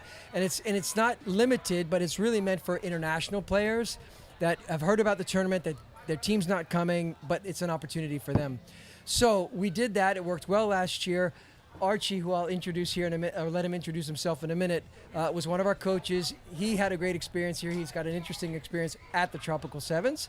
And we've had some great coaches come along. And last year, the kids had such a good experience that it got some inertia, and now we're doing it again. So we have two teams again, one U18 girls, one U18 boys. And I'd just like to introduce Archie. So maybe tell them about yourself and your experience at the Tropical Sevens. Oh, perfect, thank you. So I'm Archie Trevthan. I'm the Tropical Rugby Academy under-18 head coach. So this is actually my 5th Tropical Sevens. I've been here twice as a player. This is my 3rd year as a coach. So flew in on Tuesday. I'm not from these parts, so flew in on Tuesday. Yeah, we hear that. Flew in on Tuesday, and yeah, we've got 12 boys and 12 girls who have flown in from all over the world. We've got guys and girls from Canada, the UK, and all over the US. And we've had 4 training sessions to prepare for the weekend. So it's a full-on schedule, very, very busy, and it's been great. Great boys, great girls, and we've produced some really good stuff. Under-18s girls, I think, have played 1, lost 1. Under-18s boys have won 2 so far, with 1 more to go in about half an hour. So it's a fantastic opportunity for players from all over the US to come together, and a fantastic opportunity for British players to come over and experience what is a totally different style of rugby in a fantastic part of the world. So it's been an absolute pleasure to come back out again, really. What's it like as a coach to have so many players around the world come in a couple days before the tournament? They haven't met each other, or maybe they have. How do you get them to mingle? What's that first team meeting like to actually get them to mingle and start to create some cohesion between each other? I think the biggest thing we said was at the beginning of the week, it's all about coming to a fantastic part of the world and making memories. And actually, everyone has bought into that. And actually, there's been so much sort of cohesion at a hotel, in the pool, in team meetings, on the field. And we've sort of said, fellas, the more you know each other and the more you get to know about each other and how you work, the more fun you'll have, the better you'll play on the field, and the better the friendships you'll have. I think, it's lovely to come here and win games, but I think the purpose of the academy is to make sure that at the end of it, people come around and they've had a fantastic experience. They might have won some games, they might have lost some games, but overall they've come away with a fantastic experience. But it's been great, and the cohesion this year has been amazing. We've had parents fly in, we've had kids who are definitely going to be friends for life. We've had people who are already wanting to come back next year, so it's been great. Sounds like an awesome time. Yeah, right. When's the U35 team opening up? Okay, for the yeah, academy? higher. Let's go. I want to be part of that. I can quickly tell you about the program that the kids get. So most of them will fly in on a Tuesday, and we were fortunate the second year in a row that the NHL hockey game was being held in Tampa. So a bunch of they all went to the icebreaker meeting. So was right at the fun. NHL game. The Australian girls team were there. They met them. So it's just a cool environment. So it's essentially a 5-night program. You come in on the Tuesday, you leave on Sunday. And you get 2 trainings on Wednesday, 2 trainings on Thursday. Sprinkle in some fun stuff. I think there was a boat trip that you guys went on. Yeah, there was a lovely day. boat trip. We had a bit of Neil Diamond, bit of Sweet Caroline on a boat tour, which was a particular highlight. I'm not sure they're particularly good at singing. I think we'll stick to rugby, but no, it was a really, really good fun. And you basically, the kids will pay one flat fee, and then everything is paid for. So they don't really have to worry about it. They can just focus on their rugby, and they share a hotel room, and it's just a great bonding experience. It's just a great 5-day rugby experience to come and experience the Tropical Sevens, but also be in this great little community. It's really a unique environment for them. No, absolutely. I think it's a brilliant team. I mean, I've got to say a massive shout out to Mark and Teresa Williams. Mark is obviously the team manager, and Teresa sort of does all of our sort of administration, and without those two and John, it wouldn't happen. So I think those 3 in particular need a massive shout out, because without them, it simply wouldn't happen. We're so well looked after, and the logistics and the way the week flows is brilliant, and it's ultimately like being a professional for a week. We're so well looked after, which I think for young rugby players who want to continue playing the game, that's such a special experience for them. Yeah, I have a 2-parter, I think. go ahead. So maybe one for John. It's an application process, I understand. How many do you get? Maybe it's a 3-parter. And then how do you choose? So, yes, it's an application process, and you can go online right now. Go to tropical7s.com, go under the academy. It looks like we're going to build this out. So we may do a boys open and a boys elite and girls open elite for next year. Nice. And we're also, as a company, Tropical Rugby, we're getting more into the athlete space. So we're looking to expand Tropical Rugby Academy to do other tours. So it's really becoming this outlet for players looking for experiences and opportunities that we can help facilitate and provide. And we've got the coaching and management support to kind of back it. So that's really exciting. And at the same time, we're looking to get into more like, there's this great inertia in the media with rugby. There's a Alana Meyer effect that's really kind of happening, and we can really lean into that and get that next generation of rugby to be, a media force as well. So that's exciting. So yes, it's an application process. There are teams. We're already ready to go for next year. And yeah, just go ahead and apply and reach out, and you can have this amazing experience next year and hopefully in other places as well.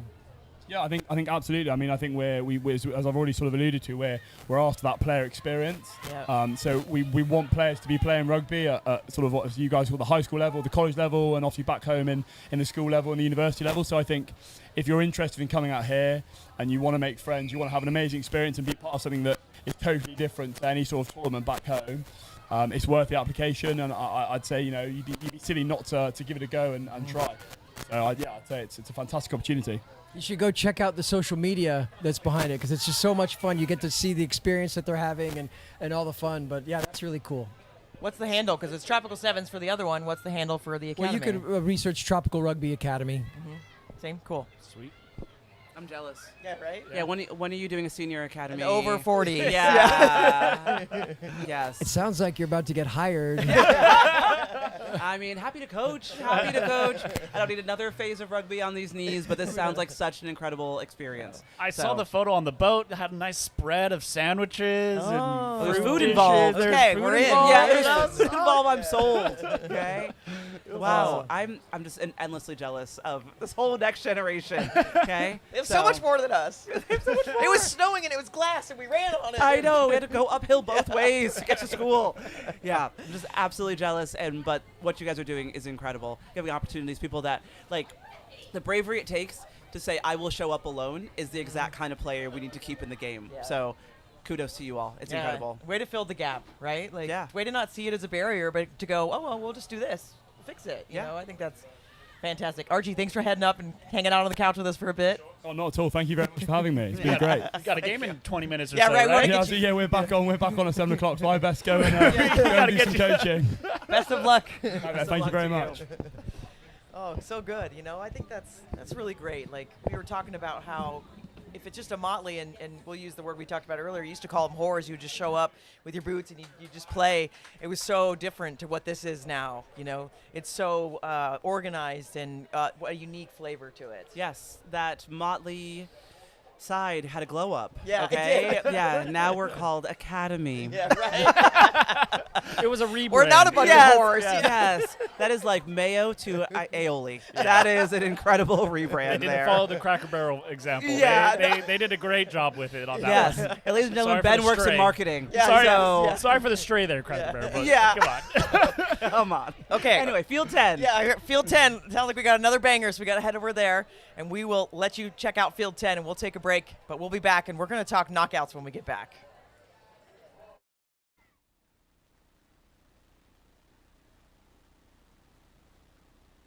So the score remains 19-5.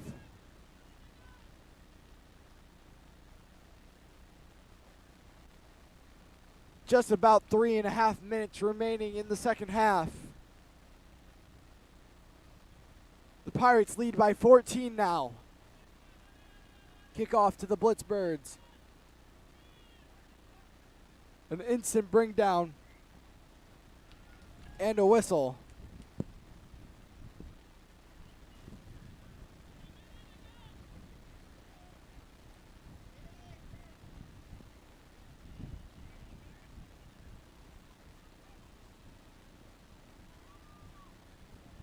So now we're getting ready for a scrum on the side, on the close side.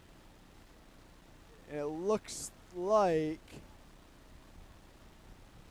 it's going to be the Pirates throwing it in as the trains pass here in Tampa. We get started in the scrum. Ball pops out. Pirates hop on it. But everybody does too. We have like a 6-person pile right now. The Pirates end up with it with an opening, a behind the back flip, stiff arms, drives in, gets absolutely rocked, still maintains the ball. And a pass way back, reassessing the situation. Around the side. Gets brought down. Long pass to the corner. They've been good at bending the corners. Stiff arms. The pitch back. Not a man in sight. Green grass ahead of him, and that's going to be a try for the Pirates once again.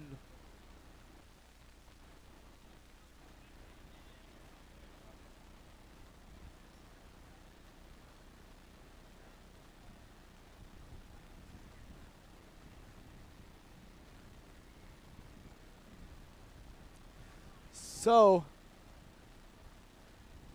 coming up to the conversion,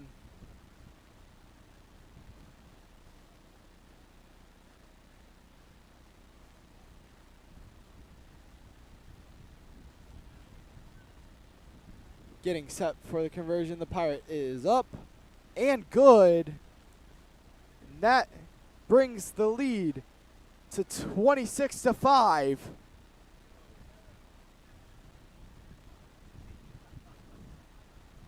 With just under a minute remaining here at Tropical Sevens in Tampa, Florida. This is the Pirate Sevens versus the Blitzbirds in the Men Elite Pool B category. A high sky kick. Both go up. Weird bounces being taken. Blitzbirds high arc pass. Little stutter step, stiff arm. 2 men there though. Gets brought down. And the whistle was blown prior as the wind picks up once again, very windy.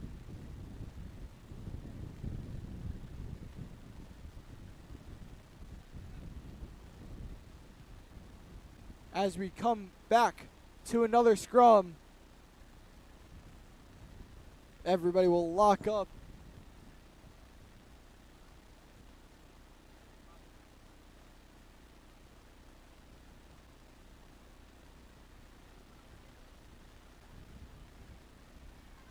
Ball's picked up by the Blitzbirds. Off to the far side of the field.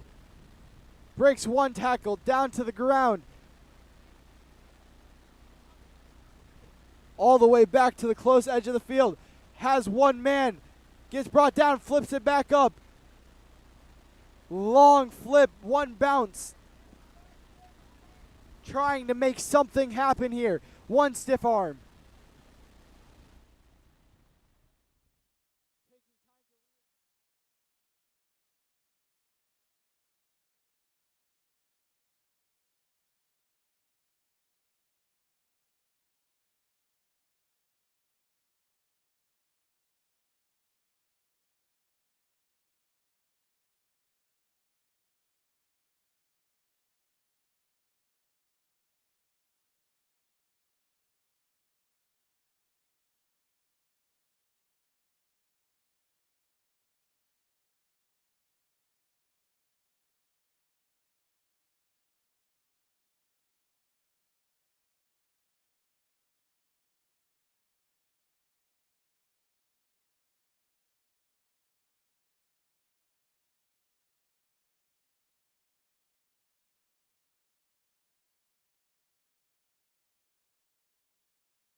All right. We've got another U18 boys elite matchup here. EIRA versus Guerrilla Rugby.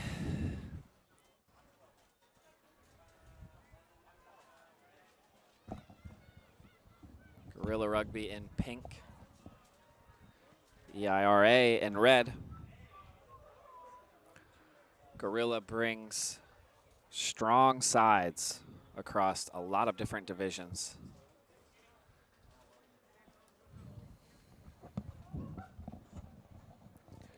I'm sure their U18 boys elite are no exception, so this should be a really good matchup.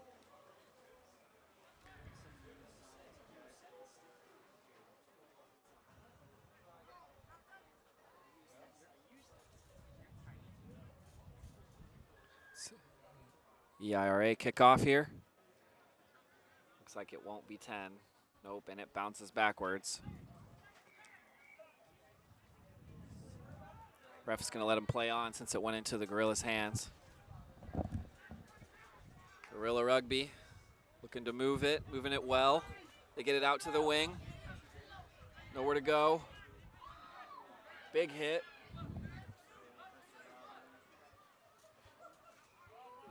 Gorilla moving it back to the other side of the field. Good speed and good clean hands.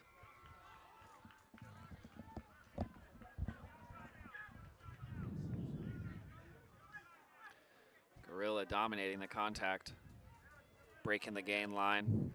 Nice little dummy pass there. He's juking him. Gorilla Rugby very close to scoring the first try of the game. Looks like they're going to spin it into space. Big defense from EIRA. Gorilla's working it back left now. The ball is stripped. He's got a defender on him. He is taken down. Support is there. EIRA looking to attack themselves. They've got space and they've got men. Let's see if they can use it. And they do. 26 making big contact, cutting back inside. Hot pursuit, but he is in.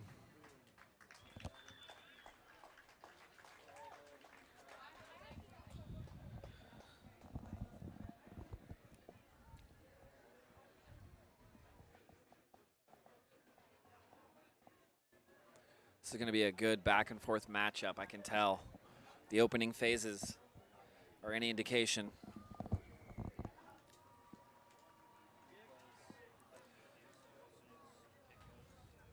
Kick is good. EIRA goes up 7-0 to start the first half. Great breakaway run up the middle by number 26. Props to Gorilla Rugby for not giving up the chase, though. I think every try is going to have to be worked for with grit and determination in this matchup here. This U18 boys division is competitive.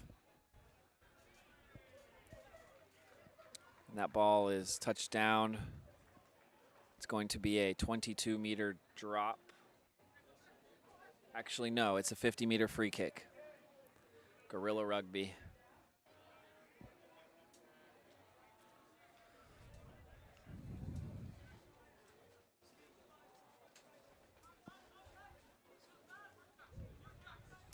Gorilla Rugby working it to the right side, attacking hard. Working it back inside now. Really moving the ball well. EIRA defenders, they're ready to meet them on both sides of the field. They're running backwards, trying to find their space. Big pressure by EIRA.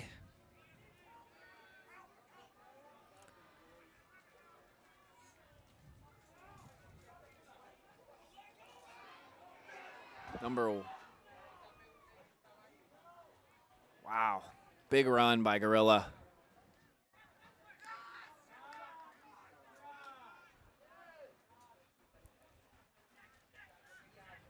Gorilla looking to answer with a try of their own. EIRA playing hard defense, though. They're not making it easy. EIRA comes up with it. Working it back towards the middle and left side now. Number 12 cuts back inside. He's tackled. Working it back to the right now.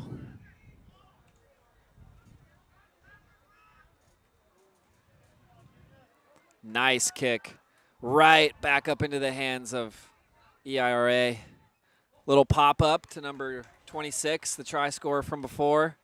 He kicks it, but is taken out of bounds. It's off the foot, so it's going to be Guerrilla Rugby put in.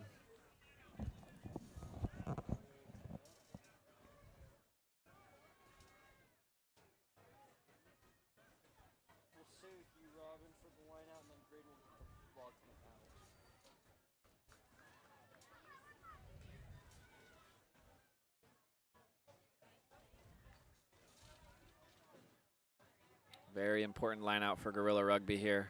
It is stolen by EIRA and great field attacking position. See if they can capitalize. They are in under the post with a second try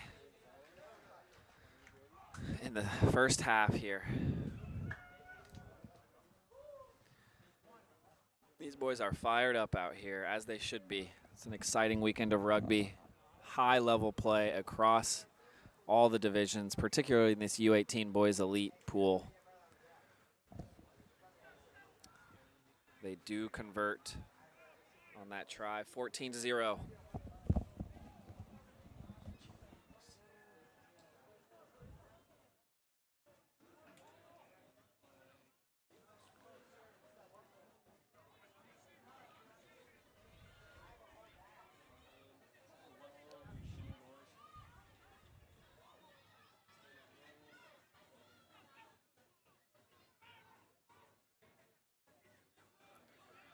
Guerrilla Rugby with a great kick in pursuit. Another great kick. Let's see if it can bounce up to him. Not quite. He loses it. Picked up by EIRA. They're looking to counterattack the other way. Wouldn't be surprised if they throw in a kick of their own here.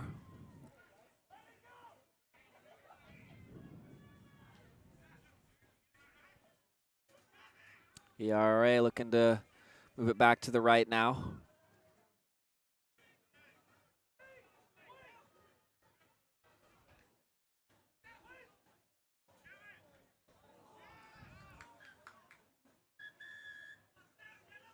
Ball is knocked down by Guerrilla Rugby, and that is going to do it for the first half.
Second half underway.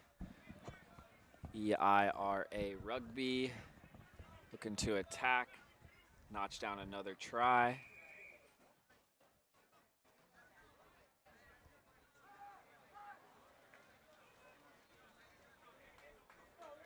EIRA moving the ball really well.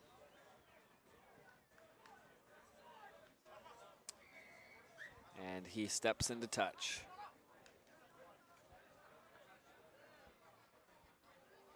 It's going to be Guerrilla Rugby throw in here.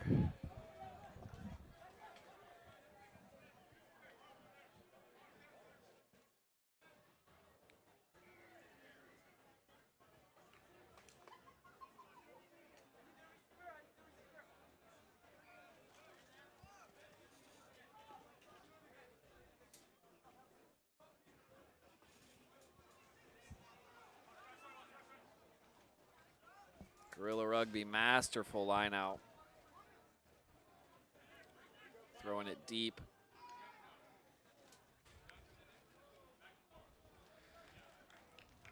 The EIRA defense has been impeccable all match. It doesn't seem to be slowing down. High tackle called.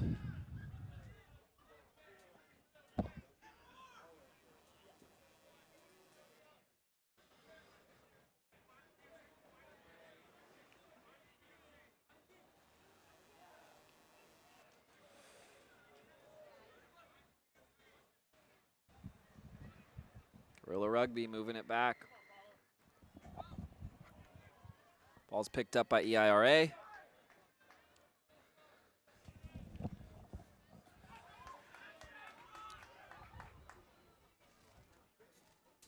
Offload's not there, but ruck is secured. Looking to move the ball quick. Ball's lost forward, picked up by Guerrilla. Looks like the ref is going to play a little bit of advantage here.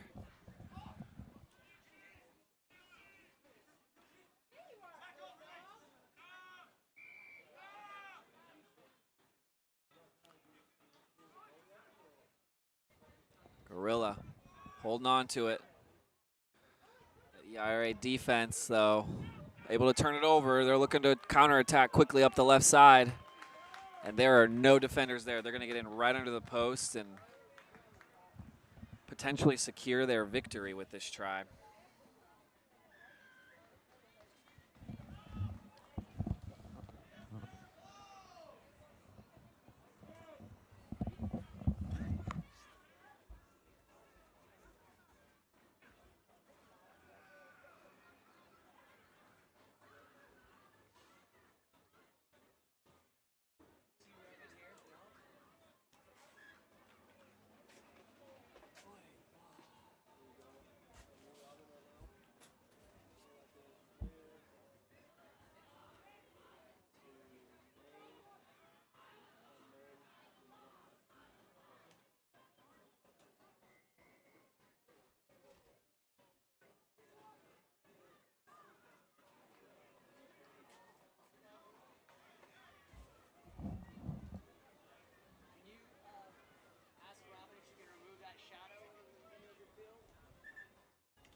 Ref is calling that kickoff back for some reason.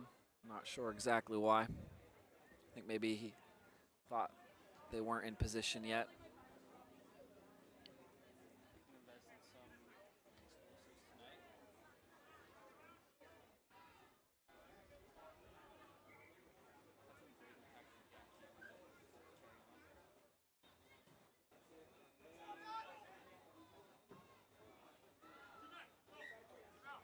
It's going to be a free kick to Guerrilla Rugby from the 50-meter line.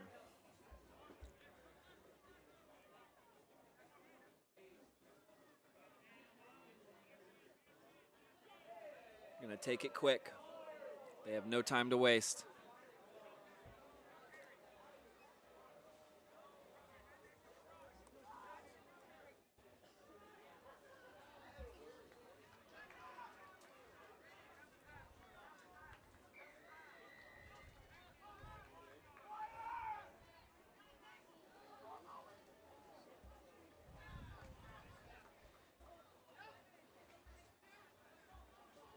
Gorilla Rugby still attacking. Just outside the 22. Turnover.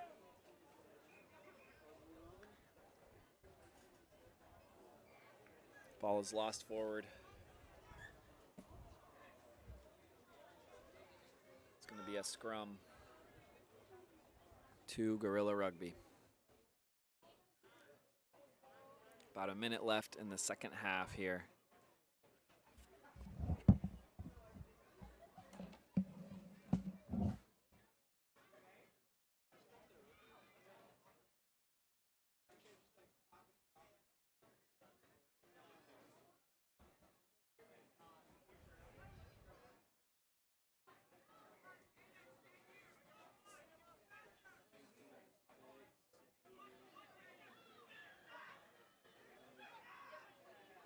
Penalty against EIRA.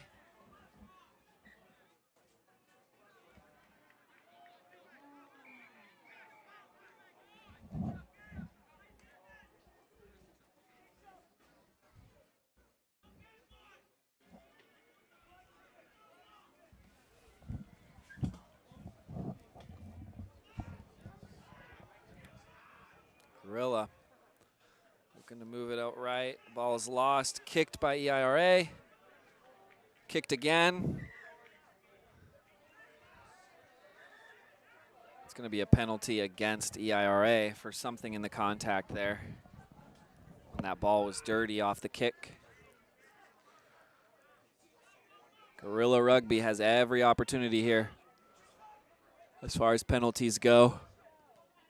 Kick is denied, but picked up by Gorilla Rugby.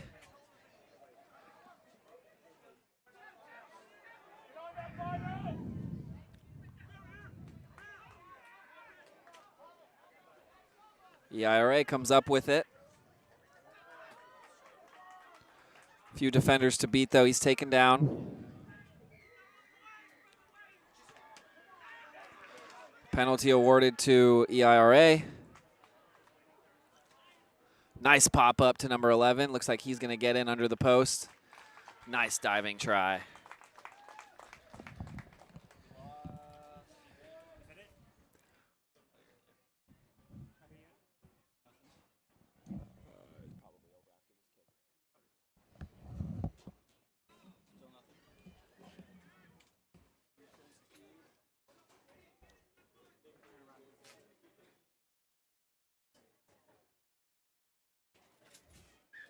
Kick is good. And that is it for this matchup. Gorilla Rugby versus EIRA, 28-0. Dominant performance. Great team rugby by EIRA. Welcome back to Tropical Sevens Live. We have a really special testosterone-filled interview coming up for you. And we're just going to, with that, we're going to go over to the couch. Let's tell us who you are, kids. I'm Skyler. My name's Jay. I'm Isaiah. I'm Ian. I'm Toski. I'm Caden.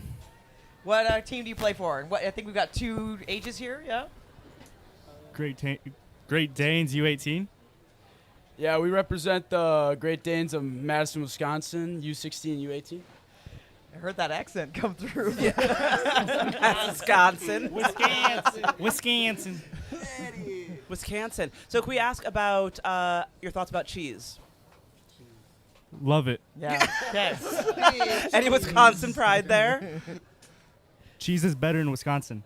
Oh, okay. Yeah, hot take. All the curds? So Or tell me about the cheese in Wisconsin. Take it away. Yeah, here we go. It's cheesy. It's cheesy. How cheesy? Very cheesy. There we go. Cheesier than me? All right, we're going to take the reins back here for a second. Go ahead, Ben. Yeah. So how was the day today? Fellas, walk us through the games. What's tomorrow looking like?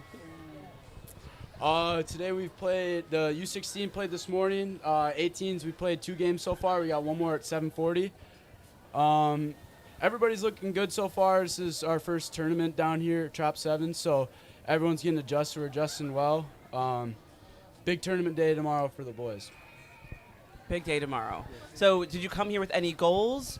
Are we looking like hardware or bust, or what were our goals headed in? I mean, Tampa? I feel like everybody comes in looking for hardware, but, we have a couple players coming from different sides out of state and players that I've never played with the other players. So I feel like we're just here trying to be unified and just one big team. It's fun. I came here for some fun. Yeah, have fun. Yeah. It's fun. This is the best tournament I've probably been to ever. So. What's so fun? Like, what do you mean? Just the atmosphere. Like, there's It's so many. Florida.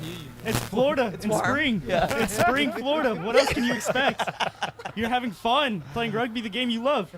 And it's like all the college coaches and like eyes on you too. It's like, not a lot of kids get to experience like the big stage, and I feel like this is definitely like a taste of that.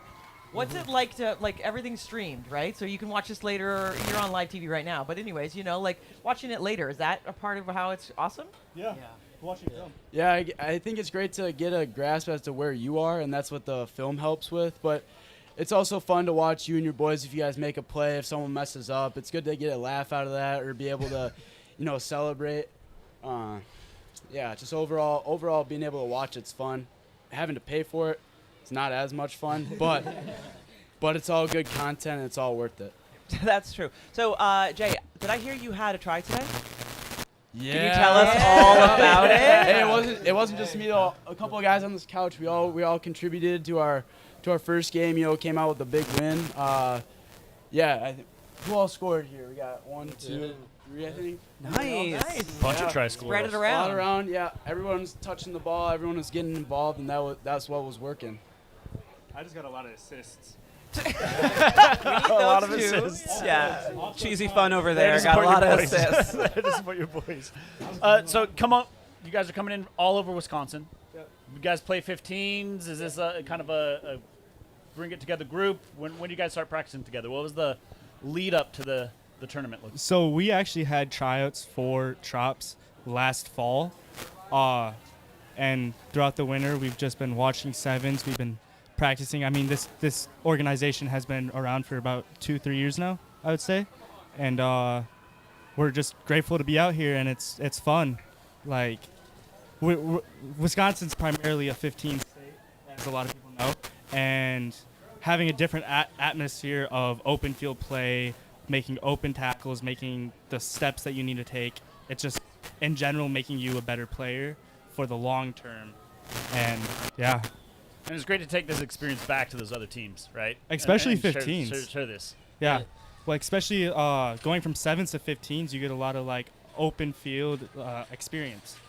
You know what's fun is also I play on a different team from all these guys on 15s. So it's fun to play with them and then go back to 15s and I play against them. Yeah, where's the bragging rights? I played this dude week 1. Yeah, me and this guy right here, we're coming from farther out of state. He's from Missouri and I'm from Tennessee. We've never played with these guys before, and so it's just like a bigger learning experience for us, and we're just loving it, man. We're playing a great game. So how did you two find the team? So basically, we play for another select side called Alliance, and they pull a lot of kids from Missouri and just everywhere too. And they pulled me for a 15s tournament in Florida back in about August. And we reached out late for Tropical Sevens, and that coach just sent us over here to Great Danes, and the rest is history. Wow. The rest is history. So question, do you guys want to play in college? Of course. Yeah. I feel like that's everybody's goal. Oh, yeah. Okay. Of course. There we go. There we go. Where are we trying to go? Life University, Lindenwood, Arkansas, all the good places, man. All the D1. good places. What the rest of you? I'm just keeping my options open. Whatever suits me the best. best. This answer be a politician. Whatever suits me the best for a long-term future. That's where I would want to go. Nice. I'm looking for if that opportunity is there, but I'm also looking for a good education. Playing rugby is fun, but the future is where it's at. You can play rugby, but how often is that going to be able to make you money? So, working towards playing rugby, but also working towards a good education. That's where it's at. Heck yeah. Well, I think there's plenty of programs out there that have great education, looking at the Harvards, the Browns, the Armies, the Navies, and some of us work full-time in rugby. Yeah. So, hey, shout out the FAU recruiter that's here. He was talking to us all day. He's been real fun. Yeah, I'm looking to go to college as well. I've got a place in mind I've been in contact with, still working some things out, but I'm looking to go play college ball as well. Nice. Sweet. Iowa Central. Iowa Central. Nice.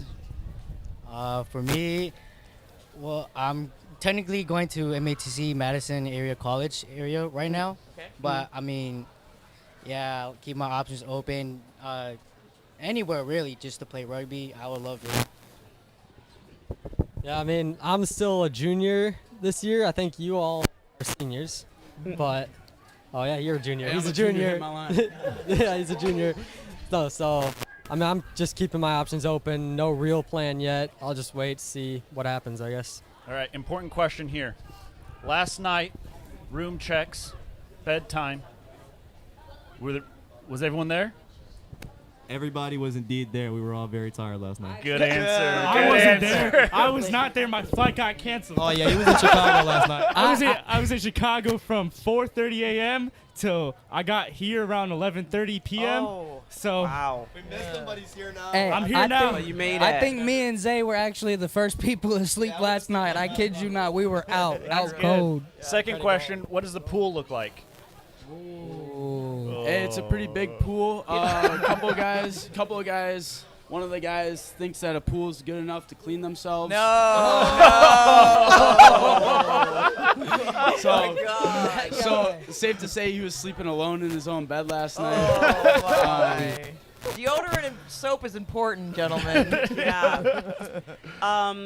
I did hear that you guys have to be getting warmed up at 7. It is 6:58. Do not be late. Team standards. Good luck to you all. Thank you guys so much. Good luck, guys. Thank Thank you guys so much. Thank you. Thank you, guys. Thank you. Thank Well you. done. Let's see you guys. Oh, there's a great. I wish we could show there's a great supporting crowd. Yeah, There's some the players and some fans parents. here. Yeah, Great I supporters. wish we could show everybody what's out here. But man, what a they wholesome. Were a little more composed than I thought they would be. Truly. It was a risk. to put Yeah. They shaped up real that quick. was a gamble. That was a high risk, high reward from them. Good job, young men. Well, we are preparing for our next kickoff here on Field 1. Directly behind us is the matchup that Coach Roz Chow was talking about earlier today between her current team of Brown University and her former team of Life University. And they are against each other for the first time coming up right here. And kickoff has just happened, so let's tune in to Field 1. Life University women versus Brown University women. All right, we're going to chat over this one. So this one, like Alicia was just saying, this is a massive game. I apologize that we don't have rosters, but Life's got the ball right now, and you can see they're just zinging this ball already. Brown and their trademark Brown jersey as well. This one, massive matchup for these under-23 women's elite. Absolutely massive, and you know that both these teams are treating this like a final of this competition because there's no love lost here. Of course, they may be friends off the field. They've seen each other in camps. They've seen each other play at different tournaments, but they've never played against each other. And Brown here with the attacking scrum just outside of their 5. Big opportunity for Brown to put some points on the board. Beautiful setup. Nice pick from the 9. She's got choices, but goes to the inside. I love that. The work to get out of that scrum very quickly and get the first try of the match. Beautiful. Just as it's written on the training ground. Scrum on the 5. We had options on the outside, options on the inside. Shows the inside option against the grain and was able to dot it down. And Brown strikes first. Who do you think is going to have more bragging rights after this game? Life against their old head coach, or well, we got to see who's tough going to one. win. Yeah, we got to find out who's the winner. Let's catch this one again. 9 picking up after a really steady scrum again against the grain. From the scrum, Prop is able to dot it down, and Brown's looking to strike first successfully against Life University in their second game of the day. And, of course, we're just peeking in on this game. You can watch all the matches at tropical7s.com or goals.co, GOLS.co. Deep kick picked up by Life. Oh, thought about going around the edge there, but pulls it back. Great support from Life. Just inside their own 22. Winged that one a little more than they wanted to. A little forced here from Life, but look at this pressure from Brown. Big defensive push. Got them pinned on their own 5 now.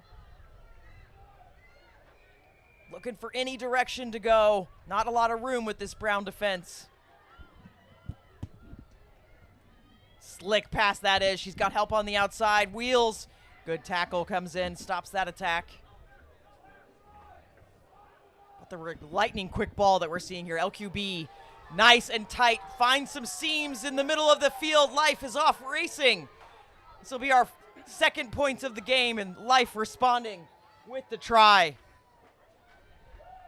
And what a great response that is, Wendy. That is how you respond to a try that you let up just in the first few minutes of the game. And Brown will be really disappointed with that outcome because they had Life pinned down in their in goal. I'm pretty sure the assist came from beyond the try line. I think it's just a missed tackle there in the middle, and Life could show you how easily and quickly they'll punish just from one mistake. Conversion good. Life takes the lead with that try and conversion, 7-5. Couple of minutes already gone in this first half.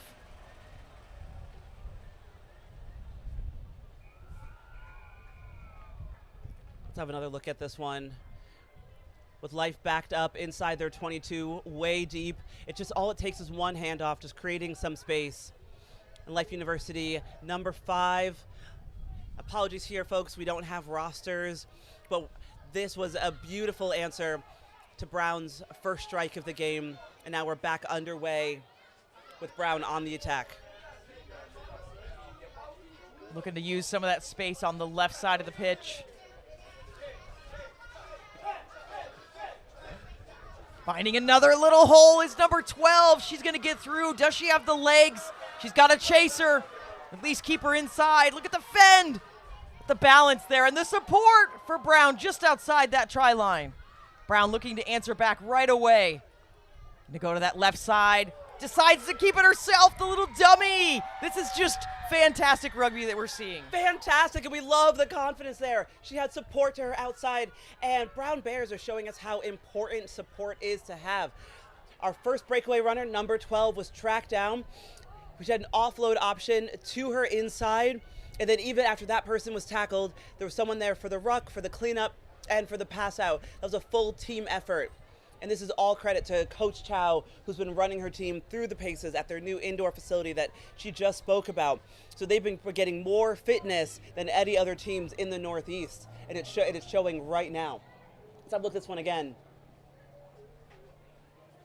Beautiful breakaway, led to this ruck just under the post, and just one pass out from there, and it shows that strong support from the Brown Bear side, is able to dot it down and add another 5 points to the Brown side. We're looking at 10-7 here, headed into the last minute and 20 in the first half.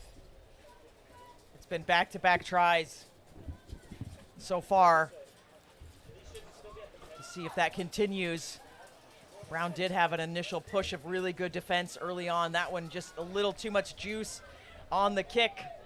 So we'll come back to a free kick in the center. Both teams here really need to find a way to string together a few right things in a row. We have a try and then a missed tackle. We have on both sides, try then missed tackle for Life, and then we have a try and then we have a kick straight into touch. We're just giving the ball away. Yeah. Tough one.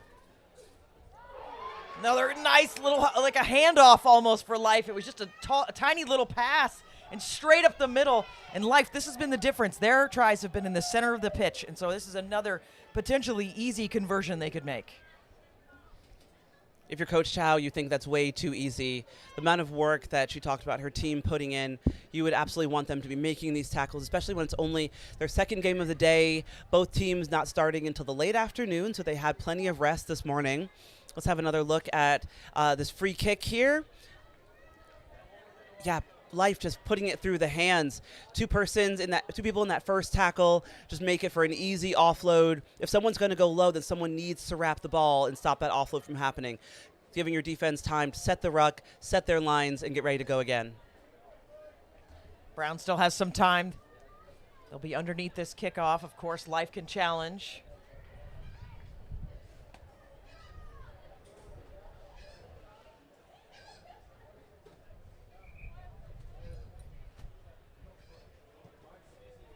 Nice high restart, lots of hang time. Bounce off the chest so it goes into Life's hands. This is the opportunity. They can put another one on the board. 3 tries would be a big hill to overcome for Brown, but they've got to get past their defense. A little bit slower ball there. Over the head, looking to go wide with it. Going to come back for a penalty. Offsides. Life could put it out, but they're going to play on. No surprise. Got to put some points in front of this dangerous Brown side. Mishandle there, just the cue, not quite there. Life's going to hold on to this lead, 14-10 as we go into the half. What an excellent first half that was, Wendy. Back and forth, back and forth. I think both coaches would likely be a bit disappointed, maybe a little bit more confidence on the Life University side, just because they were looking so good under pressure. They looked so comfortable to play out of their in goal, and they weren't panicking. Looks like we've been here before. Let's play out.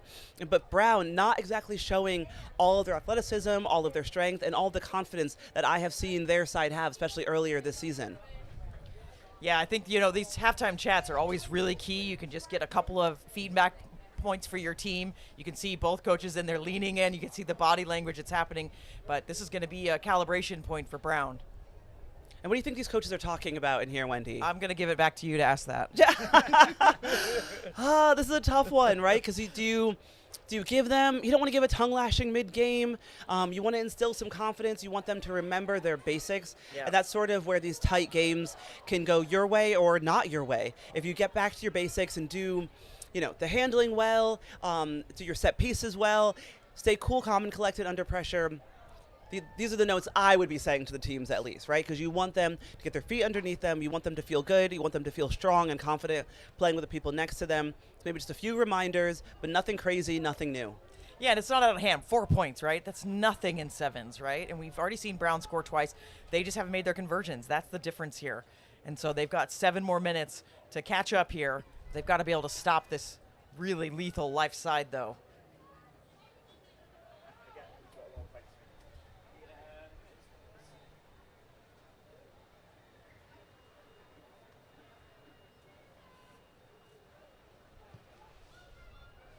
Pushing it deeper, even deeper than we've seen this one off the foot. So showing some soccer skills. Does end up knocked on by Life. So a Brown scrum pretty deep in their own end, but ball in hand. Ball in hand, but you have to say that might not be good enough, meeting the expectations of Brown's coaching staff.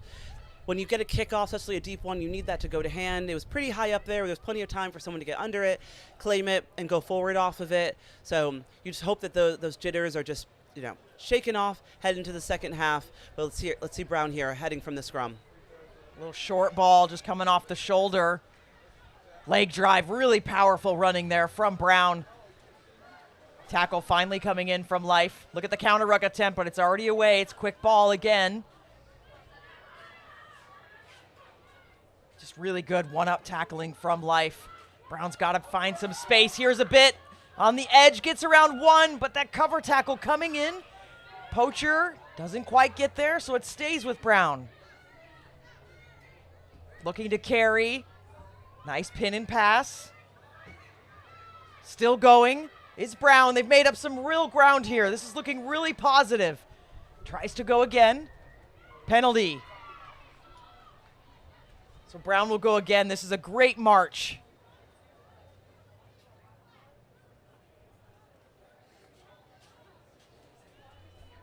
Decision time, you can see just taking their time maybe. Calling for the scrum. I think that's a great decision by Brown here, opting for the scrum, slow things down a little bit, bring some of Life's larger tacklers, great defenders in, and I am betting for a wide, maybe wide to mid strike off of this, and then they could play back to the inside with some of their bigs, their lovely ball carriers in the midfield. But I think this is definitely something they would have worked on in the training grounds, Wendy. Let's see what the play is, and it's stolen against the head. Life ripping that foot in there to get that ball back. This is, and just a little knock on though, but that was so good from the scrum. So Brown takes over. It's still their chance here, flinging it wide to the fingertips. And again, one more on the outside, but these Life tacklers are just like Velcro right now. There's the counter ruck. It's a little messy. Picking it up from the base is Brown number 12. And away with it. Now we've got some space on this left side. They take it tight. No poach contest there, so Brown will keep going again. The scrum half takes a couple of steps now over the top. Oh, I heard the whistle. It's forward. Oh, it looked so good, Alicia. It did. Oh, I think the whole sideline here was cheering for that one to be allowed. They might have seen it flat when I think the referee called a penalty. Sorry, I got excited. I was signaling to you. Oh, referee called a penalty here. Penalty for a high tackle? Still Brown. Was that a secondary? I think so, Okay. yeah. Still Brown ball, so they're still alive. Brown still on the attack, Wendy. Oh, this is fascinating stuff. This is good. Right down the middle of the pitch, there's a poach attempt. Doesn't quite come to it. So now they'll go again on this left side. There's space here. Over the line. Brown with the go-ahead score. Took him a bit, but ahead in the game now.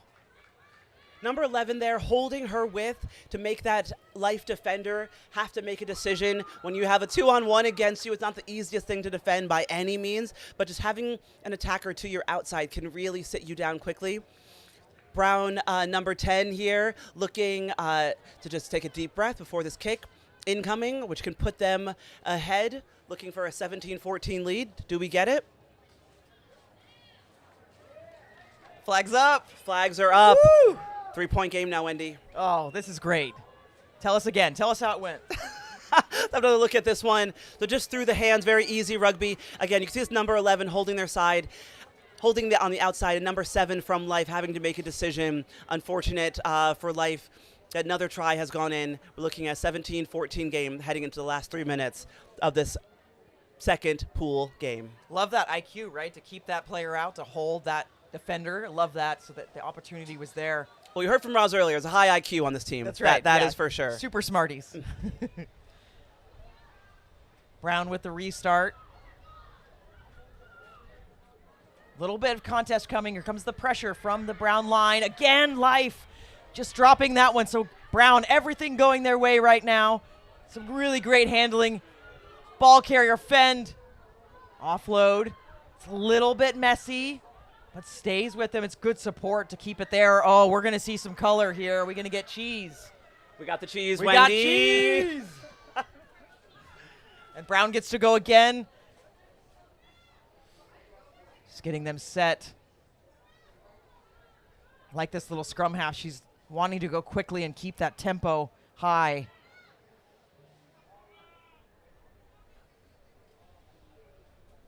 There's the tap.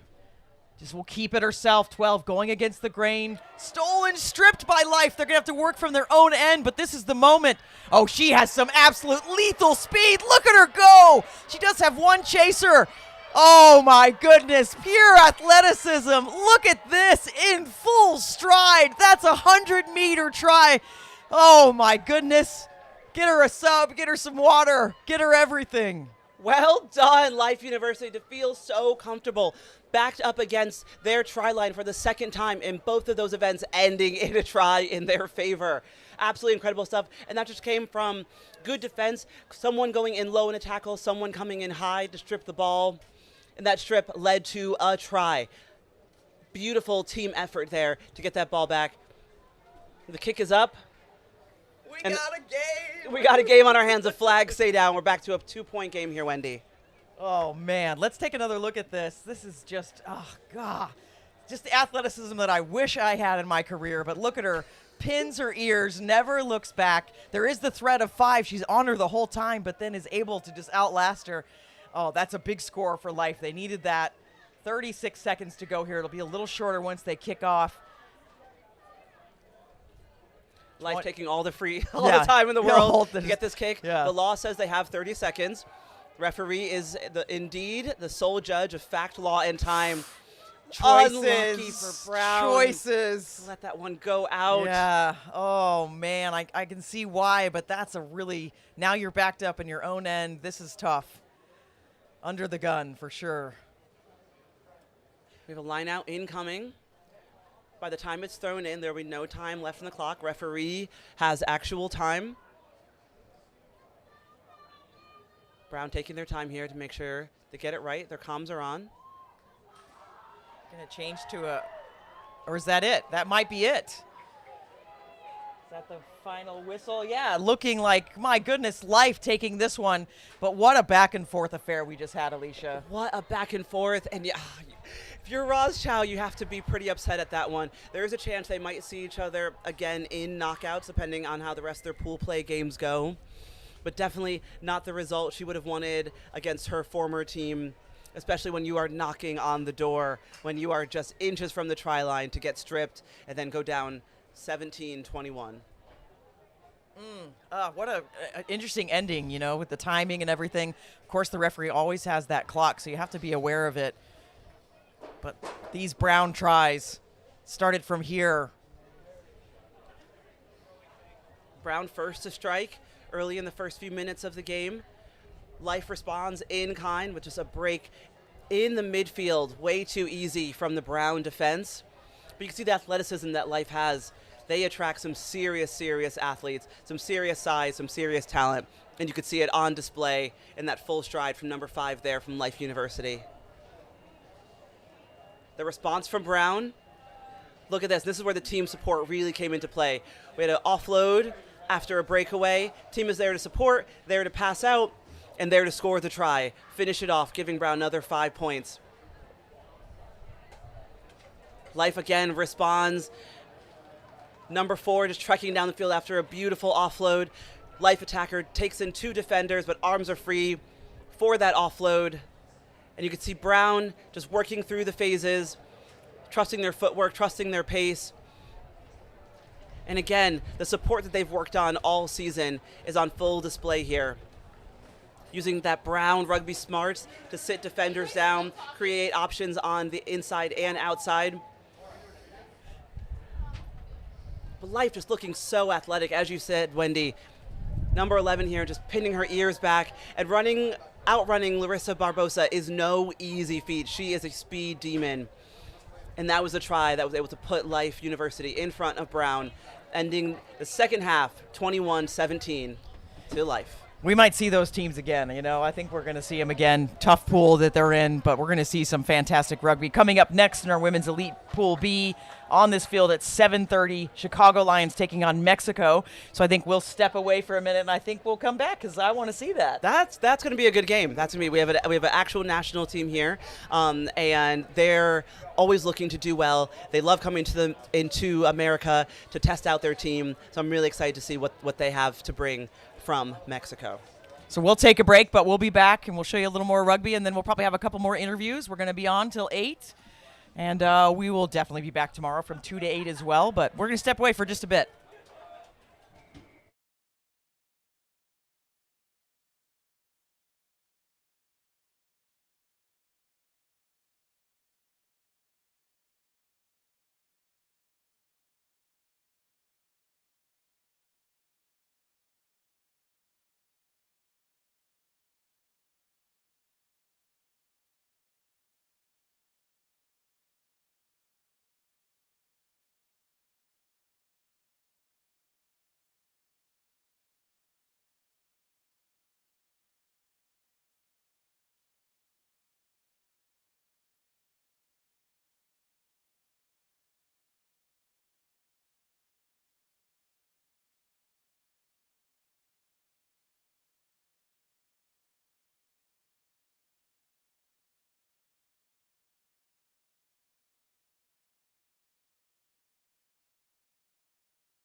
Welcome back to Tropical Live Sevens.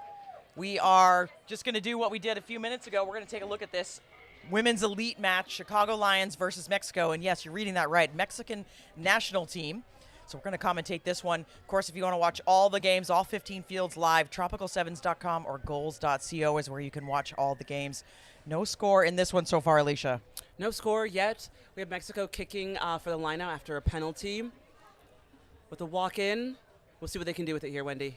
And we don't have rosters, I apologize, but we want to just bring you these games. So Mexico off the top, really nice ball. They're clearly in that green and white jersey. And then we've got Chicago in gray. You can see the red lion on their crest as well. But Mexico deep into Chicago Lions territory. A little bit of a messy ball, needs to be cleaned up. Good support coming. It's a little slow ball. Mexico, we know that they've come, and this is just a massive event for them. Another opportunity for them to work together. Nice ball movement. Out to the right side. It's not quite where it meant to go, so it'll be a touch, so it'll turn over to Chicago Lions. Turnover for Lions here, and a bit of a rest so they can hop on attack for one of the first phases in this game.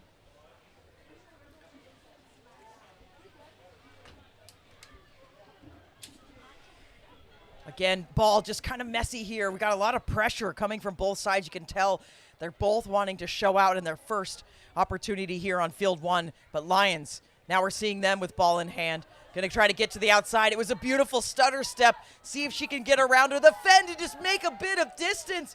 My goodness, we're just seeing absolute pure athleticism on hand today. Are these sprinters or rugby players, Alicia? I think the answer is yes, Wendy.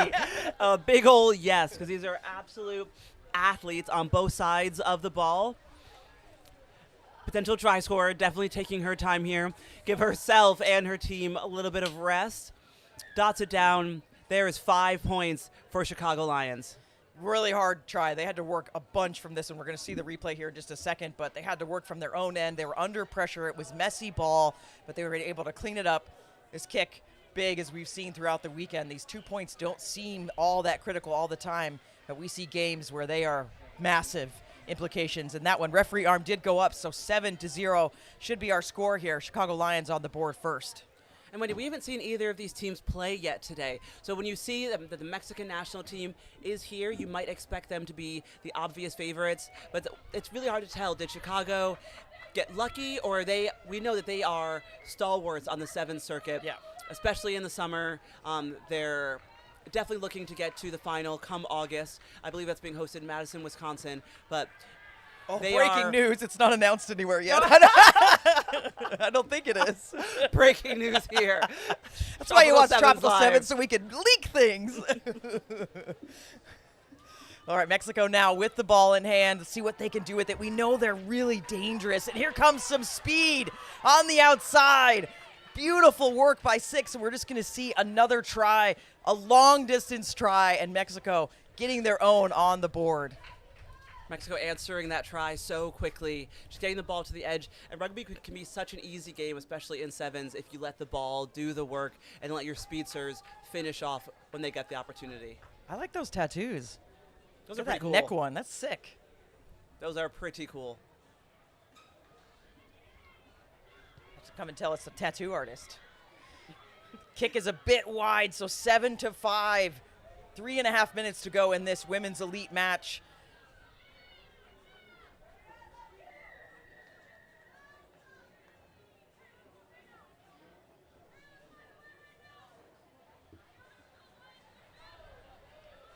Imagine both teams here looking to strike next. Mexico with the kickoff. Nice high. Lions underneath it. Poach is there. Not done legally is the determination. Off the feet is the call. Looked like she was there first. That's a questionable one for me. And they'll call scrum, the Lions. Try to just keep this Mexican side close and contain them if they can.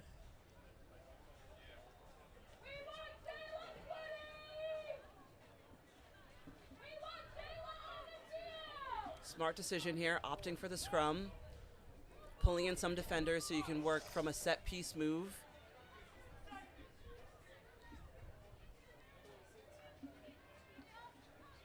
Nice move there, just a little step forward, make some clearance for the ball at the back, but a little dropped ball. So turned over. Mexico will have their chance here with a scrum. Plenty of time on the clock. They are behind just by that missed conversion. You can hear Chicago here gassing each other up, trying to inflict some energy in this team. This is only their second game of the day, but it is pretty late to be playing sevens. It's 7:30 here on the East Coast in Florida. Risky putting it in on that right side of the scrum, not really protected, and you can see the pressure that the scrum half is under. Now they're going to get a penalty, not rolling away. Quick is the call, not going to be 10. Will we see color? Oh, he's empathetic referee. That's a classic professional yellow. That's a good call, Wendy. Just a little bit of a note, but referees in sevens especially don't like to have many notes with the team. So I imagine next one might be going to the pocket, but this one's just a short conversation. Chip kick through. Picked up by the Lions. Gonna just run around to find some defense in front of her and then dish it off. Out to the edge. Backwards is the call, so she'll put her own foot to it. It's bouncing around. Mexico comes up with it. Oh, free ball there. Who's going to come up with it? It's a tussle. It's a jump ball as we look at our Final Four tonight with UConn, you've been talking about, Alicia. Mexico ends up with it. Again, she'll go. But halftime, the call. This one tight as they come, 7-5. And if you're Chicago Lions, you have to be massively proud of yourself to be leading even by 2 points going into the half against a national team. For Mexico, I think you need to clean up, get back to your game plan. They know they have some speedsters on the outside, so looking to create opportunities for them to show their speed, their strength, and have that lead to a few more tries.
Big second half coming up. Chicago Lions on top 7-5. We're just peeking into a couple of games.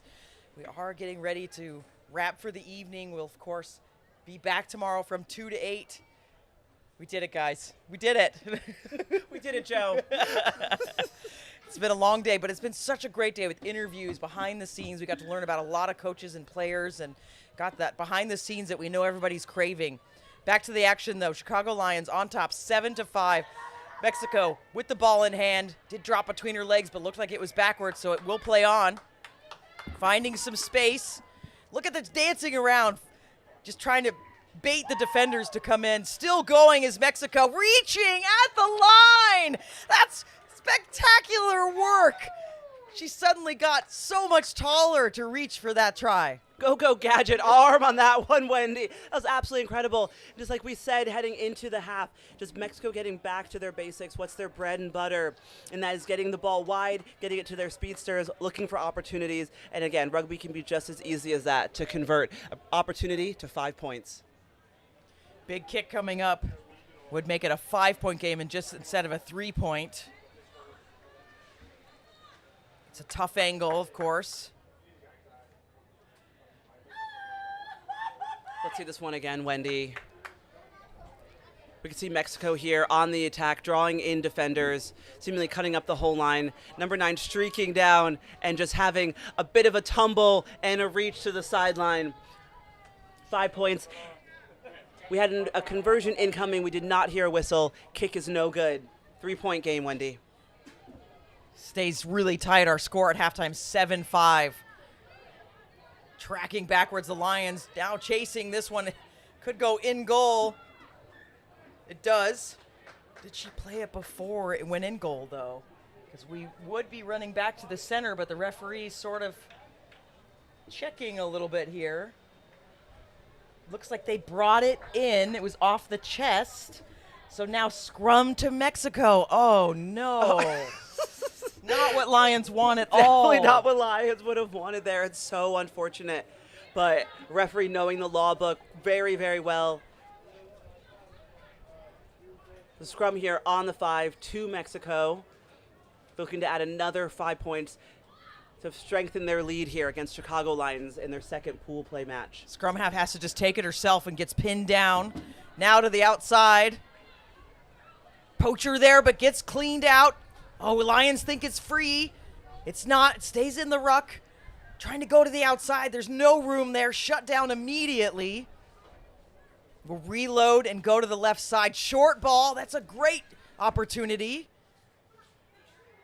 Mexico's tightened it up here a little bit, playing a little bit different strategy, being so close to the line.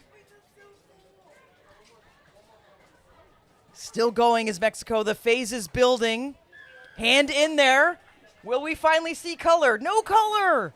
Does he know the laws? That's my question. Mexico still going. To the edge here and over the line is number 5. A really important try for Mexico as they go 15-7. We're looking at 15-7 here, Wendy. I know most people would have wanted a card on that one. I think that might have been good management from the referee to just allow the game to keep moving along. Not looking to punch the players. You probably saw it as legitimate tackle attempt. Maybe I'm on the player side here, Wendy, but yeah, I disagree. It's a clear yellow card all day. Let's have a look again here at just Mexico putting it through the phases. And I think that bread and butter that they've gotten back to, just through the hands, looking to get on the outside, using their pace, their size, and their decision-making to just make this a really easy game for them to pull ahead. 15-7 heading into these last 3 minutes of the game. Yeah, and they've sort of starved the Lions of the ball in this second half, which is a great strategy. It doesn't always go to plan, but Chicago's just had no opportunity, really. You can't score without the ball, and I think Mexico's doing a really great job of just keeping the ball in hand, having a high number of ball and play minutes, and you could see them here being very comfortable on defense as Chicago looks to get down the field. Here's an opportunity. Needs to get through the tackle. Doesn't. Oh, we've got players all over the place. First one's got to roll away, in my opinion. But penalty goes to Mexico. Penalty to Mexico. We had a poacher there, Johnny on the spot, ready to take that ball into contact, which didn't see Chicago having good work on the ground. And when we say that, we mean once you go to ground as a ball carrier, your job is not over. You have to keep working to get the ball back to your side and make the poacher's job really hard, which we did not see from Chicago Lions in that last ruck. Like this tactic, going for the line out. Lets it get set. So Mexico now on the 22-meter line, looking for more. They're not done here. No contest on the lift. And Mexico is just going to go back to what we've seen. Oh, a little switch in there. Ooh, foot on the ball. Picked up by the Lions. Looks like no knock on. So here's an opportunity with about 1:45 to go. Lions would need to score twice, which is going to be tough, but doable in sevens. We see it all the time. Have to also do it from their own end. They're split here. Going to go to the right side. Able to get through that first fend, but that tackle coming in. Penalty. Off the feet is the call by the referee. Lions are going to go quick again. I like this tempo. Keep it quick. Nice little short ball. But Lions are just a hair too.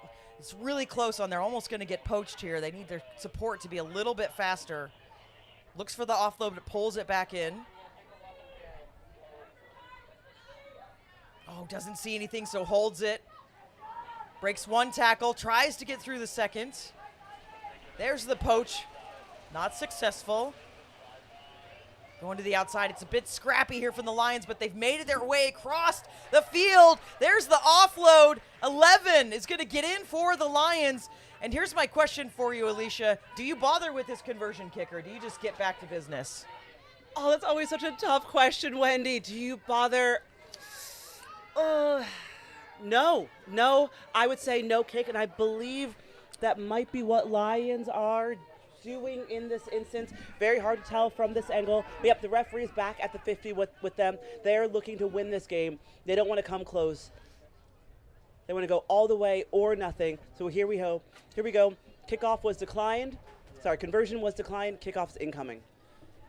Really nice try. Just that last offload, we've been talking about it all weekend, that continuity that you've got to have as a team is there. But last few minutes in this one, we're into the red on our clock, but of course that referee might have a little more time as Mexico puts the foot to it, throws up the arms, and what a match we just had in front of us. But Mexico taking this one 15-12.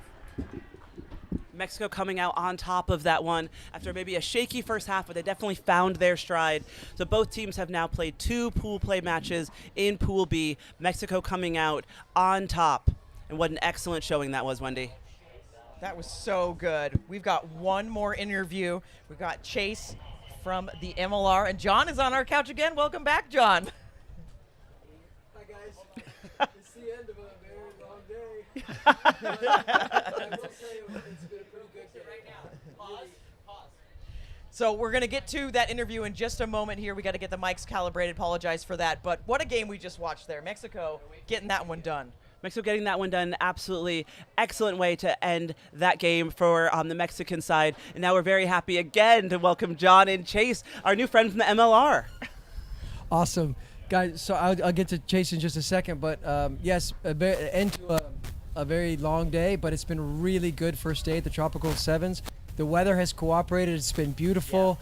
Yeah. We've had so much good rugby. Finally get this event from all the prep that we've been doing all week to finally getting everybody on the field and playing. It's just been magic. So, and one of the common things I've been hearing all day is how good the competition is, right? And I think it's really come a long way.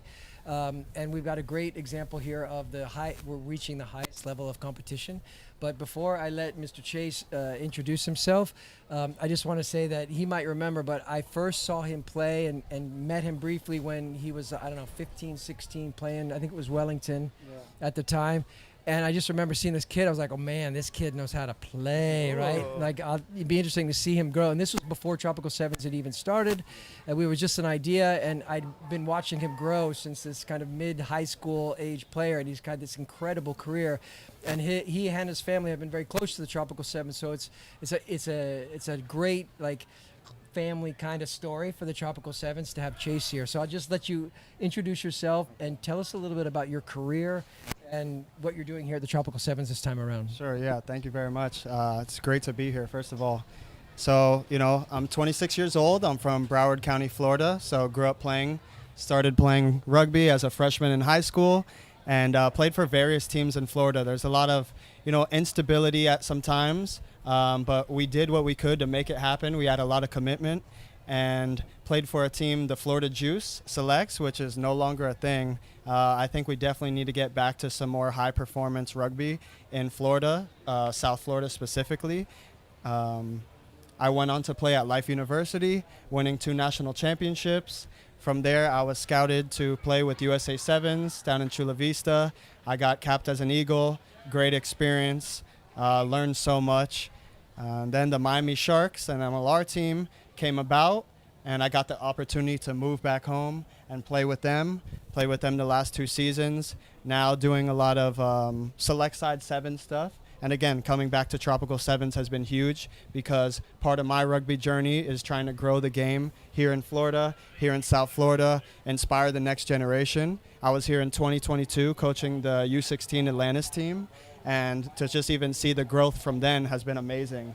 Everything you're doing with this tournament is great. Have so many teams, youth, high school, U23, senior, men's and women's, and it's amazing to see. It's really bringing the community together and putting Florida on the map. So again, for me, it's just been an honor to be able to take my experiences and bring them back. And again, hopefully be someone that the younger generation can look up to as a local Florida player that, hey, if you want to take it to the highest level, you can. Just stay committed, take your opportunities, and make the best of it.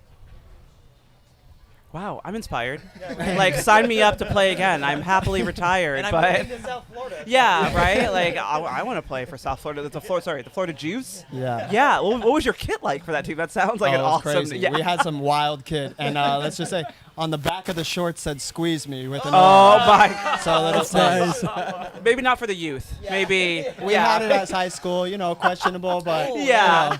trying not to have, think too much into it. Yeah, But yeah, anyways, yeah. I've watched you play as well, and you're a beast yourself. So I'd love to stop. see your career and also see what you've been doing and making an impact in the women's game, and it's inspiring for sure. Not all men. This guy is what we mean when we say not all men. Chase, you're very kind. Thank you. So much. I forgot my question. Flattery will get you everywhere. So what do you think? Okay, when you say we need to get back to more age grade development, high performance development, like what are the actual steps that we can take away, like our audience can take away to say like, yeah, we need to get this up and running, and Chase's advice is X. Tell us. So I think the main thing is, first of all, try and find some high-level coaches, whether that's in the area or if we need to bring some in from maybe different states, different countries even, but not just to stay completely, but even to coach the coaches. Yes. And so a lot of coaches in Florida, they don't have high-level experience, or if they did, maybe it was in the 90s. So there's just, I think, a big gap there. And not too many coaches and players have gotten to experience the high-level rugby in South Florida, and that's just the reality of it. So I think starting with that, and again, building programs up where you can bring different teams together, learning from, again, different coaches, different perspectives, so you're able to meet new people, learn new playing styles, and not just be coached by your one coach year round. Yes. So for me, growing up, I was lucky enough to be scouted by the high school All-Americans and coaches like Salty Thompson, Brendan Keene, Scott Bracken. I learned a ton from them. I took it back to Florida and implemented those habits, and that's why I was able to take my game to the next level from being a sponge, from learning from the best, and that's it. So I was blessed and lucky to have that opportunity that not many kids in South Florida get to have. Yeah, and I think you're absolutely right, because we do have some really hardworking coaches across the states, but they don't know what they don't know, and they don't know because they haven't been exposed to it ever, right? So they're doing their best. They're like, maybe they're under resources, maybe they're overworked, maybe they're volunteers, but they do need those mentors, those people that can show them the way, so they could find out more about what the game is doing currently, not in the 90s, right? How the laws have changed, how the game has evolved. So 1,000% to all of that. So. Coming back to Tropical Sevens, tell us what you thought about today. Like what you saw today, what your first impressions were. Tell us, everything was going through your head. Yeah. So again, I was here in 2022, and coming back, I just seen things expanded. Just a lot more people, a lot more teams, a lot more tents all set up. So that was the first thing. It's like, wow, this tournament is massive. It is massive, and it's great to see. The competition has been great to see. There's so many high-level teams that, again, I used to play for Atlantis in high school, so I started as a U16, went all the way up through high school, as well as Eagle Impact Rugby Academy. And so seeing those teams compete is great. Seeing all the other teams like the Misfits, Upright, and certain teams like that I used to play against still going strong has been great, but the competition has been amazing. Obviously, I've been focused on the senior men competition, and it's been really good. We had 4 tough games. We went 3-1, and I was really impressed with the caliber of players and teams that competed against us. Not only skilled players, but I think the commitment and the determination that the players are bringing to this tournament shows a lot. And that just shows the level of tournament it is. That, again, this is not just a tournament for fun. This is a tournament where you come to compete, you bring your best players, and you show your best game. And I think that's what we're seeing today, and so I was really impressed. Who are you playing for? We can see your jersey. Yeah. Tell us about your side. Okay, so Tsunami Barbarians. I've been with them from our first tournament in Rugby Town about 6-7 years ago. Been with them every year. This is our first time at Tropical Sevens. Mostly a North American team. We got guys from all different states, but a big core of our guys have been playing together for a few years now. So we've built a lot of camaraderie, a great team culture. Again, Tsunami Barbarians, Tsunami Sportswear is our main sponsor, as well as Mavericks Oncology. And we have really great sponsors that support us as players, allow us to make these trips without spending money and making our sacrifice really worth it. So it's really appreciated. I love this team, Tsunami Barbarians. My dad is one of the coaches. So again, it's been an awesome experience to share that time with him, grow this family. And I mean, I love this team. It's my favorite team to play for. When we originally started the Tropical Sevens, it was essentially a youth tournament. In fact, it was youth in the title, and we had to change it because we got so many requests to say, can you do adults? We want to play in this tournament too. So the adult, what we call senior division for men and women is actually quite new, and we've developed it just in the last couple of years, and it's always meant to skew elite. So we didn't want a big social tournament. So it's actually a application. You have to apply to get in. And if you're deemed worthy enough to play at this level, then you get in. And this is why we have such it's a small 8-team division, but it's really good competition. So we're kind of guaranteeing that this is the top of the pyramid for senior level rugby, and it's been really exciting. I just watched him play, and I was like, wow, this is legit rugby. Yeah, and again, it's like guys that are striving to play professionally or play on the Eagles. You are being watched at this tournament. There's no doubt that coaches and scouts are watching, especially high school, college, senior level. They're here, they're watching, whether it's through stream or here. So again, guys are giving it their all. Women are giving it their all, and there's a lot of opportunities here. So this has become a tournament where if you want to showcase, you can come to and showcase. First of all, love the style. You Thank rock you. it a lot better than I do. No, we have the same barber. Yeah, same barber. Yeah. The razor at home. You obviously had a fantastic career. Loved watching you. As you get to the younger kids, U12, U14, they're rubbing shoulders with you guys at this tournament. Yeah. There's, ex-pro Kenyan players. There's tons of pro athletes here. Yeah. What's the advice for the younger athletes that are now just starting off in this massive opportunity, massive tournament in Tropics? Yeah. What's your message for them at this tournament and going forward to help develop their skills? Yeah, definitely. First of all, have a positive attitude, positive mindset. Be humble. Be humble. No matter how good of a player you are, be humble. Always be willing to take feedback. Learn from your coaches and be a sponge. Listen to what they say, implement good habits into your game, and take your opportunities. Even if you're 12 years old, 14, learn to play rugby like it's going to be your last game every game, because you truly never know. And so my advice would just be work hard, stay resilient, be determined, and don't let anyone tell you that you can't do something. There's always going to be haters. There's always going to be people that aren't going to believe in you. You have to believe in yourself. And that's the major key. And it's true with any high-level athletes. They're usually confident. Humble but confident, because you have to believe in yourself first. Wow, Chase, I think that's I'm sold. I'm going to go run through a wall real quick. Sign me up. We're moving to Florida. We're starting the juice up again. We're not going to squeeze things like Okay, fair enough.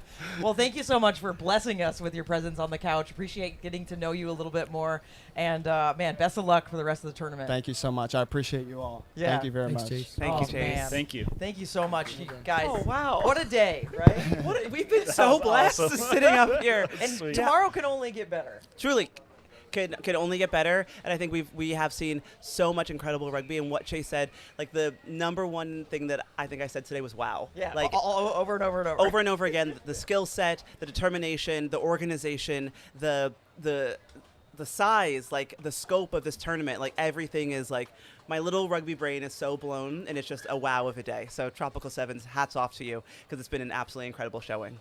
We've got one more day for you tomorrow. Saturday, of course, we're going to be live 2 to 8, but games start early tomorrow morning, so check it out on tropicalsevens.com or goals.co. You are not going to want to miss tomorrow. It's knockout rugby. We're going to crown champions. Some people are going to go home with nothing, but we're going to crown champions, and it's going to be a wonderful day of rugby. So stick with us, and we will be back tomorrow with more.